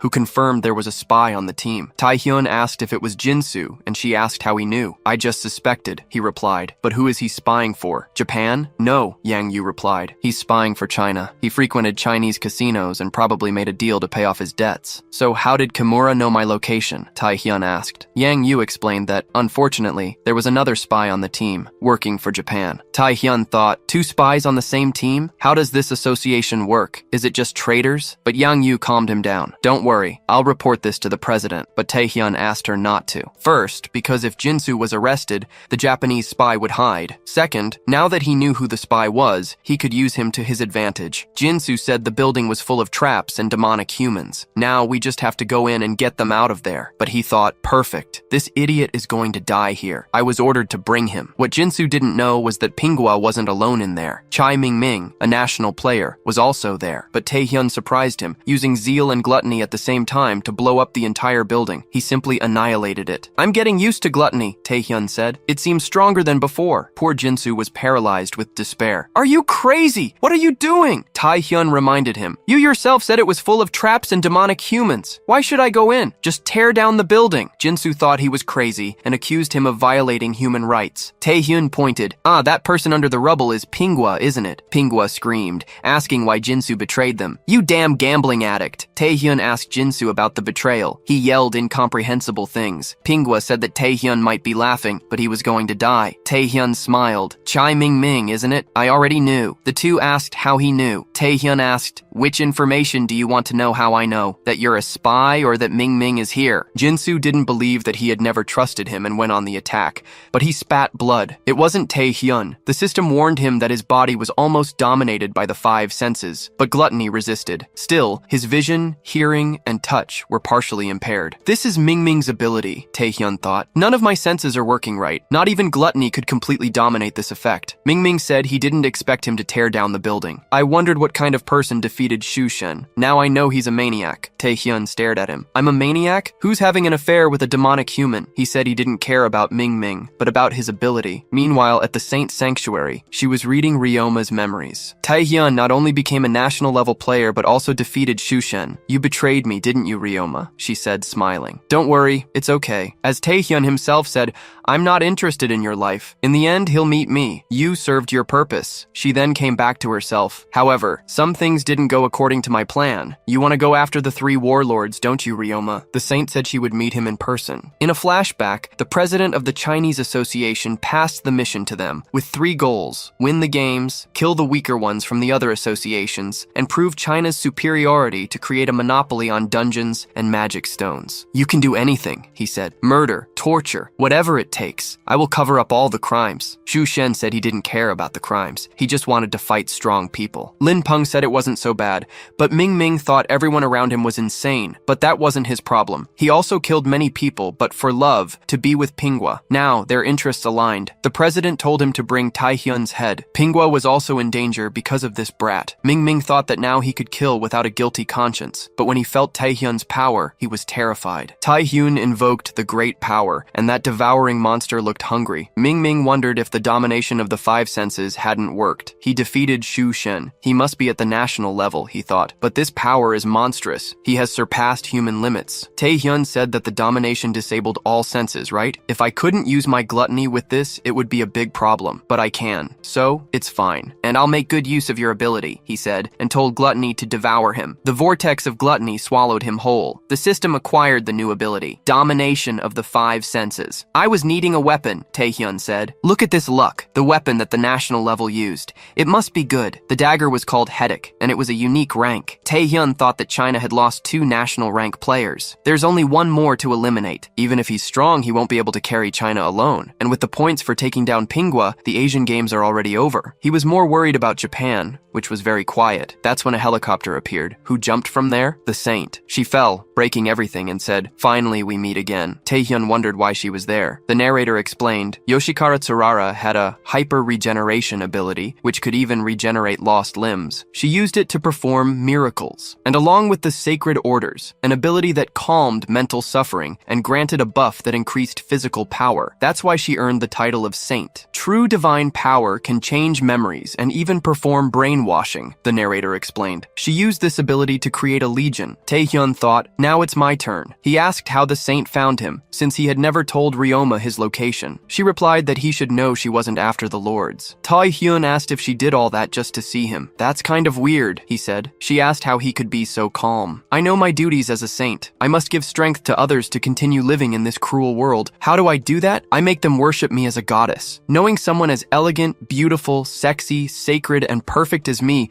makes everyone happy. Adoring me is the motivation to keep living, she said. Why are you so calm? Tai Hyun realized she was completely insane, but the saint said it was fine. Her duty was to lead people like Tai Hyun to salvation. An entire fleet of cars approached. Tai Hyun wondered why there were so many civilians. That's when he realized they were all brainwashed. The saint said he should already know she had searched Ryoma's memories, but there's one thing I didn't understand. The source of your information. Prepare yourself, she said. No matter how many secrets and power you have, I just need to make it so you can't use them. She said that killing civilians wasn't his code of conduct. He needed to kill the civilians or get out of there alive. Tai Hyun thought, this damn subhuman is using civilians as a shield. Later in Korea, 2 members of Nightwalker found the hideout of the last of the 3 Lords of War, Shadow. To think they managed to hide an entire area, one of them said, but he turned and saw the other member with his head blown off. Shadow appeared. Nightwalker, he said, it seems my land is full of pests. The man was terrified and couldn't fight against death. Shadow thought that Tetsuo must have said everything. This Kim Tae-hyun guy is ruining everything. He even managed to kill Xu Shen. Shadow's subordinates prepared the portal. Shadow thought that Tae-hyun couldn't get too arrogant. Tae-hyun isn't the only genius in this world, he thought. I've already witnessed the pinnacle of all existing talent 10 years ago. He told his group that they would go to the abyss. Back at the scene with the civilians, they threw themselves at Tae-hyun. The saint said that he had saved several lives at East Point and that, because of that, he wouldn't attack mere civilians. She just needed to wait until he surrendered. But Tae-hyun didn't care and dealt punches to everyone who approached. What are you doing? The saint asked. They are innocent civilians, Tae-hyun replied. What do you mean? They attacked me first, and you're the one who controlled all of them. He pulled her with a chain and hit her in the face with a kick. The saint wondered if her analysis was wrong. Is the hero of East Point this piece of crap? But she realized he had attacked weakly. No civilian had died. It was a trick, but she had her own tricks. She threw seeds on the ground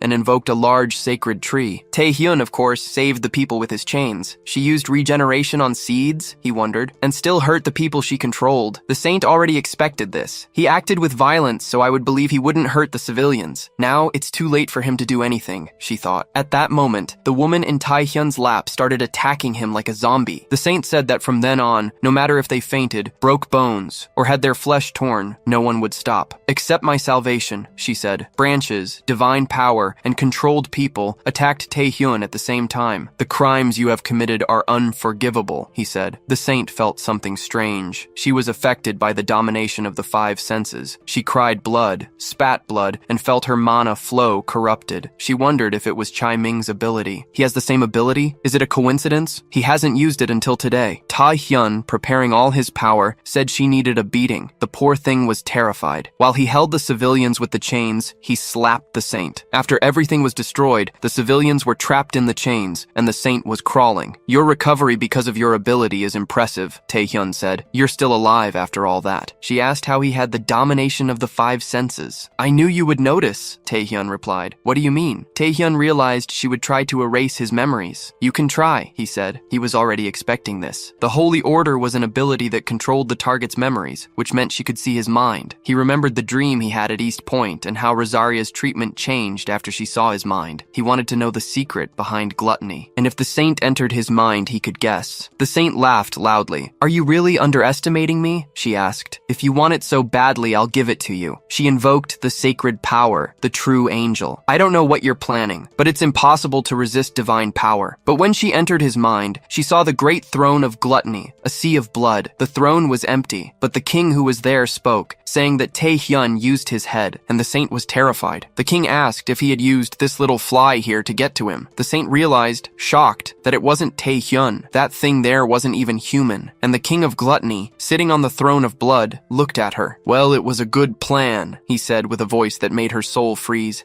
"but it's not even close to enough." He then simply swallowed the saint. She was completely devoured by the power of gluttony, and Taehyun woke up in a hospital room. Confused, he wondered what was happening. Where was the saint? At that moment, the door opened, and his sweetheart, Young-yu, came in. "Finally awake, huh?" she said, her voice full of relief. "Do you know how worried I was?" His family had waited until the night before. Taehyun had been unconscious for a full day. He asked about the saint. Young-yu explained that she was also unconscious. The same with Jinsu and Pingui. As for Xiao Ming, he was missing. "What happened?" she asked. Taehyun thought he had failed. He knew the attempt wouldn't work, but still, a national-level player hadn't even come close to discovering the secret behind gluttony. "What the hell is inside my head?" he wondered. "How strong do I have to become to discover this?" Young-yu approached, stroking his hair. "Without you, our points went down the drain," she lamented. "Take your hands off," Taehyun said. That's when Taewook opened the door. "For goodness sake, you're finally awake," he exclaimed, relieved. He told Young-yu that they needed Nightwalker's support. "We have to find the group that went into the abyss. Park Sung-jin and the rest of the Korean team are missing." Later, Taewook confronted him. "You're going alone? Are you crazy?" Taehyun explained that if they sent too many people, they would only cause more casualties. Sung-jin and the other veterans had gotten lost in the depths of the abyss. "If they've disappeared for good, it wasn't a monster attack, but from another player," he said. "Certainly a national level one. He would go alone." Taewook agreed that it made sense, but he couldn't let him go. "You're a patient who just woke up." Suddenly, Taehyun's cousin, Jae-yong, opened the door. "Where do you think you're going?" he asked. "Your family was very, very worried. We thought you'd never wake up." Taehyun's mother scolded him. "It's all Yong's fault for calling us. You have to see your family, right?" Everyone begged him not to go. "You're too stressed and hurt. You need to recover." Taehyun thought about his life before he awakened. Everyone wanted to tear him down, looked at him with hatred and contempt. But now everyone was worried. He smiled. "Thanks for the concern, but I have to go. It's temporary. I have allies who are in trouble, and I'm the only one who can save them," he said with conviction. "My family doesn't deserve someone who abandons his friends, right?" Jae-yong was moved. Young-yu patted him on the back. "My baby got so sentimental," she joked. "Okay, but come back alive and with everyone, okay?" Meanwhile, in the abyss, a serious fight was happening. Seo Young-jin was thrown far away, visibly injured. The one who dealt the blow was Liu Peng, the Blood Blade. "You lasted a long time," Liu said, "but our little game of hide-and-seek is over. If you become my servant, I'll let you live." Seo Young-jin asked if he was asking him to betray his friends and country. "Of course I refuse," he declared. Liu Peng said he had chosen pride over life. "Not bad, but it seems one of your allies doesn't agree," he pointed out. Han Ju was thinking that those two were idiots. It was time to join Liu Peng's side. There was no way to beat that monster. The only chance to survive was to join him. He remembered a conversation with the saint, who trapped him and ordered him to become her servant, giving reports on all the players, including Taehyun. If he refused, she had her methods, but he knew the proposal was beneficial for both of them. Han Ju had already betrayed everyone. One more time wouldn't make a difference, he thought. Seo Young-jin interrupted him. "Don't worry," he said. "I know you're scared, but you'll get out of here alive, even if it costs me my life. It's not too late to betray us after I die. Xiang commented that he was talking too much for someone who was almost dead. Hanju, with nothing to do, cried and apologized. He decided he would fight too. Everyone is holding on to the same rope, aren't they? Liu Peng laughed. He told his subordinates that the situation would be difficult, but he would teach them the difference between powers. He invoked a barrage of blood blades. Seo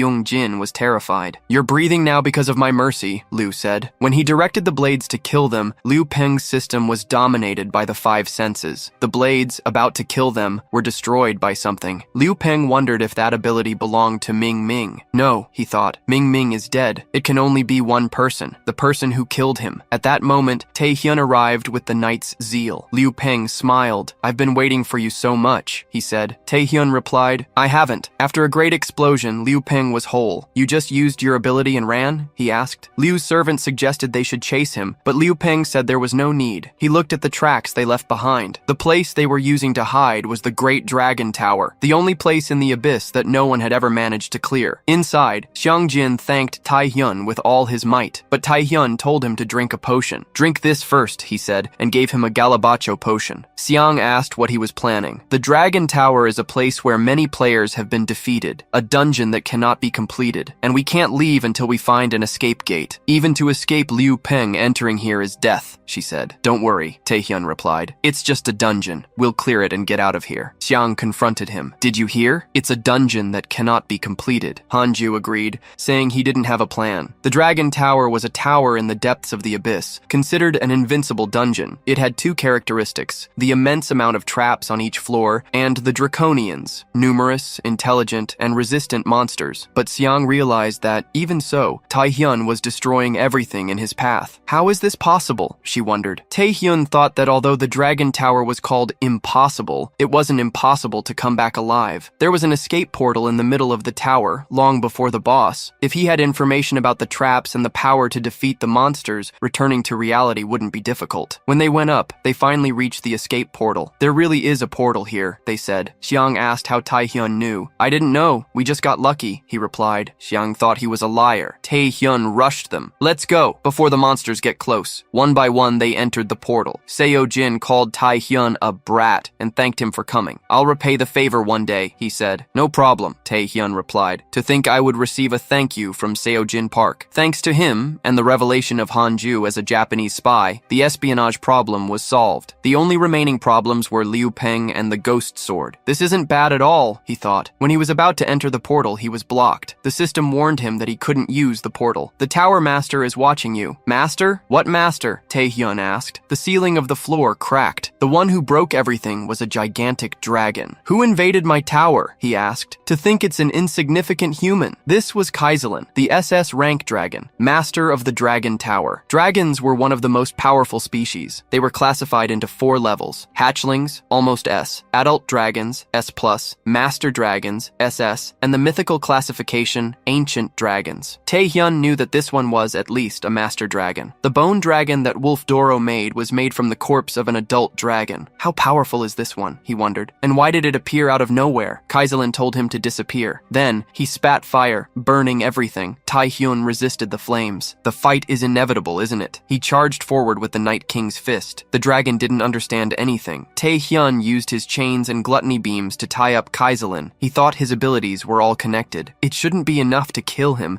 but I should be able to get an ability. But the dragon easily broke free and almost crushed him. What is this ridiculous durability? Taehyun wondered. Using his stealth, he thought he had to buy time. That's when he saw the person behind him, who slammed his head into the ground. Polymorphy, he thought. Kaizelin had transformed into his human form and created a sphere of fire to finish Taehyun off. After hitting him and hanging him from a pillar, Taehyun thought he couldn't even react. He had no way to fight an SS rank. Kaizelin used the check ability. The gluttony system tried to resist, but it wasn't enough to overcome the draconic power. All of Taehyun's abilities were sealed. Kaizelin said he felt nothing wrong. "This power that invaded my tower, it burned even stronger after touching my own power. It's definitely not the power of a mere human," he said. He asked Taehyun who he got this power from. He needed to know who the owner was. Taehyun thought, "The identity of my power. Even he wants to know. I want to know more than anyone, you jerk." "Tentacles?" Kaizelin asked. He was hit and thrown far away. How can a mere human do that? He wondered. A voice replied, "I was needing a new puppy. This little red lizard might do." It was Rosaria herself himself whom Taehyun had invoked. Rosaria scolded him. "It took you so long to invoke me. You're very irresponsible, you know." Taehyun replied that he couldn't trust a monster. Meanwhile, the president of the Korean Association received the news that Taehyun was also missing. "How is the person who rescued them missing?" he asked. Hanju said he didn't know. "We crossed the portal together." The president asked about Seo Jin. Xiang said he was making a scene to go back to the abyss and save Taehyun. Tae-wook said it was better to stop him. The president agreed. "I don't know what the other presidents will do with this information," he said. "No one can know that they are alive and that Taehyun is missing." With them lost, the games entered the 6th day. Soon, the Asian Exhibition Games would end. The rankings they had achieved up to that point would not have been possible without Taehyun. If he dies, the games will mean nothing, the president thought. "Please, Taehyun, be alive." In the tower, a full-on fight was happening between Rosaria and Kaiserling. The fight looked more like a war. "I could really die here," Taehyun thought. "These two are complete monsters. The power is insane." It was certainly the right choice to call Rosaria, but was it the right choice to wait to call her until now? He had a reason for not invoking Rosaria before. The first was that the invocation required a lot of mana. Even after being invoked, the consumption continued. It would only be sustainable if he had mana potions, but the biggest problem was another one. Kaiserling used the power of the meteor, and a rain of meteors began to fall. Rosaria showed no fear and cut them all as if they were nothing. Taehyun thought that the problem was precisely how powerful Rosaria was. She tied up Kaiserling with her tentacles and threw him, breaking several walls. "Rosaria being so powerful is very dangerous," he thought. "Even if she decided to help me, I can't completely control her." Rosaria asked what he thought of her power. Taehyun thought that, despite everything, he could trust her for now. Kaiserling recognized her power. "Truly impressive, Succubus Queen, but this only increases my confusion. Why is an Archduke of the Abyss helping a mere human? Aren't you ashamed?" Rosaria called him a chatterbox for a little lizard. "Archduke?" Taehyun wondered. "An Archduke serves the king. Rosaria might also know about the king. There might be some connection with him. What does she know?" Rosaria told Taehyun that she was aware of his questions, but that he didn't have the right to know. "And even if you did, you couldn't do anything," she said. "But you must already know that. Regardless of the answer, you will continue on your path. The current situation is not easy either." Taehyun asked what she meant. That's when he noticed his hand. It was a reverse mana flow, because he was using too much mana at once. Kaiserling said that even if she was an Archduke, she was invoked by a mere human. "A human could never withstand so much power," he said. "If you insist on resisting, I will incinerate both of you." He prepared a power to finish them both off. Taehyun warned Rosaria of the explosion. But of course, Rosaria managed to defend herself. "You are very persistent for a lizard," she said. She explained that her power was limited to Taehyun's body. If she stayed longer or used more power, he would die. "I'll give you a gift before I disappear," she said. "What gift?" Taehyun asked. Rosaria hugged him and told him not to die. She kissed his forehead. The system warned him that he had received a kiss from the queen, and his hypnosis rank temporarily changed to S. He prepared the hypnosis to use on Kaiserling. "What are you doing now?" he asked. Inside Taehyun's mind, Kaiserling found himself in front of Gluttony. Gluttony said the damn succubus move was cool. She couldn't do the cleanup, so she left it to me. Kaiserling wondered if he was inside his mind. Is that one sitting on the throne the human from before? He thought that at first glance he looked the same, but the essence of that man, he was truly a living being. Gluttony said he had no business with him and told him to leave. "Tell Gluttony to swallow him," he said. Poor Kaiserling didn't even resist. When he returned to reality, he was injured. Taehyun wondered what had happened. The rank changed, but this has never happened. Kaiserling is acting strange, but he decided he didn't have time to worry about it. He took another mana potion and went on the attack. "This is my only chance." He used the power of Gluttony to run toward Kaiserling and made a large cut with the dagger. "My attacks are finally working," he thought. He accumulated more power from Gluttony. "Rosaria told me not to die. Who's going to die here? I need to learn more about the king and about my power. I need to get revenge on Asmodeus who killed me in my past life. I never had the chance to have a real life. Die here? No way. I'm going to defeat Kaiserling and come back." He used the maximum power of Gluttony. "How does a mere human dare to do this?" Kaiserling yelled. His head was torn off the next moment. The system warned that Taehyun's Gluttony rank had changed. Taehyun was lying down with everything around him destroyed. He thought he would die this time to the crazy dragon, but he got up. It's time to go back, isn't it? And that's how Kim Taehyun officially became a national rank player, going from B rank to A rank. On the 7th and last last day of the games, everyone was there to see the final ranking. The analysts were checking each magic stone. Japan got 4,600 points, but it didn't surpass China, which had 4,800. Nakata thought he wanted to avenge the saint, but the damn Tai-hyun was still missing. They at least got second place. Come back soon, for goodness sake, he said. But the ceremony hadn't ended yet. The president of the Korean Association thought that, without Tai-hyun, they would finish in third place. They even got to be in first, but stagnated on the fifth day, and were overtaken.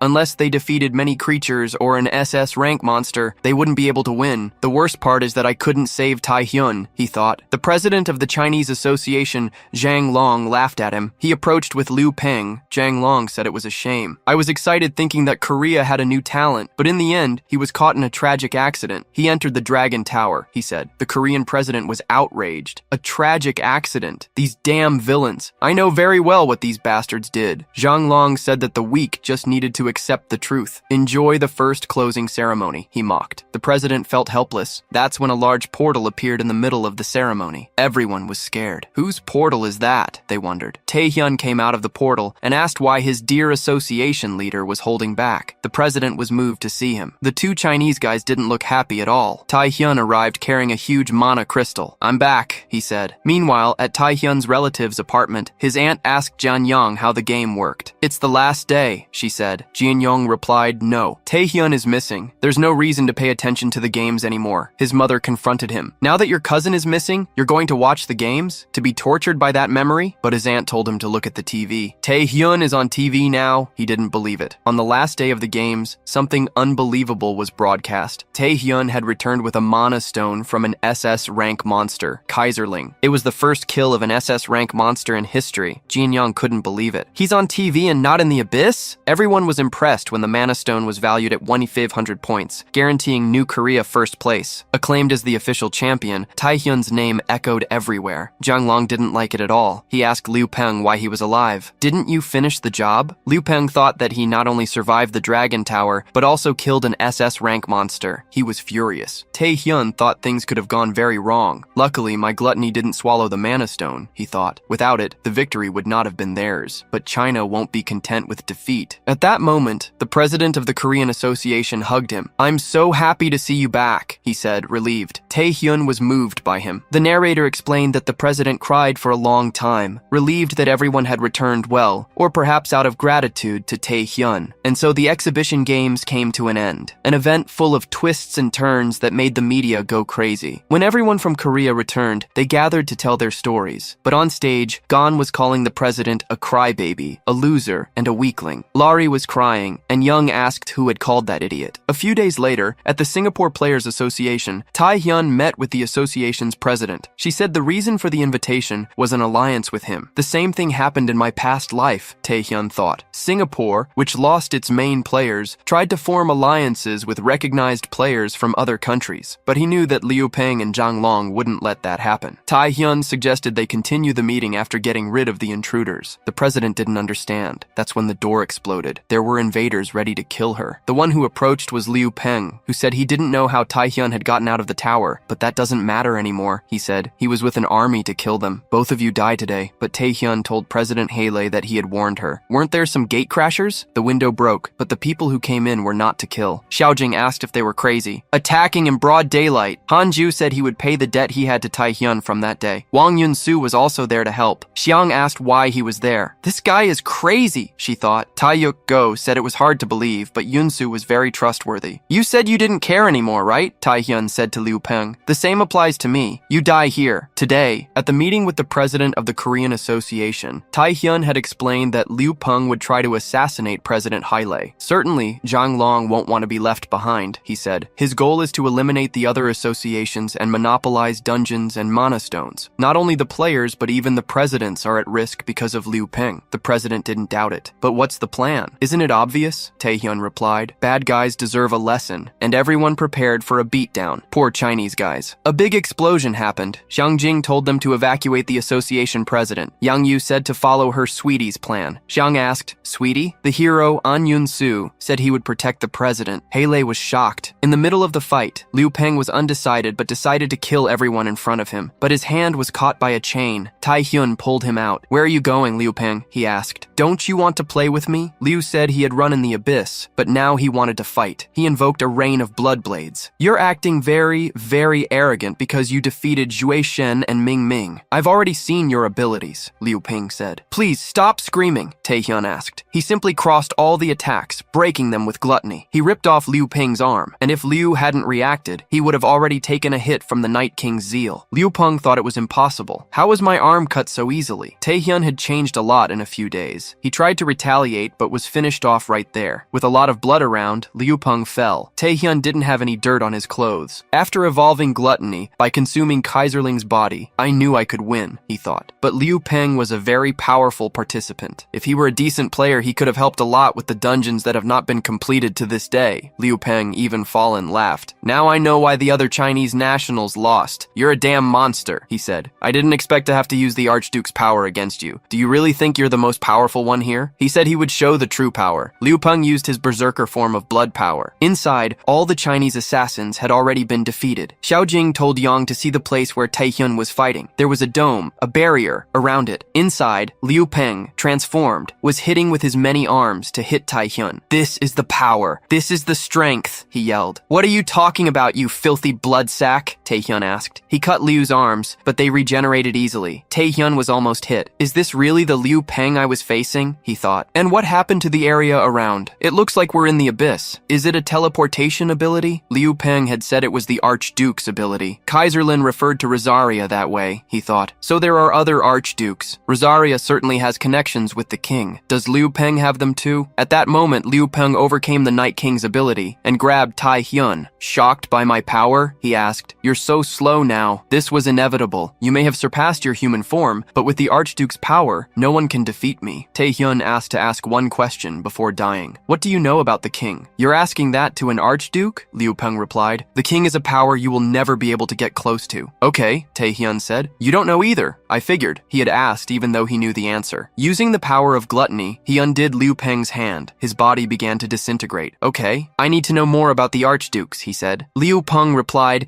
that he had been hiding his power all along. My business with you is over, Taehyun said. He told him to disappear. Liu Peng was devoured by gluttony. After devouring Liu Peng, Taehyun thought that Liu Peng knew about the Archdukes, but not about the king. Maybe only Rosaria knows, and according to him, there are more Archdukes besides her. If they are all at her level, they are incredibly strong monsters, he thought. I don't know how much they know about the king, but this is the only path I have. That's when Liu Peng's body transformed into a mass of blood and flesh, gathering at a single point. A voice said, that idiot kid talked so much about being the strongest, and that's all he has to offer? Humans are very mysterious and idiotic beings. It was Igman. You killed my contractor, didn't you? He asked. Igman gathered the power of blood. Contractor? Taehyun wondered. This mana, this power, it's probably the Archduke of the Abyss he had talked about before. Igman said he wanted to see Taehyun's abilities and attacked him with blood blades. Even wounded, he managed to narrowly dodge. It's the same ability that Liu Peng used, but the size and power are much greater, he thought. He tried to defend himself at all costs with gluttony. This guy is at the same level as Rosaria, he thought. He's not a being you can approach without thinking. Why did he appear out of nowhere? I need to survive. I'll use everything I have. Igman was impressed. The narrator explained that invoked creatures are affected by their contractor's power. If the contractor is weaker, the being can exercise more power through them. If they are more powerful, the contractor's body may not be able to handle it, and the invocation is cancelled. That confirms that Liu Peng is dead, Taehyun thought. Igman must have used his body as a catalyst. But there must be a limit to this invocation. I just have to hold on until then. Igman said that Taehyun was much better than the old contractor, who only talked and did nothing. He broke the Death Knight's fist. Trying to survive against me is useless, he said. Without Taehyun being able to react, he was caught in a hurricane of blood and magic. Even having power, you have to learn your place, Igman said. He could end him with a snap of his fingers. But suddenly the great blood storm became a garden of petals. Igman wondered where the petals came from. It was Rosaria who saved Taehyun. She said he always called her in the most interesting moments. Taehyun said the situation was terrible. Igman finally understood. I was sure it was impossible for my contractor to die against a normal human. And to think you managed to contract Rosaria, he said. Get out of here and leave the human. If not, I'll bury you with him. Rosaria asked if he was taking out his anger because his contractor had died. It's been over a millennium. and you're still petty. You should already know that my answer is no, she said. Tae-hyun asked who that guy was. Rosaria said he was Vampire Lord Igman, an archduke, and now their enemy. Igman prepared an attack. I'm going to kill you, he yelled. That's my line, Rosaria replied. A powerful combat began between the two. Tae-hyun felt the reverse mana flow and thought he wouldn't last long. He had reached his limit too quickly because of the fight with Liu Peng and the other assassins. He could barely maintain Rosaria's invocation, let alone help her, but she told him not to rush. My limits are connected to the contractors. You've become stronger, but our enemy is an archduke. I can't stop him if I don't use all my power. Hold on just a little longer, she said. You've fought so hard for your life until now. It can't end like this. Look at the true power of an archduke, a power that one day you will be able to surpass. She created a huge sphere of power. Igman said it was his time. He broke the invocation. For today, our meeting is over. If you survive, we can meet again, he said. Rosaria's lightning bolt hit Igman's blood spear, causing a large explosion that blinded everyone, including Tae-hyun, who lost consciousness. The system warned him that he was in critical condition, with little life and zero mana. Wandering through his subconscious, Tae-hyun wondered how many times this had happened. S rank, national level, archduke. Whenever I get stronger, a new, even stronger opponent appears. How long will I have to repeat this? That's when he heard a voice. Pathetic, it said. It was the consciousness of gluttony. What are you doing? Wasting the king's power like this? National level, archduke. That's a joke, the voice mocked. If you're not determined to give everything you have, your own body, then I can make good use of it. Tae-hyun woke up in the hospital again, but he thought he had finally seen the face behind that voice he heard so much. This time, the person had looked directly at him, but he didn't know what her connection was to the king. He looked to the side and saw a lot of people watching him. When everyone screamed in relief, he said, "For goodness sake, stop hugging me at the same time." Young-yu explained that the barrier disappeared with a large explosion, and only Tae-hyun remained unconscious. Fortunately, the Chinese Association's assassination attempt failed,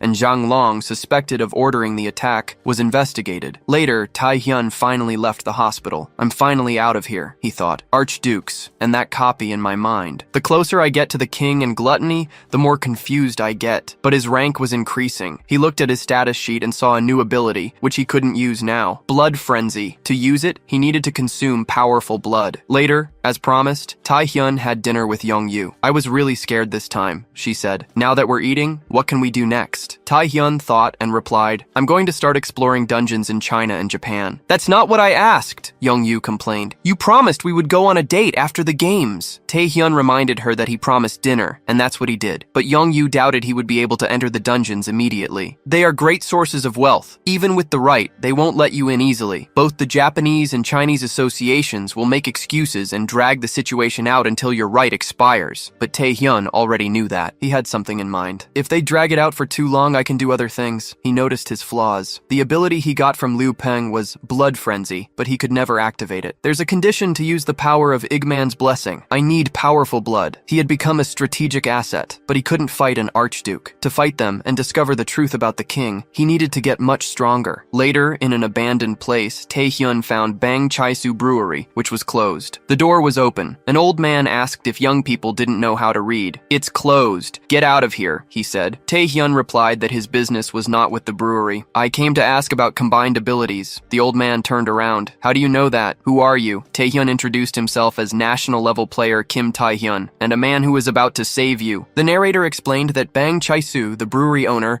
had a unique S-rank ability, Fragments of a World, but he didn't want to use it. A person said he was arrogant for not wanting to save the world, but Bang couldn't ignore his only son. He tried to fuse the abilities of the villains his son brought, but one of the experiments overloaded the mana body. You couldn't find out why, Tae-hyun said. The people you and your son brought continued to die or went crazy because of the reverse mana flow. Your son fled for fear of retaliation, and you swore never to use the ability again out of regret. Bang was shocked. How do you know all this? He asked. And you still want me to use my ability? You're crazy. Go away. He said it didn't matter if he was S rank or national level. He had already destroyed many things with this ability and would not use it again. But Tae-hyun calmed him down. He invoked his gluttony. There's no way my body will break, he said. Later, Bang asked if that was true. The reverse mana flow wasn't your ability's fault, Tae-hyun explained. It was because your ability was too strong for the villains' bodies. It caused an overload. My bodies are strong, and even if it doesn't work, I won't die. Bang wondered how that was possible. His abilities, which he thought were curses, were resolved by a young man in an instant. Who is the real Tae-hyun? Taehyun. It's as if he knows the future. By the way, Taehyun said, don't tell anyone that I came here. Even if I die, no one will know that you killed me. Don't say such things, Bang begged. Taehyun thought that in his previous life, Bang's guilt was only uncovered 10 years later. Too late. He died of regret. It's a good thing I wasn't late. The system asked if he wanted to make 3 ability combinations: Stone Skin with Stealth, the Zeal of the Death Knight King with Paralysis, and the Heart of the Monarch with the Silent World. Bang was impressed. 3 different combinations? How does one person have so many abilities? Taehyun thought he couldn't detect abilities without a fixed origin, like Gluttony or Rosaria. He told Bang to continue. Okay, Bang agreed. Here he goes. At the headquarters of the United States Players Association, President Kevin Lee was in a meeting with the strongest players. Gregor Gale, the top 10, asked if there would be a war. Dylan Gray, the third best, told him to be more respectful. Ricky Hollis, top 2,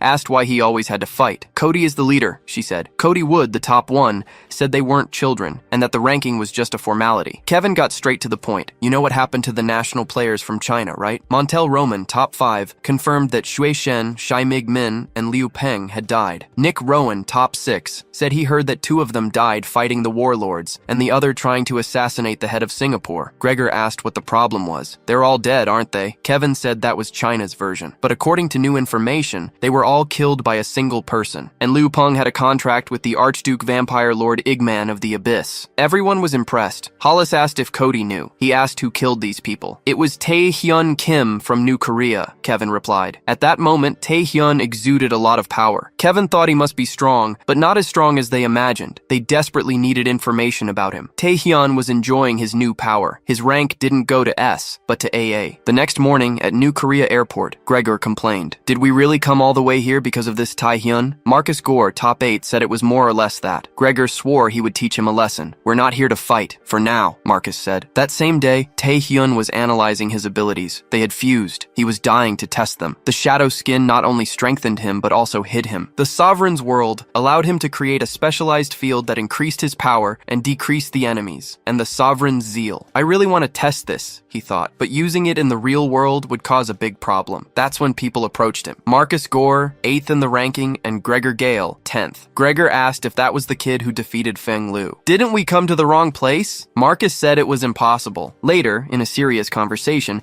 Taehyun asked what business they wanted to do. Marcus said he was impatient. They just wanted to talk. Marcus used the Ziggurat ability to analyze Taehyun. Full name, rank, status, abilities, even his mental state. I've never seen an AA rank, he thought. Taehyun's status makes him a national, but maybe it's not enough to defeat Feng Liu. But when he checked the abilities, Gluttony blocked the Ziggurat. This has never happened before. Marcus was shocked. He became very curious about Kim Taehyun, Korea's newest national player. Now he understood why the president was so interested. What do you want from me? Taehyun asked. Marcus said they wanted a partnership for the dungeon in China that he won as a reward. The US president wanted to investigate it, and since Taehyun defeated Feng Liu, Zhang Long would try to stop him from entering. Their goals aligned. If Taehyun allowed them to enter, they would help him complete the dungeon and get rid of the problems with Zhang Long. Marcus knew that a contract with Kim Taehyun would be beneficial. Even if he refused, it would be clear that they were not enemies. Taehyun refused. Marcus thought it was a shame, but he respected the decision. But Gregor told him to stop. We came all the way from the United States, and he refuses? Marcus told him to let go of Taehyun. Gregor said he didn't negotiate with kids like that. Look how weak the monsters are, he provoked. Taehyun thought it was strange. Marcus wanted a friendly relationship, but Gregor was ruining everything. But Taehyun noticed the look in his eyes. He had seen that look many times. Gregor didn't want to fight for a specific reason. He just refused to believe that Taehyun was at the same level as him. Okay, Taehyun said. If you really want me to say yes, I want to see who is the strongest. He thought it was a great opportunity to test his new abilities. Later, in an arena with an anti-ability barrier, the secretary Haya Yan asked, Taehyun wants to gamble in our arena? This is going to destroy our structure. Do you really think the arena will withstand 2 national-level players fighting? Gregor liked the idea. I like the way you think, he said. Taehyun replied that he hoped he would like the end. Don't worry, Gregor said. I always love a good hunt. He transformed into a huge beast. A single blow decimated part of the arena. Haya Yan was desperate. Gon asked, what the hell is that? A giant werewolf? Marcus explained, that's his ability, the heart of the wolf. He transforms into a werewolf, further increasing his physical abilities. Marcus thought it was a shame they couldn't get a friendly relationship relationship with Taehyun, but now he would see how powerful the man who defeated Lim Peng was. Gregor chased Taehyun. He thought Taehyun was an idiot. Marcus told me everything with the ziggurat. His stats are inferior to mine, and I transformed into a werewolf, further increasing my abilities. A brat like him would never be at my level. Taehyun let himself be caught. It's no wonder you're the number 10 rank in the United States, he said. I hope you're strong enough not to die when I test my abilities. Taehyun simply swallowed Gregor and the entire arena with his next ability, creating a black goo. This was the Sovereign's World, the mix of World of Insensitivity with Heart of the Sovereign. Inside it, the user gains more power and the enemy loses. Gregor asked what place that was. Where's that damn guy? He took a punch to the face. The second ability, Shadow Skin, the combination of stealth and stone skin, allowed him to finish off Gregor without him seeing. Gregor tried to retaliate with an attack from his claws,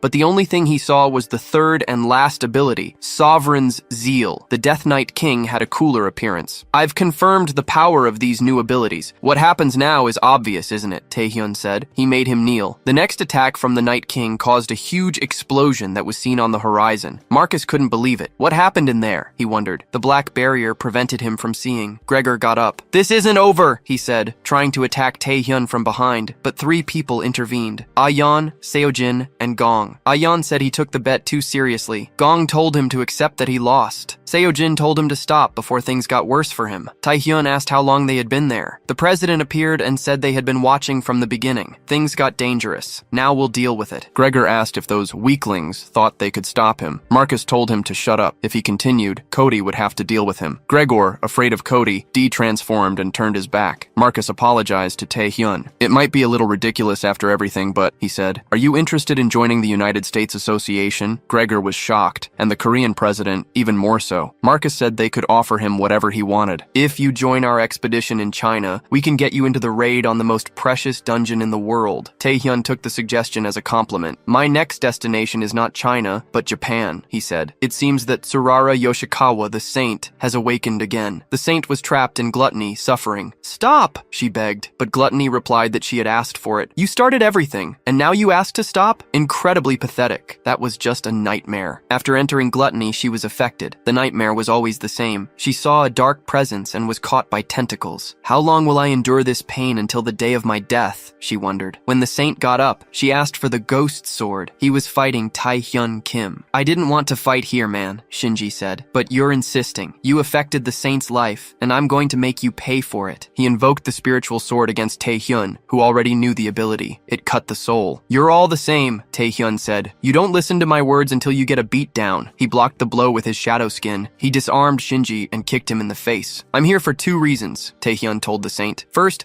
I found out what you saw in my mind, and second, I want to prevent the biggest dungeon break in history. It hasn't happened yet, but it will happen soon. At that moment, on the ocean, a gigantic storm formed a whirlpool. An analyst wondered if that was the entrance to a dungeon. The other said it was in the eye of the storm, but there were no signs of a break. We're just doing our standard job, but the first one saw something. He thought he was imagining it, but no, a monster was coming out of the dungeon. It was a giant centaur devouring its own kind. Finally, the blood festival will begin, he yelled. It was Centajanus, a subordinate of Archduke Orgal, SSS rank. Tsurara later explained what she saw in Taehyun's mind, a being similar to him, but who was neither human nor monster. It was a mysterious being, she said. Taehyun thought, it's that damn thing I saw in my dreams too. There wasn't much new information, but she might have seen something more. He already knew that the saint was having constant nightmares because of gluttony. Although he didn't feel gluttony inside her, he felt the magical power, and maybe that was the cause of the nightmares. So he approached, absorbed the rest of the magic she had. This should cure your nightmares, he said. The saint attacked him. Why are you helping me? She asked. Tyrell replied, I'm not helping you. Everything I'm doing here is because of the dungeon. At that moment, he felt an earthquake. It's already started, he thought. He warned Tsurara that it was the dungeon break he was talking about. Suddenly, Kuro Matsuda, the president of the Japanese Players Association, appeared. Where do you think you're going? After attacking my players. Kuro Matsuda was a national ranking hunter who had already defeated many monsters. He discovered talents like the Saint and the Ghost Sword and was considered one of the best association presidents. But Tyrell knew what kind of person he was.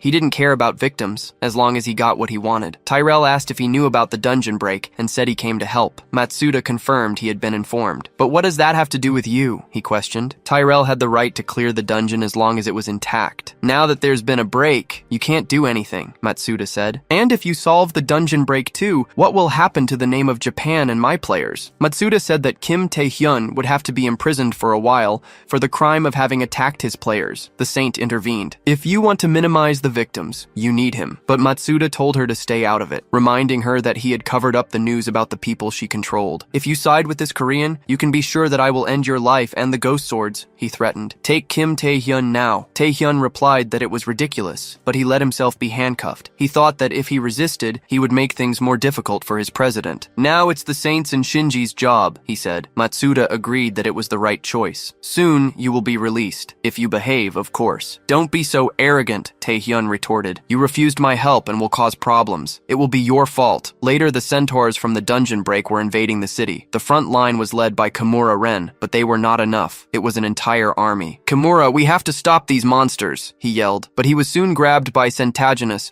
who crushed him like an insect. The entire squad thought it was the end, but suddenly someone cut off Centaginous' fingers. It was the ghost sword, Shinji. The saint appeared next, healing the wounds of the front line. Shinji asked if she was okay for that. Yes, actually, she said. That strange magic I had is gone. Shinji wondered if Tae-hyun really came to help, but they had something much more important to focus on, Centaginous. I didn't think I would find such good food here, the monster said. Shinji was the first to confront him, but Centaginous' sword was very heavy. The saint led the other players. The fight between Shinji and Centaginous was frantic. He was an SSS rank monster. The slightest mistake, and Shinji already had his arm cut off. In addition, Centaginous had powerful regeneration. His hand was already forming again. That's why this dungeon had never been completed. But even being thrown far away, Shinji got up. I can cut this monster, he thought. It had been 5 years since the last time he failed. He used the time to get stronger. With the saint's quick regeneration and the power of divine revelation, his attack increased. I can't maintain this for long, the saint warned. You have to cut him now. The cuts from Shinji's ghost blade sliced Centaginous into tiny pieces. From inside the headquarters of the Japanese Association, Matsuda watched. I knew it would be easy, he said. Tae-hyun and Kimi didn't need his help. Tae-hyun was happy that they defeated Centaginous, but he knew it wasn't the end. Portal breaks had happened in Korea, Russia, France. The strength of a portal was no longer an effective way to measure a break. Tae-hyun asked if Matsuda was sure it would end there. Shinji asked, what the hell is this shit? From inside Centaginous, his son, the true master of the dungeon, came out. Centamion, S+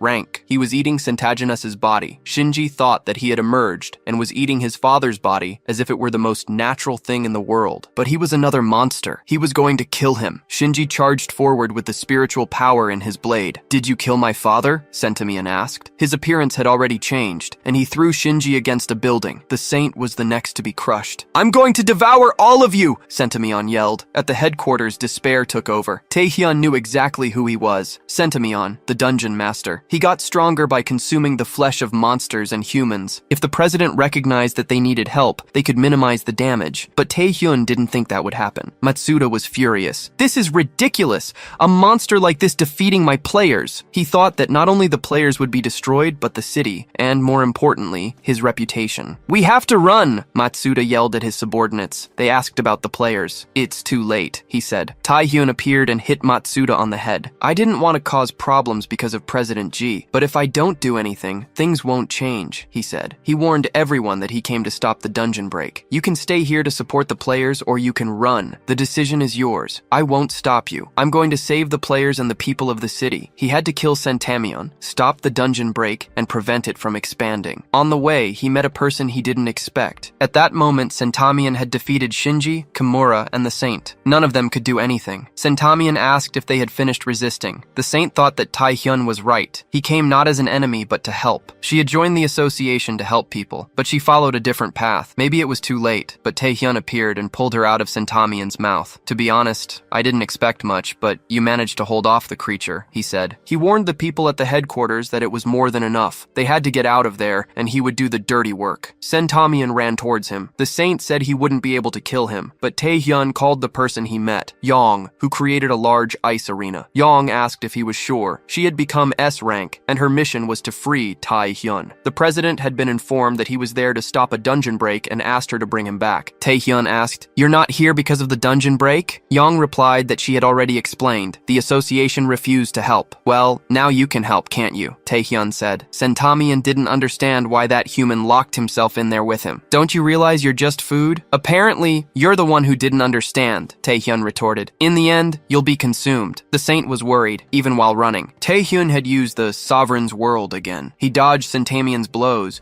but he only managed to make superficial cuts, which healed quickly. Centamion located him even with stealth activated. That's why Taehyun used the Death Night King to make him kneel, but the monster blocked the blow. Indeed, you are a strong prey, he said, but you will be consumed. Look at the other side, Taehyun said. Can you block that? A huge mouth made by gluttony devoured part of Centamion's body. Taehyun knew he was at a disadvantage, so he needed to channel his magical power into gluttony and end it quickly. But gluttony had warned that the power didn't belong to him. Again, he found himself in front of that mysterious figure. Who are you? Taehyun asked. Why do you keep appearing? What do you want? Gluttony said it wanted to use Taehyun to get to him. It needed someone who could use their own abilities and not just take advantage of others. It's a test to determine who you really are, Gluttony said. Taehyun asked, who do you think I am? At that moment, he was hit by his own system. An unknown power was activated inside him and Gluttony was cancelled. He could no longer use Gluttony or the abilities he devoured. He would have to face Centamion without abilities. Centamion crushed him with his spear. Ion tried to save him. Taehyun thought, that bastard blocked all my abilities. But I knew from the beginning that the power wasn't mine. It was the king who gave it to me. I've always been useless, a piece of crap, but I can't lose this power out of nowhere. It's unfair. Centamion continued massacring him. Ion appeared and blocked him with an ice wall. I'll buy you time. Go to the saint and heal, she said. You have no chance against him, Taehyun replied. That's why I'm going to buy time. You're the only one who can defeat this monster. Didn't you come here to stop the dungeon break? If you die, we're all going to die. Taehyun thought she was right. It wasn't time to bow down. If he didn't defeat Centamion, humanity would be in danger. He needed a way, but he didn't know how. He remembered an ability that he still had available, the blood deluge. The condition was to consume powerful blood. The only alternative was Centaginus's body. Ion was about to be killed by Centamion when he felt the presence of Igmun, one of the archdukes, leaving him. The power healed his body and increased his stats by 250. Centamion couldn't believe it. It's the archduke's magic! Who the hell are you? The conditions were activated, and he was able to use the blood deluge. Gluttony in his mind said, I was worried about having left him without any abilities, but I had nothing to worry about. The boy is interesting. He consumed a monster's blood to use Igmun's power. It's good that you're getting stronger. You have to realize how complacent you were being, that the power you were using was of a different nature than yours. Only then will you become strong enough. With a punch, Taehyun knocked down Centamion. The monster wondered how that was possible. Can a human use the power of an archduke? But Centamion tried to attack him again, devouring more bodies to get more powerful. Taehyun approached Ion's body, who was alive. He was analyzing Igmun's power. His blood was boiling, and his heart felt like it was going to explode. Despite the pain, his body felt lighter. When Centamion went for the final attack, Taehyun activated the power of the protagonist, dodging all the blows and finishing off the centaur, piercing his chest. The blood deluge not only gave him monstrous stats, but also a red eye. My eye has already looked like this because of gluttony, he thought, but this is different. With the red eye, he saw where the magic flowed in the monster's body. He could know exactly what the creature would do and where its heart was. What are you doing? Centamion asked. You can know the answer in hell. Taehyun exploded the centaur's head. Now I have one more thing to find out, he thought. After he defeated Centamion, the dungeon break incident in Japan was over. The Japanese Association focused on treating the victims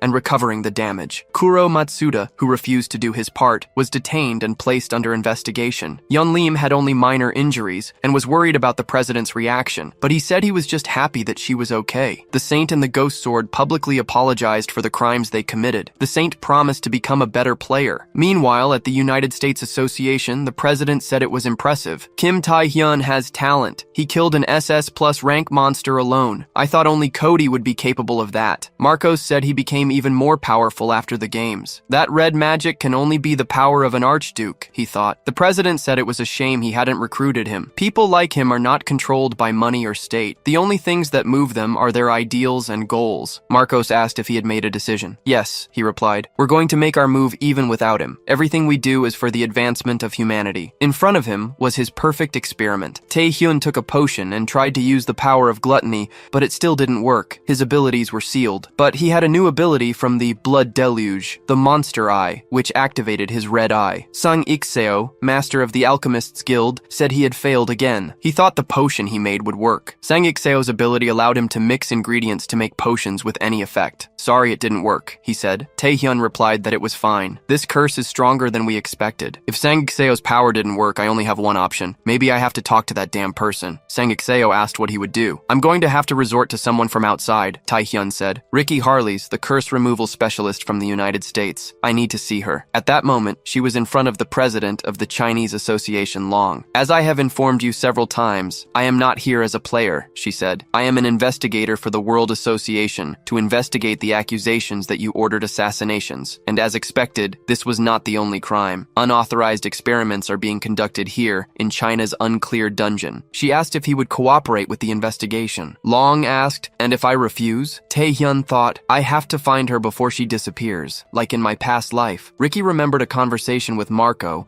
who explained that 2 unclean dungeons were offered as a reward. The Storm of Centaginus, which Taehyun cleared, and the Grey Well in China, which has already annihilated many groups. Marco said they detected unknown magic there. We know that Long Jiang is doing experiments. We can't stand still. That's why the mission was given to Ricky Harless. Back in the present, Ricky had knocked down the guards. I have no other choice but to solve this by force. Long expected her to be strong, but her magic was very interesting. In fact, it fits perfectly into my plan, he thought. I was just kidding. I'll cooperate with the investigation. Of course, I can't go against the World Association, but it's better that you judge with your own eyes. I'll invite you to the research laboratory. Later, at a hotel in China, Ricky was thinking about the invitation. She didn't expect him to cooperate so easily. She needed to be careful. You're a little rude, Taehyun Kim, she thought. Appearing like this? Do you usually break into women's rooms? She saw him as the rising star, a player that the US Association was keeping an eye on. I knew we would meet one day, but not like this. Taehyun simply said she would die there. He knew her well. Ricky Harlan, the number 2 in the US, known for her canceller ability, which could undo an Awaken's oath. Taehyun needed her, and he needed her alive, but he knew she died there in his past life. Ricky confronted him. So what if I die? Players are always in danger. With great power comes great responsibility. Taehyun asked if she didn't worry. Anyone?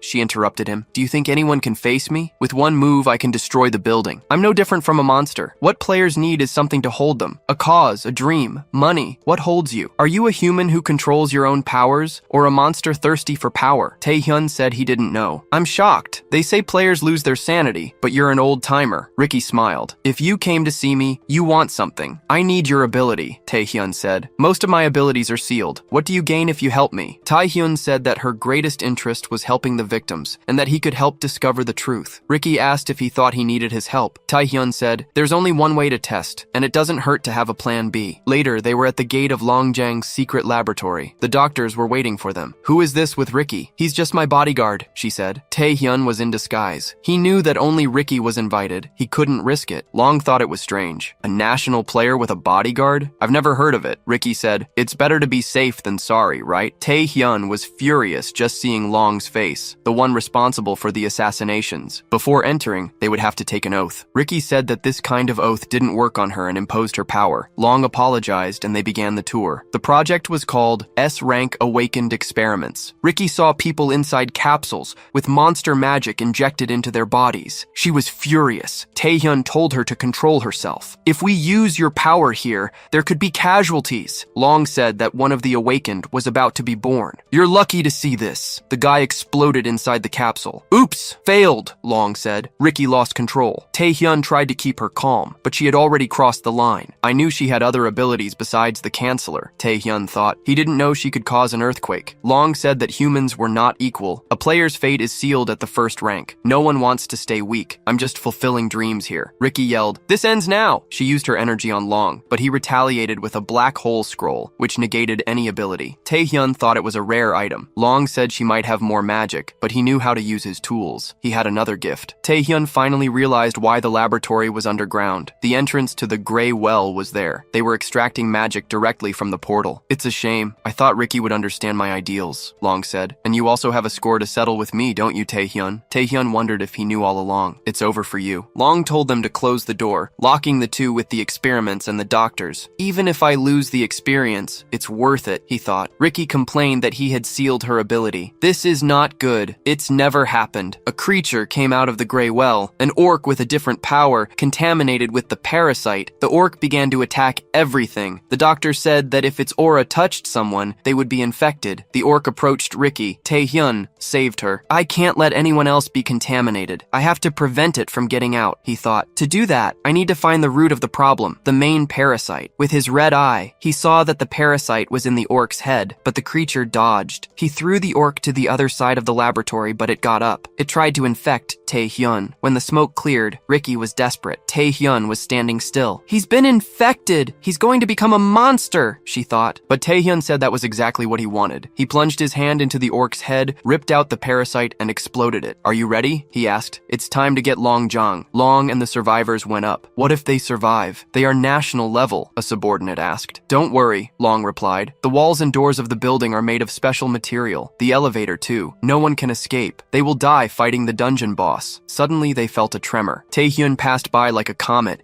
He was healing everything in his path. Long, we have a score to settle, don't we? Long thought that kid always got in his way. Tae-hyun thought that Long had never faced him, so he shouldn't have any ability. But Long blocked the blow with his bare hands and threw him away. Where did this strength come from? Tae-hyun wondered, but his eye already had the answer. Long injected monster magic into himself. He was half monster. He made himself a guinea pig, Tae-hyun thought. Long said he didn't want to get involved, but he would have to exterminate the pests with his own hands. Tae-hyun said, I thought she would never arrive. Long was trapped by energy bindings. It was Ricky who did it. She apologized for the delay. I can't jump as high as you. It took me a while to get rid of the obstacles. She admitted that Tae-hyun was impressive. He can use abilities with the black hole active and pass through walls. He still wants my help, which means he has blocked abilities. I'm still going to be surprised by you. Long freed himself from the bindings. Tae-hyun said he had power to spare, but soon we'll get rid of this plague. When Long went on the attack, Ricky said he had no etiquette. She tore off his arm with her energy. Tae-hyun propelled himself with her body and hit Long with his claws, tearing off the other arm. Ricky thought he wasn't a common player. Long got up and hit Ricky with his regenerated arm and pushed Tae-hyun away. Long's regeneration was powerful. Your attacks are useless, he said. My body can regenerate forever. Tae-hyun realized it would be difficult. His arm was shaking. Your power is unsatisfactory, Long said. It would be a waste to kill you. How about you join me? You have a contract with an archduke. You are impressive enough to be by my side. Tae-hyun wondered if he knew about the archdukes. Long said that national players were nothing compared to those who made contracts. Join me at once. Tae-hyun approached and told him to shut up. He would never believe people like him. Ricky said she would leave it to him and use the Chancellor. Tae-hyun could use all his abilities again. The first was the Sovereign Zeal. Long was intimidated. You want to join forces? How pathetic do you have to be to ask that? Tae-hyun used gluttony. I will never join forces with a failure like you. Long couldn't believe he was about to be devoured. He had all the power to be the pioneer of the next evolution, but it didn't matter. He needed more power. A creature appeared. Then sacrifice your body to me. It almost hit Tae-hyun. The winged monster destroyed the elevator and killed the scientists. Ricky thought she had seen everything, but this was different. Tae-hyun saved her. I only suspected, but he really appeared. This is the master of the Grey Well, the Grey Toxin. In Tae-hyun's past life, this dungeon caused global consequences. The toxin's parasites spread throughout the world. Long had injected the creature's blood into himself, and now strengthened it even more by giving his body to it. Tae-hyun told Ricky to get out of there. He needed reinforcements. I'll buy time. I'm fine alone. Ricky said she would leave it to him. Toxin said it was interesting. A human who made a contract with an archduke is going to side with humans? You should serve your master. Why are you using his power for inferior humans? He said he would get the answers from his memories. Tae-hyun retaliated with gluttony. You also talk too much for a creature. He needed to deal with Toxin's speed. At that moment, gluttony activated the monstrous eye, which activated the eye of the superior species. Ricky was escaping, but she was thinking about Tae-hyun. She didn't want to have left him behind. She hoped he was okay. Toxin had cut the gluttony neck and almost ripped off Tae-hyun's head, but with the eye of the superior species, he saw the movements and retaliated with gluttony. With these new powers, I can win. Toxin tried the same trick, but Tae-hyun blocked. He only needed one more blow to rip off Toxin's head. The explosion destroyed the building. Tae-hyun was almost out of magic. He hadn't blocked Toxin's attack, but the creature was whole. You have the power of an archduke, but that's all you have, he said, throwing Tae-hyun to the ground. He was absorbing the magic from the terrestrial atmosphere, which is only found in dungeons. That territory was already part of his dungeon. You can't defeat me in my own space. Now I'm going to make your body my next host. Tae-hyun couldn't move, but he was already used to death. In the blink of an eye, he devoured Toxin's arm. You're still resisting? Toxin said. Your little red thing is smaller now. You have little magic. But Tae-hyun was fine, even hit by the toxin. He realized that gluttony was devouring Toxin's mana. Thanks for the power-up, he said. Just by coming into contact with the boss's magic, he gained a point in each status. You have cheap tricks, but you won't win, Toxin said. My mana is infinite as long as my dungeon exists. What if we change worlds? Taehyun asked. Gluttony's hunger storm swallowed him and threw him in front of Gluttony itself. Toxin felt a sinister presence. Who are you? Gluttony replied that he was not allowed to ask. You little Beelzebub bug. Toxin asked if he was also an archduke. Gluttony trapped him with its chains. Toxin said that his contractor made the wrong choice. I am the Grey Toxin. There is nothing I cannot corrupt. But the power of Gluttony resisted the corruption and threw the Toxin out. Toxin couldn't believe that Beelzebub's power was being evaporated. Gluttony said he had finally shut up. Outside, Mondel Roman, US rank 5, was wondering what was happening. His mission was to protect Ricky. He was worried. He felt a wave of mana and saw Ricky fleeing. A woman like you hurt? That's not good, he said. Ricky said that demonification experiments were happening. She couldn't save anyone. Mondel invited her out, but Ricky said she had one last person to save, Kim Tae-hyun, who came from Korea. They felt an enormous pressure, the break of the Grey Well portal. Mondel used his genocidal bullets to defend her. I don't know why you're with Tae-hyun, but his chance of survival is very low. Ours too. More creatures appeared. Mondel had to call for reinforcements. Ricky wondered if Taehyun would be okay. She was almost caught. Taehyun appeared and saved her. Toxin is already dead. Now it's time to deal with the rest. The 2 dungeons, the Storm of Centaginas,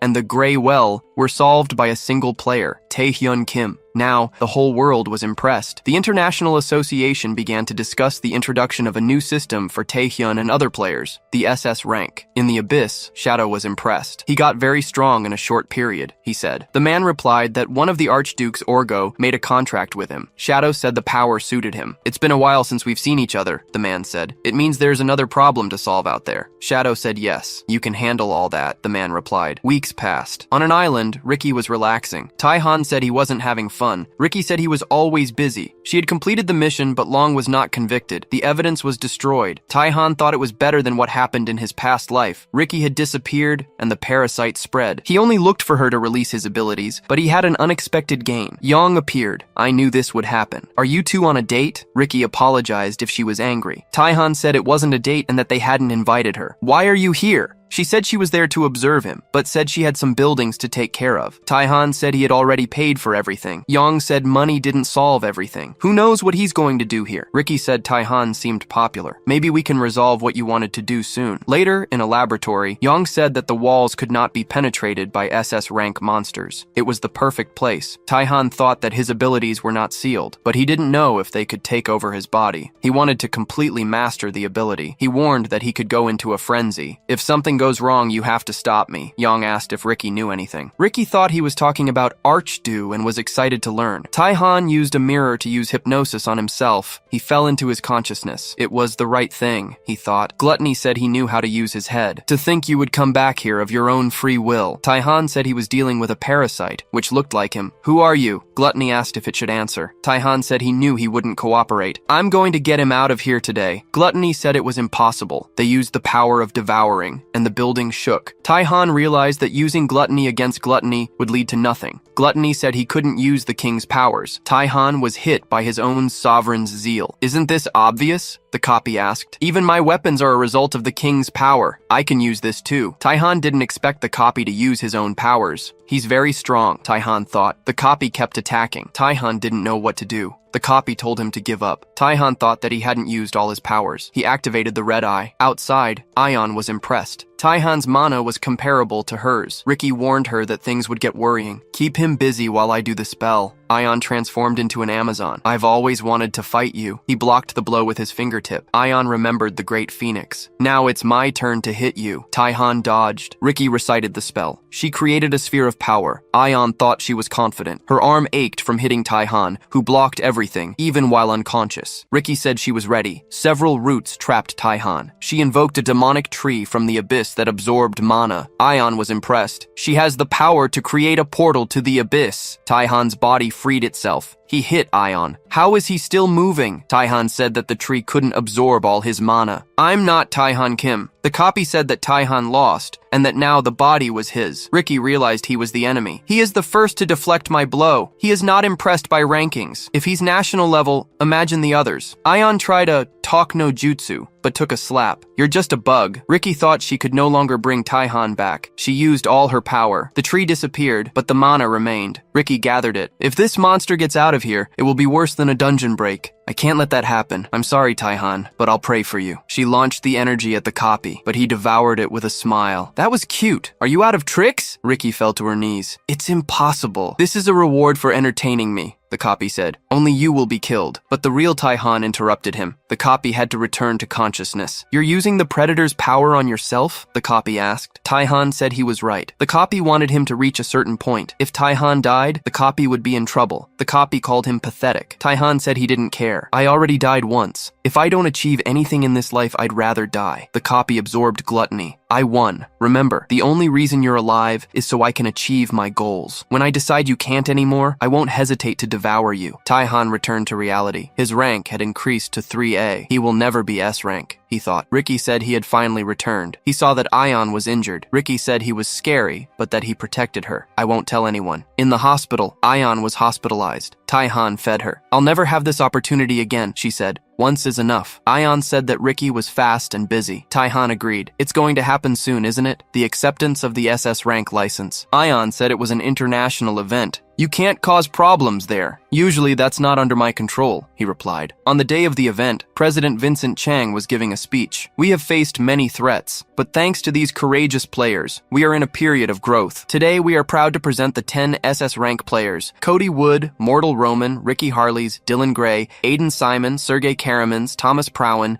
Daniel Harrington, Alexandra Bejo, and finally, Taehyun Kim. Taehyun thought, finally, I'm here. He went through everything. He managed to become an awakened, an S rank, a national, and now the highest point. But he was not satisfied. The license was just part of the process. The Archduke, the copy, the king were mysteries he needed to unravel. He had to keep growing. Jin Rung, the president, punched Taehyun on the back to congratulate him. That punch hurt, Taehyun complained. How does an SS rank get hurt by a little punch? You should understand, Jin Rung said. He was happy that a player like Taehyun came from their country. We can do great things in the future. I thank you for everything you did. I just did what I had to do, Taehyun replied. Ricky approached. It's good to see that you're all so happy. She asked how Taehyun was. He, in turn, wanted to know if Ricky was feeling better. She said she was still a little affected because he hit hard. My body is small, skinny, she said. You did it on purpose, didn't you? The president and Taehyung, who were listening, were embarrassed. What is this topic, guys? Ricky then changed the subject. By the way, there's a person who wants to meet you today, and that person was Cody Wood. He approached and greeted Taehyun directly. Taehyun realized the situation. Now he was an SS rank, at the same level as Cody Wood, the face of all the players in the world, the man who fought the most on the front line against the Abyss, the most powerful player. Taehyun felt intimidated, but he managed to shake Cody's hand. It's great to meet you, he said. Cody replied that from there on, they would work a lot together. It will be a huge pleasure. Suddenly, the president of the International Association arrived with bombshell news. The International Association accepted the United States offer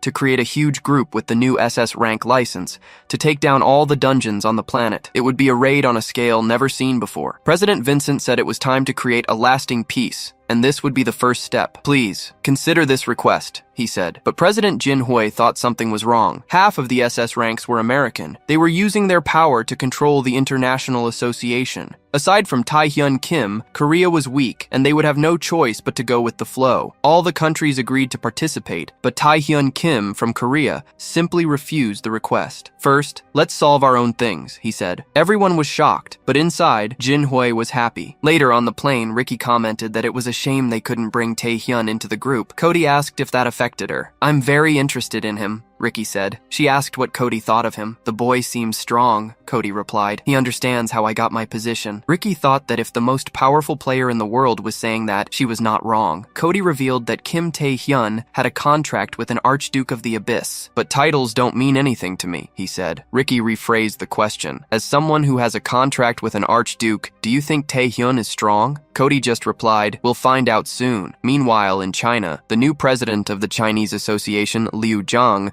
wondered why no one paid attention to China. It's all because of that damn Taehyun Kim, he thought. He decided he would have to use the last resort, the information about the Grey Well. Suddenly, he heard screams from outside, and the power was cut. Someone opened the door. "You're the new president, aren't you?" the person asked, apologizing for appearing late. "I'm a little jet-lagged." He introduced himself as Wing Chong, the leader of the Malignant Guild. The next day, at the Nightwalker's base, Ayan didn't understand. She thought Taehyun was planning something great, but he just wanted to clear dungeons without help from other countries. Jinhui didn't know whether to laugh or cry at the refusal. Ayan said that Taehyun had put him in an embarrassing situation. "I know you're strong, but the others are too," she warned him. Taehyun said that was exactly why. "Korea can't depend on me forever, and unexplored dungeons are a great opportunity for our country to grow." Ayan agreed, but said he was rushing. "Yes, I am," Taehyun said. "We don't have much time." He explained that from now on, he would work mainly in the abyss. The players would be divided into two categories: pioneers in new areas of the abyss, and those who would fight against monsters and villains on the surface. Taehyun was promoted to SS rank for his activity outside the abyss. Ayan asked if he was going to the abyss right after the promotion. Taehyun knew that the answers he was looking for about the copy and the king were in the abyss. He couldn't achieve his goal by operating only on Earth, but while he was away, the country would be in danger. "That's why I need other powerful players to put my plan into action," he said. Ayan said she didn't understand him. "It's as if you're living in another world. Who are you, really?" Taehyun cut her off. "I don't want to say. I don't want to talk." Ayan warned him that it wasn't a joke. "I'm serious." Taehyun replied that even if he explained, she wouldn't understand, but she would soon have an opportunity. She asked if she wouldn't need to make an Awaken's oath. "No," he said. "I never go back on my word." Ayan confronted him, asking why they were having that conversation. Taehyun hoped she would be in his group. "But you seem busy with the paperwork." Ayan said she couldn't do anything else. "Then you can give me some recommendations," Taehyun asked. Ayan called him cute. "Do you want my approval to make this group?" "I would put you in my group with or without your approval," he said. Later, Guan said he knew that Taehyun would look for him. The first recruited was Guan, who gained the title of Korea's best tank after the saint healed his arm. The second was Seo Jin Par, for obvious reasons. Hanji Seo and Siang Kwak were also recruited. In the room were all the players who represented New Korea. Ayan Lim wondered if she could really be there. That's when Taehyun arrived. He thanked everyone. "I'm sure you already know what's going to happen. All of you are going to join my group to conquer never-before-explored dungeons," he said. Seo Jin said it was an honor, but asked if it was possible. "I've heard that all unexplored dungeons are SS rank or above, but we are all just S rank." Taehyun replied, "Only for now." He knew they all had potential. He was confident in Ayan Lim's power growth, which made her nervous. "I didn't say that just to make her feel better," Taehyun thought. "Everyone in this room became SS rank in my past life. Of course, it took time, but in this timeline, things have changed. I've sped up the plan a little." Guan yelled that they would do their best. "But," Taehyun warned, "you will die if you enter an SS rank dungeon now. We will enter in a month. For now, we're just going to train. The first training will be in the Sovereign's world." A month later, in a dungeon in France, the International Association group was on a raid, winning easily. Gregory and Marcus were talking about Kim Taehyun and his group, which seemed to be doing well. Meanwhile, in a dungeon in Greece, the Snake's Nest, Guan was running for his life. Everyone was thinking they were going to die, but it would be Taehyun Kim's fault, who was killing everyone there. The training was ruthless. Hanjin just wanted to go home. Ayan was out of breath, but Taehyun thought it was a great result. "They are getting much stronger. The training is working." Seojin and Guan noticed some strange stones. Ayan said they weren't stones. They were players who disappeared there. The boss was obvious. The SS rank creature, Medusa. "Who gets it first?" Taehyun asked. "The skin of that snake should make a very beautiful bag." The group wondered if they could win. Their bodies froze with fear. But Taehyun encouraged them. "What are you doing? Remember everything you've done in this last month. You have to reach your limits." Seojin thought Taehyun was right. Ayan felt she was stronger. Guan said, "There's no other choice, right?" They would use the plan they practiced. The formation. Guan on the front line, Seojin the main attacker, and Kwaki and Hanjo in the back. But Medusa found their attacks insignificant. "That's tickling," she said. She attacked with her trident. Guan climbed onto her weapon. "These attacks are nothing," he said. He used the blessing of the ancient dragon. Seojin approached Medusa's head, and Ayanlin froze her arm. They attacked, causing great damage, but she broke free and retaliated. After all, she was an SS rank creature. The plan wouldn't be perfect. Hanjo and Kwaki hindered the attacks, blinding the Medusa. Guan defended the team. Seojin and Ayanlin attacked. Taehyun thought the plan was good, but the Medusa wasn't going to stand still. She roared. Her movements became wider, but Guan disappeared. He was right behind her, using the blessing of the Minotaur Queen. He hit her with a headbutt that knocked her down. This is his ace in the hole, Taehyun thought. Everyone attacked the Medusa at the same time, and she fell. The group couldn't believe it, but they won. Taehyun congratulated them. "You did very well. I I knew you could. Guan said they were stronger than they expected, but Taehyun knew it wasn't the end. From inside the Medusa, a portal appeared. The true boss, Basilisco Storia. None of you will escape, he said. Storia was the one who petrified the people, not the Medusa. Everyone except Taehyun was petrified. Storia asked if he was the one who took down the Medusa. No, Taehyun said. It was them. Storia didn't believe it. Weaklings like these? Taehyun said that maybe Storia's little monsters weren't well trained,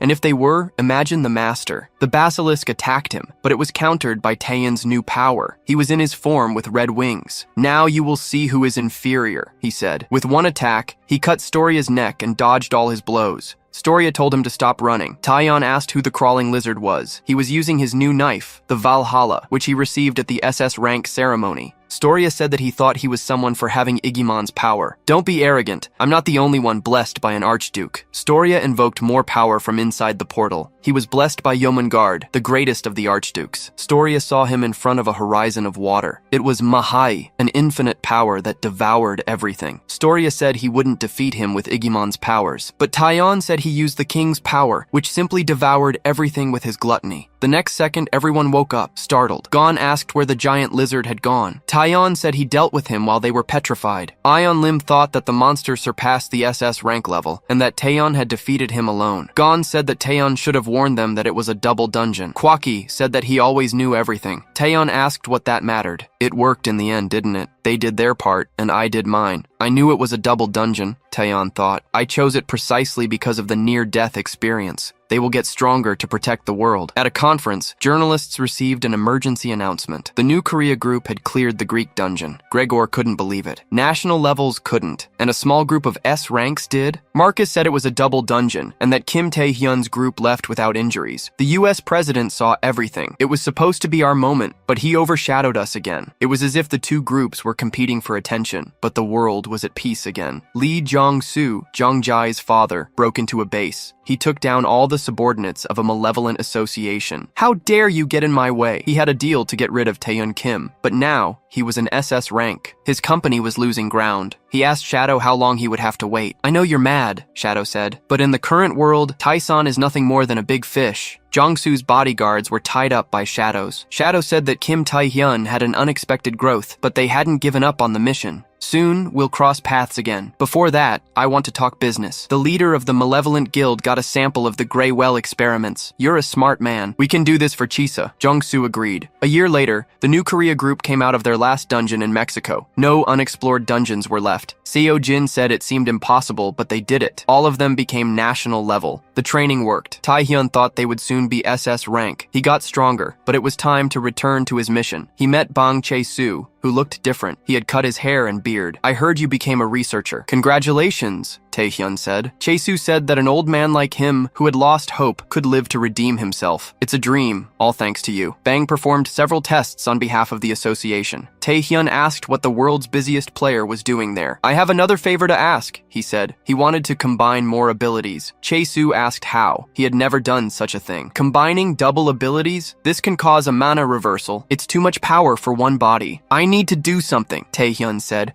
I'm going to risk everything. My strength is not enough. You're the only one who can help me. Don't worry, my body is as resistant as an angel's. Chae-soo agreed. They went to the fusion room. The king appeared to Taehyun. You being the fated one was the right choice, but there is a limit to what the human body can withstand. This time, I will help you. With a touch, he awakened even more power. The system said that an unknown force increased his rank to S. New abilities were registered. He was 20 years old, was S rank, with 269 strength, 268 stamina, 269 agility, and 389 mana. He had Gluttony of the Predator, Complete Hypnosis, Blood Deluge, Monster Eye, Apocalypse, Dragon's Wrath, and Monstrous Transformation, in addition to invocations. Taehyun asked what that explosion was. Chae-soo said he was fine. You are witnessing a historic feat. He got a scolding from President Jin Hui. You can do many things but not destroy the association's property. Were you combining more abilities? Are you crazy? Do you feel different? Jin Hui asked. Yes, Taehyun replied. I feel much more power. I want to go to the abyss now to test it. Jin Hui had more questions, but didn't want to waste time. There was a request for you directly. The International Association invited you to be an examiner for the new SS rank recruitment tests. Taehyun accepted. Time flies. It's the new player's turn. Taehyun was the most famous SS rank. Vincent thanked him for his presence. Now, the three examiners, Taehyun, Thomas Browning, and Cody, could begin. Vincent wanted a point-based system. Why so complicated? Taehyun asked. He released his power. A player needs mental strength, fortitude, and a strong body. Just stress them until they break. What's left is recruited. It's that simple. Cody liked it. I'll participate like that too. Vincent was desperate. He agreed to the method. The recruits split up. Vincent separated them, saying what each examiner would do. Jeffrey complained that they were arrogant. SS ranks have only existed for a year. The difference shouldn't be that big. He told Sarah that they couldn't stay in the shadows. I'm going to take them down, especially Taehyun Kim. In Taehyun's area, he welcomed the recruits. Today, I'm in charge of the tests. The rule is simple. All of you must hit me. Just one blow. Easy, isn't it? Even so, I think it will be impossible. Come all at once. He used his aura to provoke. Jeffrey was furious. He charged forward with everything and got a slap, flying away. That counts as a failure, Taehyun said. Jeffrey was unconscious. Sarah told them to plan, but everyone attacked without thinking and were knocked down one by one. This is below my expectations, Taehyun said. Those who are still standing, be better. Sarah began to lead. She used her ability and walked towards him. Taehyun wondered if she was powerful. His first blow was blocked. Sarah was trembling, spitting blood, but she blocked it. It was to create an opening for the others. He used Apocalypse to trap them. The chains broke. She was absorbing the mana. She saw her chance, but fell unconscious. Taehyun said she didn't reach him, but she was the only one who passed. Sarah McQueen, the hope of the United States, with the Terraform ability. Taehyun thought it was what he expected. She was different. Cody, her master, appeared. Taehyun congratulated him. In the control room, Vincent asked if they had results yet. Only one person passed. Sarah McQueen. Only one new SS rank? We're lost. He thought that Taehyun's actions had stolen the fame. Now, only one person from the US passed. Suddenly, they said that Taehyun and Cody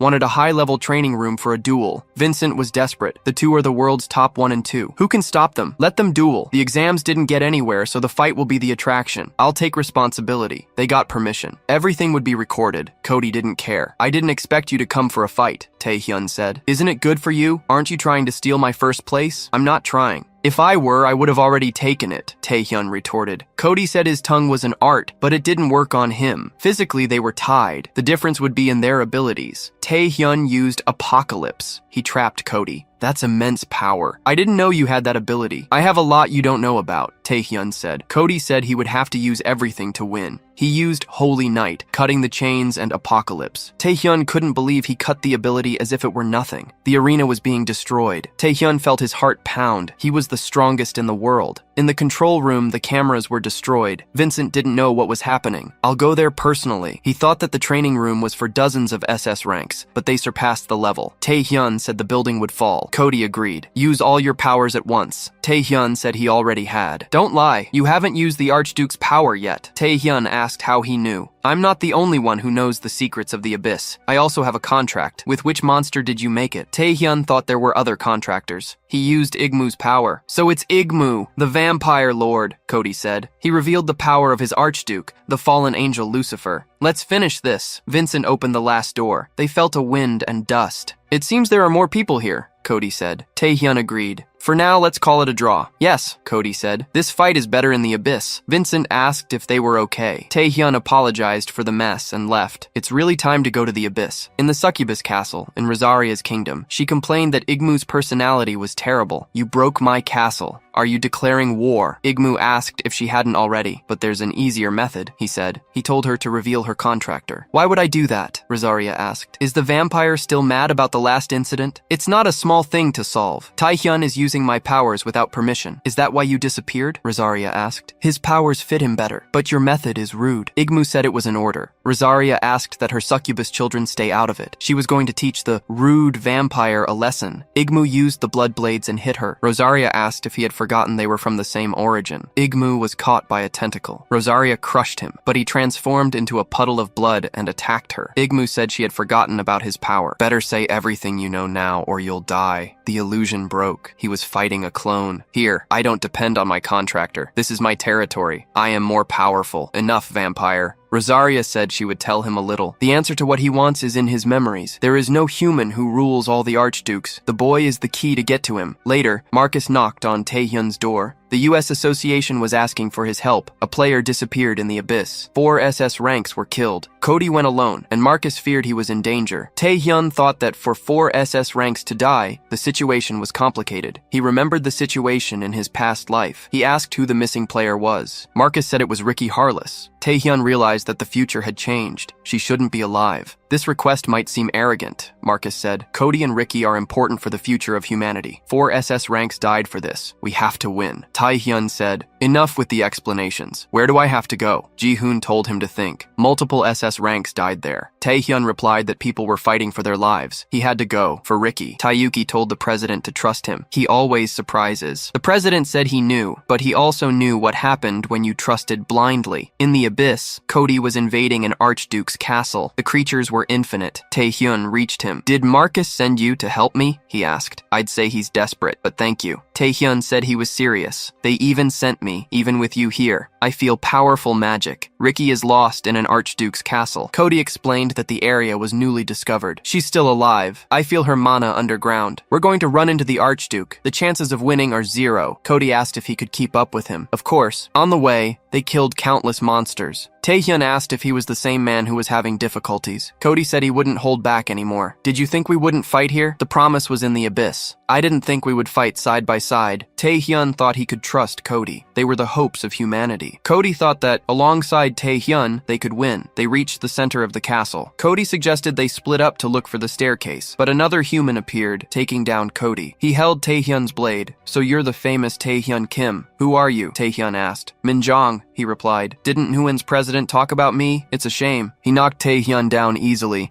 and introduced himself as the leader of the Malignant Guild and the predecessor of Taehyun Kim. He broke Taehyun's blade. Cody tried to attack him but failed. Minjong called him the world's top one. Why would a human like me be waiting in an archduke's castle? I am a contractor of the archduke and the owner of this castle. In the prison, Ricky felt Taehyun's mana. Cody admitted it was terrifying. The leader of a villain guild was a contractor. The fact that they sent him means they already knew we were coming, Taehyun thought. And the archduke isn't here out of ego, or maybe he's busy. They had to rescue Ricky. Cody led the attack. Taehyun supported him. Minjong found the attack boring. Did you think you could dodge? But he was caught by the apocalypse chain. Cody's sword broke. Don't you know my abilities? He threw Cody into the rocks. Taehyun realized that Cody's attack was sucked in. The system warned him that Apocalypse was cancelled. Taehyun was sure it was a black hole. Minjong asked if he had ever seen one. Yes, I had problems with a scroll with that ability. Minjong said that selling those scrolls was easy. I hate the weak, but I hate the arrogant strong even more. I'm curious to know if you're different. He created a larger black hole. Taehyun dodged. This is disappointing, Minjong said, but the attack hit Taehyun. You can't absorb the abilities of another archduke. Who is the arrogant one now? You used Eggman's power, Minjong said. Now let's fight for real. Cody got up. You can't absorb an archduke's abilities? Then I'll use Lucifer's power. He would join the combat. Minjong was surrounded. Another voice echoed. It was difficult to detect them, but I'm here. The archduke who gave Minjong his power appeared. The master of beasts, Orgo. That's no excuse. With my powers, it would be easy to kill them. Minjong complained that he didn't feel he had been given enough power. Give me a little more. Orgo crushed him. That's audacious, but I'll consider it. He said the game was over. Do your best to survive. Taehyun told Cody that they had no chance. Remember what we have to do. I'll buy time. You rescue her. He attacked Orgo with gluttony. Cody ran. He found a sphere of Ricky's energy, which guided him. He found her. Taehyun, thanks for repaying the debt. She asked about Cody. Taehyun said he was looking elsewhere. We don't have time to explain. Ricky said Orgo would make his move. Taehyun knew. We have time, but not much. Let's get out of here as fast as possible. Ricky could barely walk, but Taehyun carried her. In the elevator, she said it was funny. Since the laboratory, she had seen him close to death. The hope of surviving. Thank you for everything. But Orgo was already waiting for them. Do you think you're going to escape? I left this bitch alive because she had knowledge about mana. And now you're going to my next destination. Taehyun used gluttony. Orgo held its mouth. Your eyes don't deceive me. It's the king's power, but it's very weak. Taehyun used Igmu's power. The blood knives didn't even scratch him. Taehyun used the dragon's fury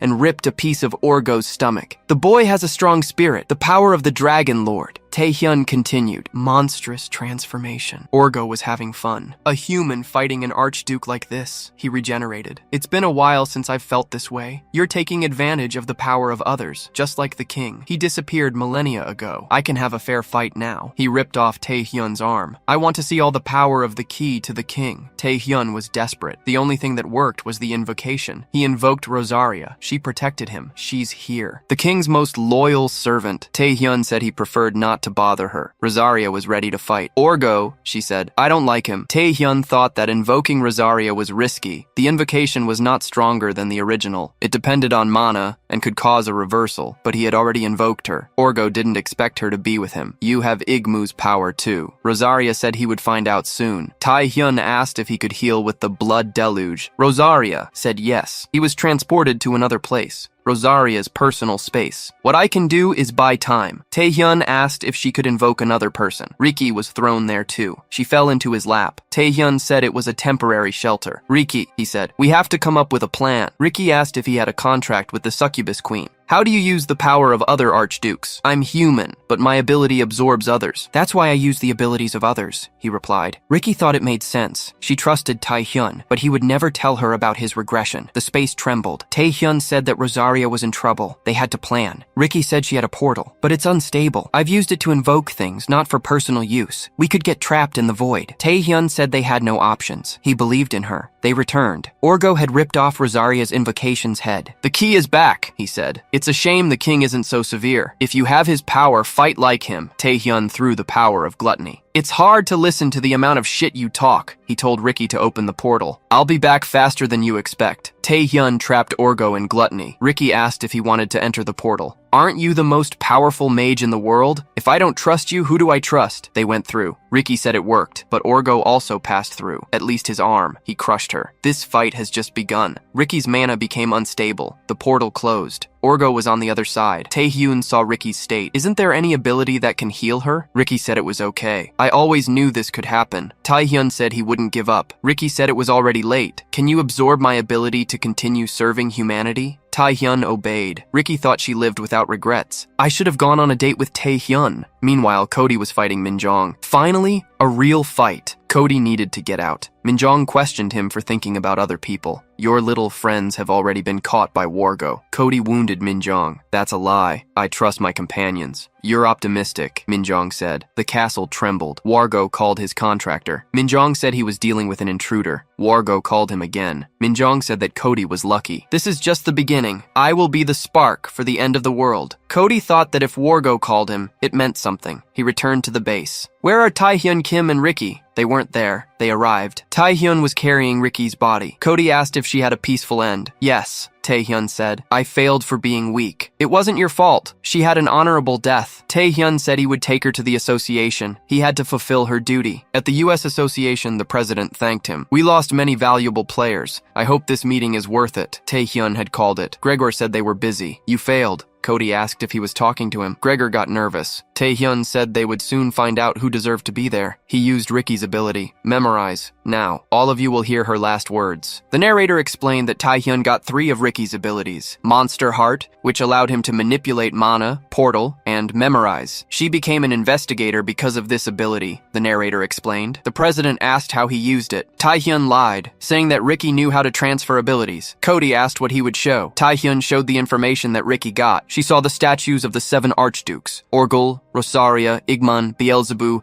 Hazard, Jomungard, and Lucifer. They fought for territory. She didn't know who sat on the throne. Orgo caught her. Everyone was shocked. Before, we didn't know how strong they were. Now, thanks to the sacrifices, we know. A single archduke can destroy the planet, and there are 7, and also one who reigns over all. Minjong and Orgul reunited. Minjong couldn't believe that an archduke needed help. Orgul's head was still regenerating. It was an accident. I would recover, but I hate waiting. If you speak again, I'll crush you. Minjong asked what he would do with Taehyun Kim. Orgul said that the boy had a special ability, given by someone even more special, the King of the Abyss. He coordinated the fight against the Heavenly Kingdom. He said the king was different. Minjong, you have new orders. Go to Earth, find the king's contractor, and accelerate the chaos plan. I will get the key to the king. and dominate the abyss alone. Minjong obeyed. Taehyun asked the president, "What are they going to do from now on?" The association president said they would have a meeting now, because honestly, he didn't know what to do to get out of that situation. But Taehyun was direct. "This is no longer a matter for the United States Association. This concerns all of humanity. Everyone needs to know about this." The president, worried, pondered that this could cause uncontrolled chaos, but Taehyun insisted, "We're going to give them the opportunity to unite." Riki didn't work for the good of just one country. She worked for the good of the entire world. The president ended up giving in. "All right, I'll share the information with the International Association." That's when Taehyun dropped another bomb. He revealed that, in Riki's memories, he had seen something in the association's underground. The president was shocked. "Marcos," Taehyun said, "he is already one of the closest allies of the US Association." So, the president would reveal the secret to him. Later, they went down to the last floor of the underground. The president commented that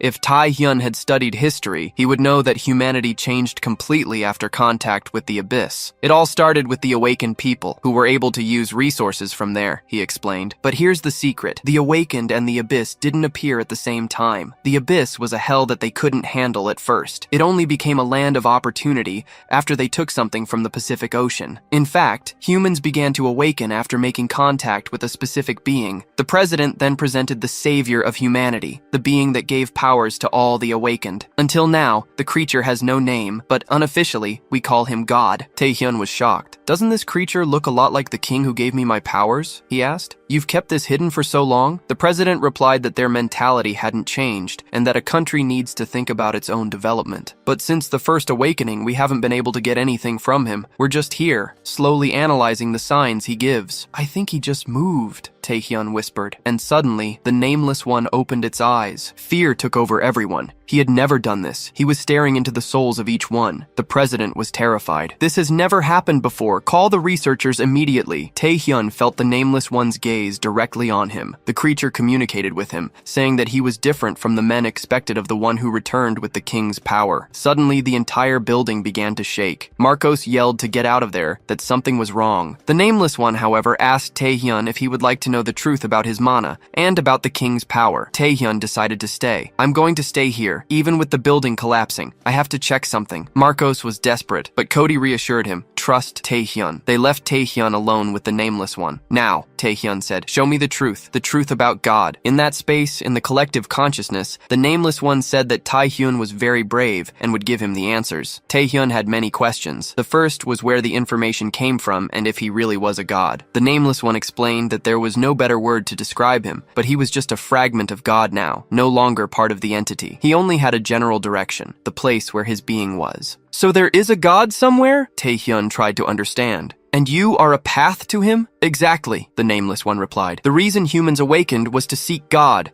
and the reason I awakened was after meeting the king." Taehyun asked if the king's power was God's power, and why the king did this, and where he was now. Taehyun was then taken to a vision of a portal break in South Korea, but it wasn't the Korea of his dimension. It was the king's place of origin. The one who was about to die awakened at the last moment thanks to the fragments of God. He defeated the enemies and became king of the abyss. The Nameless One explained that after the territorial war, the king reached the condition to fight against the heavenly kingdom to face the true God, but the superior kingdom was occupied by more powerful beings. The king could not win, and even after several regressions, his mind went crazy until he realized that he was not the right person for the job. He needed a person, the king's key. That's the meaning of being his key, the Nameless One explained. The one who has the job of winning the war and reaching God. And you, Taehyun, are the king's key. Taehyun still had questions. Why did God spread the fragments? Why did the king seek him? And why was he selected? The Nameless One said that these answers were beyond his capacity. "You receive the king's powers, not God's," he explained. "You can just enjoy your life. If it's not a duty you want to fulfill, the mission is up to you. After all, after you, another key may appear, or not." Meanwhile, in the elevator, the US Association staff was listening to the president. "He should have stayed down there," he complained. "He would have discovered more about humanity and about this power." "But will Taehyun be okay?" Marcos asked. From what I know of Tae-hyun, he never makes an idiotic decision without a reason, Cody replied. When they reached the surface, they found Tae-hyun coming out of a portal. Marcos was shocked. What happened down there? The president asked. The nameless one disappeared, Tae-hyun replied. In a way, he was absorbed by me. Cody, respecting Tae-hyun, asked for an explanation. What I received were instructions from the nameless one. I followed them. Is that all? Cody asked. What else did you talk about? Tae-hyun said he couldn't talk about it now. The president insisted. The nameless one is the property of the United States. You can't keep secrets. But Cody intervened. All right, but we should know what you're going to do from now on. I'm still going to figure out what I can do, Tae-hyun said. I did my job. I delivered Rick's last words. Now I'm leaving. The president ordered Cody to stop him, but Cody replied, you still don't get it? Kim Tae-hyun has already surpassed me. There is nothing on this planet that can stop him. We tried several times to make contact with the nameless one, but Tae-hyun was the only one who succeeded. In fact, he chose Tae-hyun. We shouldn't be mad at the man chosen by God. What we should do is trust him. After that, the International Association released the information. Now everyone knew about the Abyss and the 7 Archdukes. And of course, everyone was in mourning and fear. Later, in a meeting with Din Rui, Tae-hyun replied that he was fine after facing the Archduke. But of course, it's a worrying situation, he admitted. Din Rui said that even if Tae-hyun was shaken, he needed to talk about an important matter. From what I know, you and Yu Yong are working together to stop the Abyss. Do these plans have anything to do with the Archdukes? No, Tae-hyun said. It's because the Abyss needs my presence more than ever now. Tae-wook tried to intervene, but Din Rui reassured him. Tae-hyun then asked if Tae-wook had any important matters. Yes, he replied. The president wanted to keep this from you, but since you're going to work in the Abyss,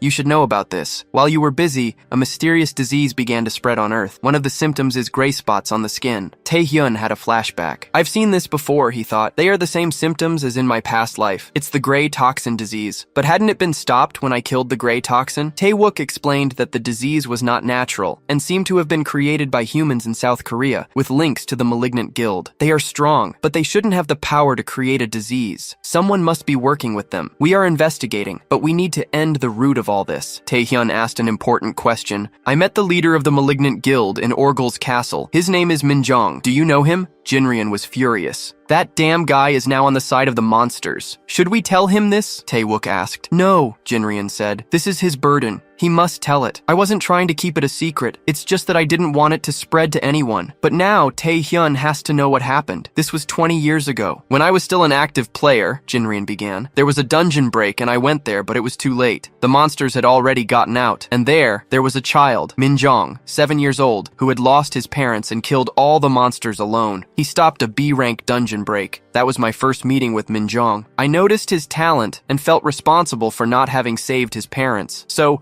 I adopted him and trained him to become Korea's next savior, but he was much more talented than I expected. He was already one of the most powerful in Korea, still a teenager. But when I look back, I regret it. I pushed him too hard, and a child shouldn't go through that. Tae-hyun asked where things went wrong. Tae-wook explained that at that time, there were no conditions to go to the Abyss. So, even very young, Minjong went to the Abyss, but his group was annihilated. He constantly dealt with death and victims. The association investigated and discovered that he was leading people to their death on purpose. All Minjong said in the interrogation was, "How could I deal with the monsters fighting with such weak people? If they had survived, they would be as strong as me. If they died, it was because they deserved it." The association, fearing the repercussions, tried to kill him, but he managed to escape, Jinrian continued. That's how he became an international criminal. His mind went through a lot. He believes that tragedy makes a person stronger, and he wants to do the same with others. This is his way of saving the world, and the one who led him to this point was me, President Jin Hui. Tae-hyun got up. I can't say that Jin Hui is not responsible for this. Maybe he has a share of the blame. He should have done one thing that parents always do, kick their child's butt when they get off the right path. I'm going to get Minjong in the Abyss, Tae-hyun promised. I'll bring him here to have a second chance with his father. Tae-hyun didn't like Minjong's thoughts about the weak, but he understood his pain. I know exactly what it's like to lose everything in life. So you're going to join him? Tae-wook asked. Yes, but not now. I have to take care of some things first. A new status window appeared for Tae-hyun with a new mission. The war between the races was about to begin. Later, Tae-hyun went to meet Rosaria. You're already here? I knew you would arrive soon, she said. Why that expression? Is it because I'm in this terrible and deplorable state? Tae-hyun wondered if it was his fault. It has nothing to do with you, Rosaria guaranteed. Before the fight against Org, Igmu appeared here. But don't worry, before your arrival, the Archdukes were not very friendly with each other. I'm going to make sure you are never treated that way again, Taehyun promised. Those were beautiful words, Rosaria said, feeling better. But something has changed in you. What was it? I met God, Taehyun revealed, and I discovered the truth about the king. The war between the races is approaching. What did you say? You met God? Rosaria was stunned. To be more precise, it was a fragment of God, Taehyun explained. I learned everything about the king. Now, things are very different in my head. Rosaria said he reached that state faster than she expected. Is it fate or coincidence? Everything is going according to the divine plan. If you know the truth, you must know your destiny. And since you're here, you must have an answer. Taehyun remembered the conversation with the nameless one. He could enjoy life or fulfill his duty. He thought about all the years of frustration, about how he became powerful, but now he discovered that he was always a tool of the king to carry a heavy burden. Even so, he decided to follow the same path. He wants to protect his world. I'm going to take the reins to fight this war, he promised. That's why I ask for your support. Just as the king said, I want to take you to a much higher place. Indeed, that was an impressive speech, Rosaria admitted. But you are not the king. You are the key. To become as powerful as the king, you need a long way to go. Suddenly, the system warned him that he had advanced to SS rank. An immense power awakened. When did you become so powerful? Rosaria asked. To follow the same path as the king, I needed a fragment of God. That's why I absorbed it, Taehyun explained. You still don't trust me? When the king told me that he would pass his powers on to someone else, I opposed it, Rosaria confessed. But it seems that fortunately I was wrong. I'm feeling something I haven't felt in a long time. Later, Rosaria said she no longer saw herself as superior to Taehyun. Now, we are partners on an equal footing. How much do you know about the War of the Races? I only know that the king won the territorial war and suffered an attack from the superior kingdom,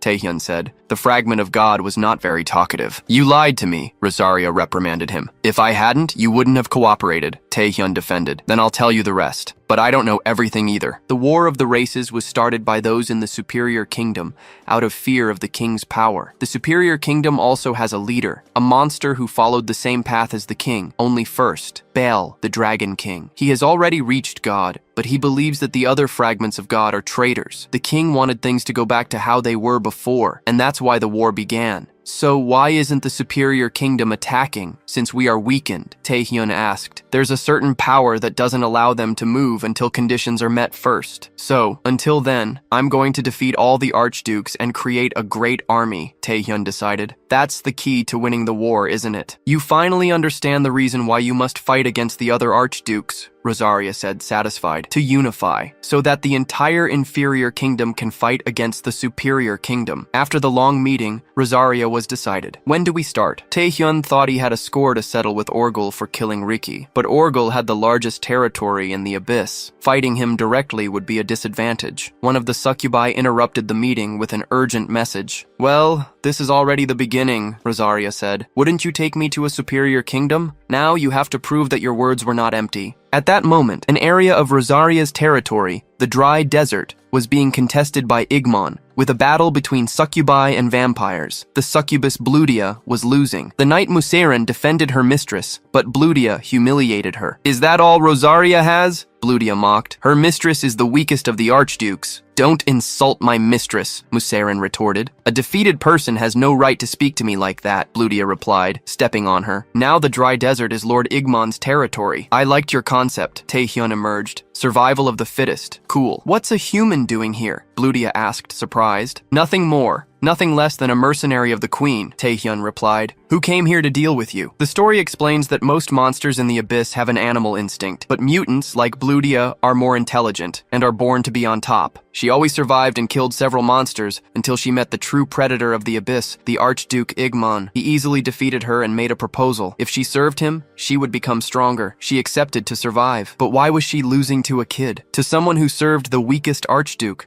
And, more importantly, why was she losing to a human? Taehyun was humiliating her, holding her blows and intimidating her with the power of the Queen of Nightmares. When Bludia couldn't move, he cut her in half. Well, it looks like I won, Taehyun said. Survival of the fittest. Now you are my prey. You who entered my territory and talked a bunch of shit. I couldn't just leave you behind. Do you serve Igmon? Speaking of him, why don't you invoke him already? No! Bludia yelled. I don't serve anyone. I'm a monster who will reach the top of the abyss. Taehyun simply devoured her. The knights recognized him as Rosaria's contractor. He thought that S-rank monsters were a problem for him in the past, but now they were no difficulty at all. After synthesizing the fragment of God, he could easily defeat creatures like Bludia. He discovered that he could adjust the mana of his abilities, especially those related to Igmon. With this power, he could defeat an archduke. But he didn't realize that his gluttony was being detonated from the inside out. Igmon, emerging from the blood, said that Bludia had done a difficult job. I didn't expect much from her, but at least she led me to you. Strange, Taehyun replied. I was also looking for you. This made my life easier. Igmon proposed to celebrate the reunion. At the Korean Association, Jinroy was returning home when he saw a photo of players. We were all young then, he thought. Go Tae-wook interrupted him with urgent news. The association and the Nightwalkers had found the location of the malignant guild. Call all the nationals immediately. Taeyuki asked if they would be able to do it without Taehyun, who was still in the abyss. Since when does Korea depend on him alone? Jinroy retorted. It would be good if we could end this without his help. He has his own problems, and this would prove that we have become strong. Taehyun cannot protect Korea forever. He has his own path to follow, and I like to support those who follow the right path. Go Tae-wook remembered what happened to Min Jung. We have no time to lose, Jinroy said. We're going to fight. In front of the succubi, Igmon formally introduced himself. Taehyun also. I am Rosaria's contractor and the key to the king. Igmon made a generous offer. Abandon the contract with Rosaria and join me. I will treat you as an equal, and you will achieve a strength never seen before. Taehyun refused. I'm already going to win this war with or without your power. Rosaria warned me that if they knew I was the key, all the archdukes would get me to become the king of the abyss. Don't you know I'm lying? Igmon was irritated. It would be better if you hadn't noticed. If you won't come willingly, you will by force. You seem very united with the kingdom of nightmares. Of course. Now Rosaria and I are partners, Taehyun said. A human and an archduke. Partners. That's ridiculous. In the abyss, there are only dominators and the dominated. The king knew this. That's why he forced everyone to be under his feet. I never said I wouldn't use force, Taehyun retorted. I'll be merciful if you ask me, but I'll use force to avoid the unnecessary. I also make an offer. Serve me at once. I will give you the chance to prove yourself in the war of the races. Now you're being very arrogant, Igmon mocked. Have you forgotten that you are only a key, a brat who thinks he's powerful? He guided his blade swords in Taehyun's direction, but they were all repelled and broken by a small knife made of blood. It's time for the true awakening, Taehyun said. Igmon was furious. You're using my authorities as if they were yours. Will you stop this kleptomania only when you die? He created a large blood arrow. Taehyun thought that an archduke was much more powerful than an SSS rank. The right thing would be to ask Rosaria for help, but he wanted to test his new power alone. He dodged and cut Igmon's chest. The vampire retaliated,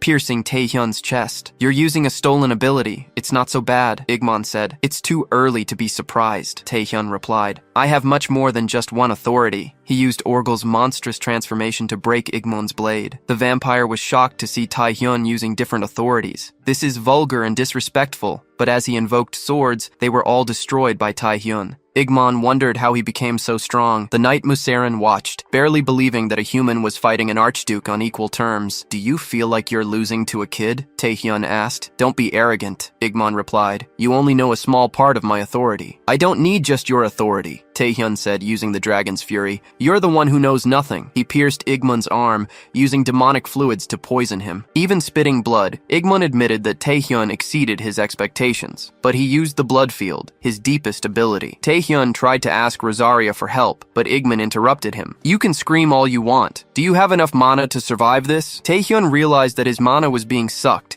and he was slowly drowning in Igmon's blood. When he became unconscious, the vampire approached to get him, but it was just an illusion. Actually, Taehyun said, you were confused. This kingdom doesn't belong to you, it belongs to me. Welcome to my kingdom. Taehyun's copy, made of gluttony, appeared. Who knows, she said. Everyone asks who I am when they get here, but no one has ever been able to hear the answer. You are in the presence of an archduke, Igmon yelled. You're going to have to tell the truth. I honestly don't know why the archdukes act as if they are special, Gluttony mocked. There is always someone above them. I'm no different from the kid who stayed outside. What I created were not swords. They were predators. The copy thanked Igmon for providing mana and began to beat him up. I'm going to show you what a real fight is now, she said. The poor vampire was getting hit a lot, with no time to breathe. I bet you've never been beaten so much in your life. He tried to use a spear attack, but the copy found herself trapped in Igmon's apocalypse. He realized that Igmon was planning to suck the powers from the key to the king. The copy, who needed time to regenerate,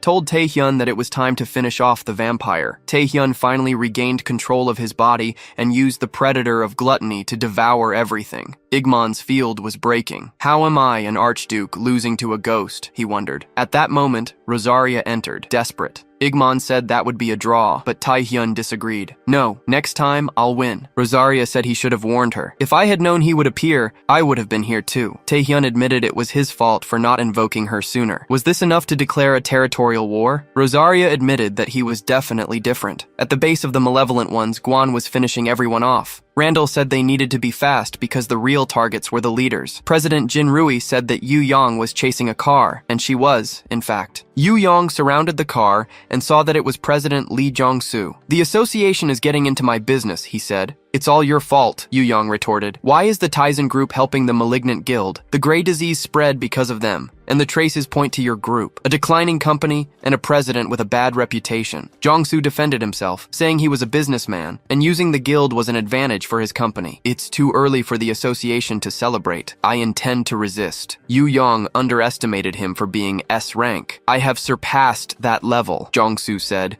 using monstrous transformation, an experiment of Long Zhang. My strength is comparable to that of a national-level hunter. Meanwhile, Wongan and Jin Park were attacking Shadow, who was immune to physical attacks. Shadow replied that it was useless to fight him there and trapped everyone with his shadows. Jinhui managed to stop him, but Shadow asked why no one had caught him until now. Ayan Lin used her ice hammer to freeze Shadow, giving Jinhui an opening to use the mountain domain, but Shadow, even injured, was on his feet. Shadow said that the president was smart, but it was impossible to fight against all of them. His job was to delay them. He fled. Gon complained and told the president to go after him, but Jinhui said they would give up. Yan Lim asked if it was because of her sister. Don't worry, Jinhui said. Your sister is not weak at all. I know that very well. Jong-soo was spitting blood and begging you for mercy. I should be at the level of a national rank, he groaned. Since when did I say I was S rank? Yu replied. I wasn't kidding while everyone was getting stronger. She remembered when Taehyun called her to train. She was busy, but Taehyun convinced her by saying he would evolve the entire squad to national level and asked if she wanted to be left behind her sister. I'm never going to lose to her, Yu replied. Since then, she trained and reached the level of a national rank, which helped her hide this from the public. Do you have anything else to show? Yu asked Jong-soo, who begged her to leave, because Min Jong was hiding. Min Jong appeared. The inappropriate Jong-soo said he would handle her, but he's almost dead. It's been a while since I've seen Miss Yu. You look well. When Taehyun returned from the abyss, it was already night. I hope everything is okay, he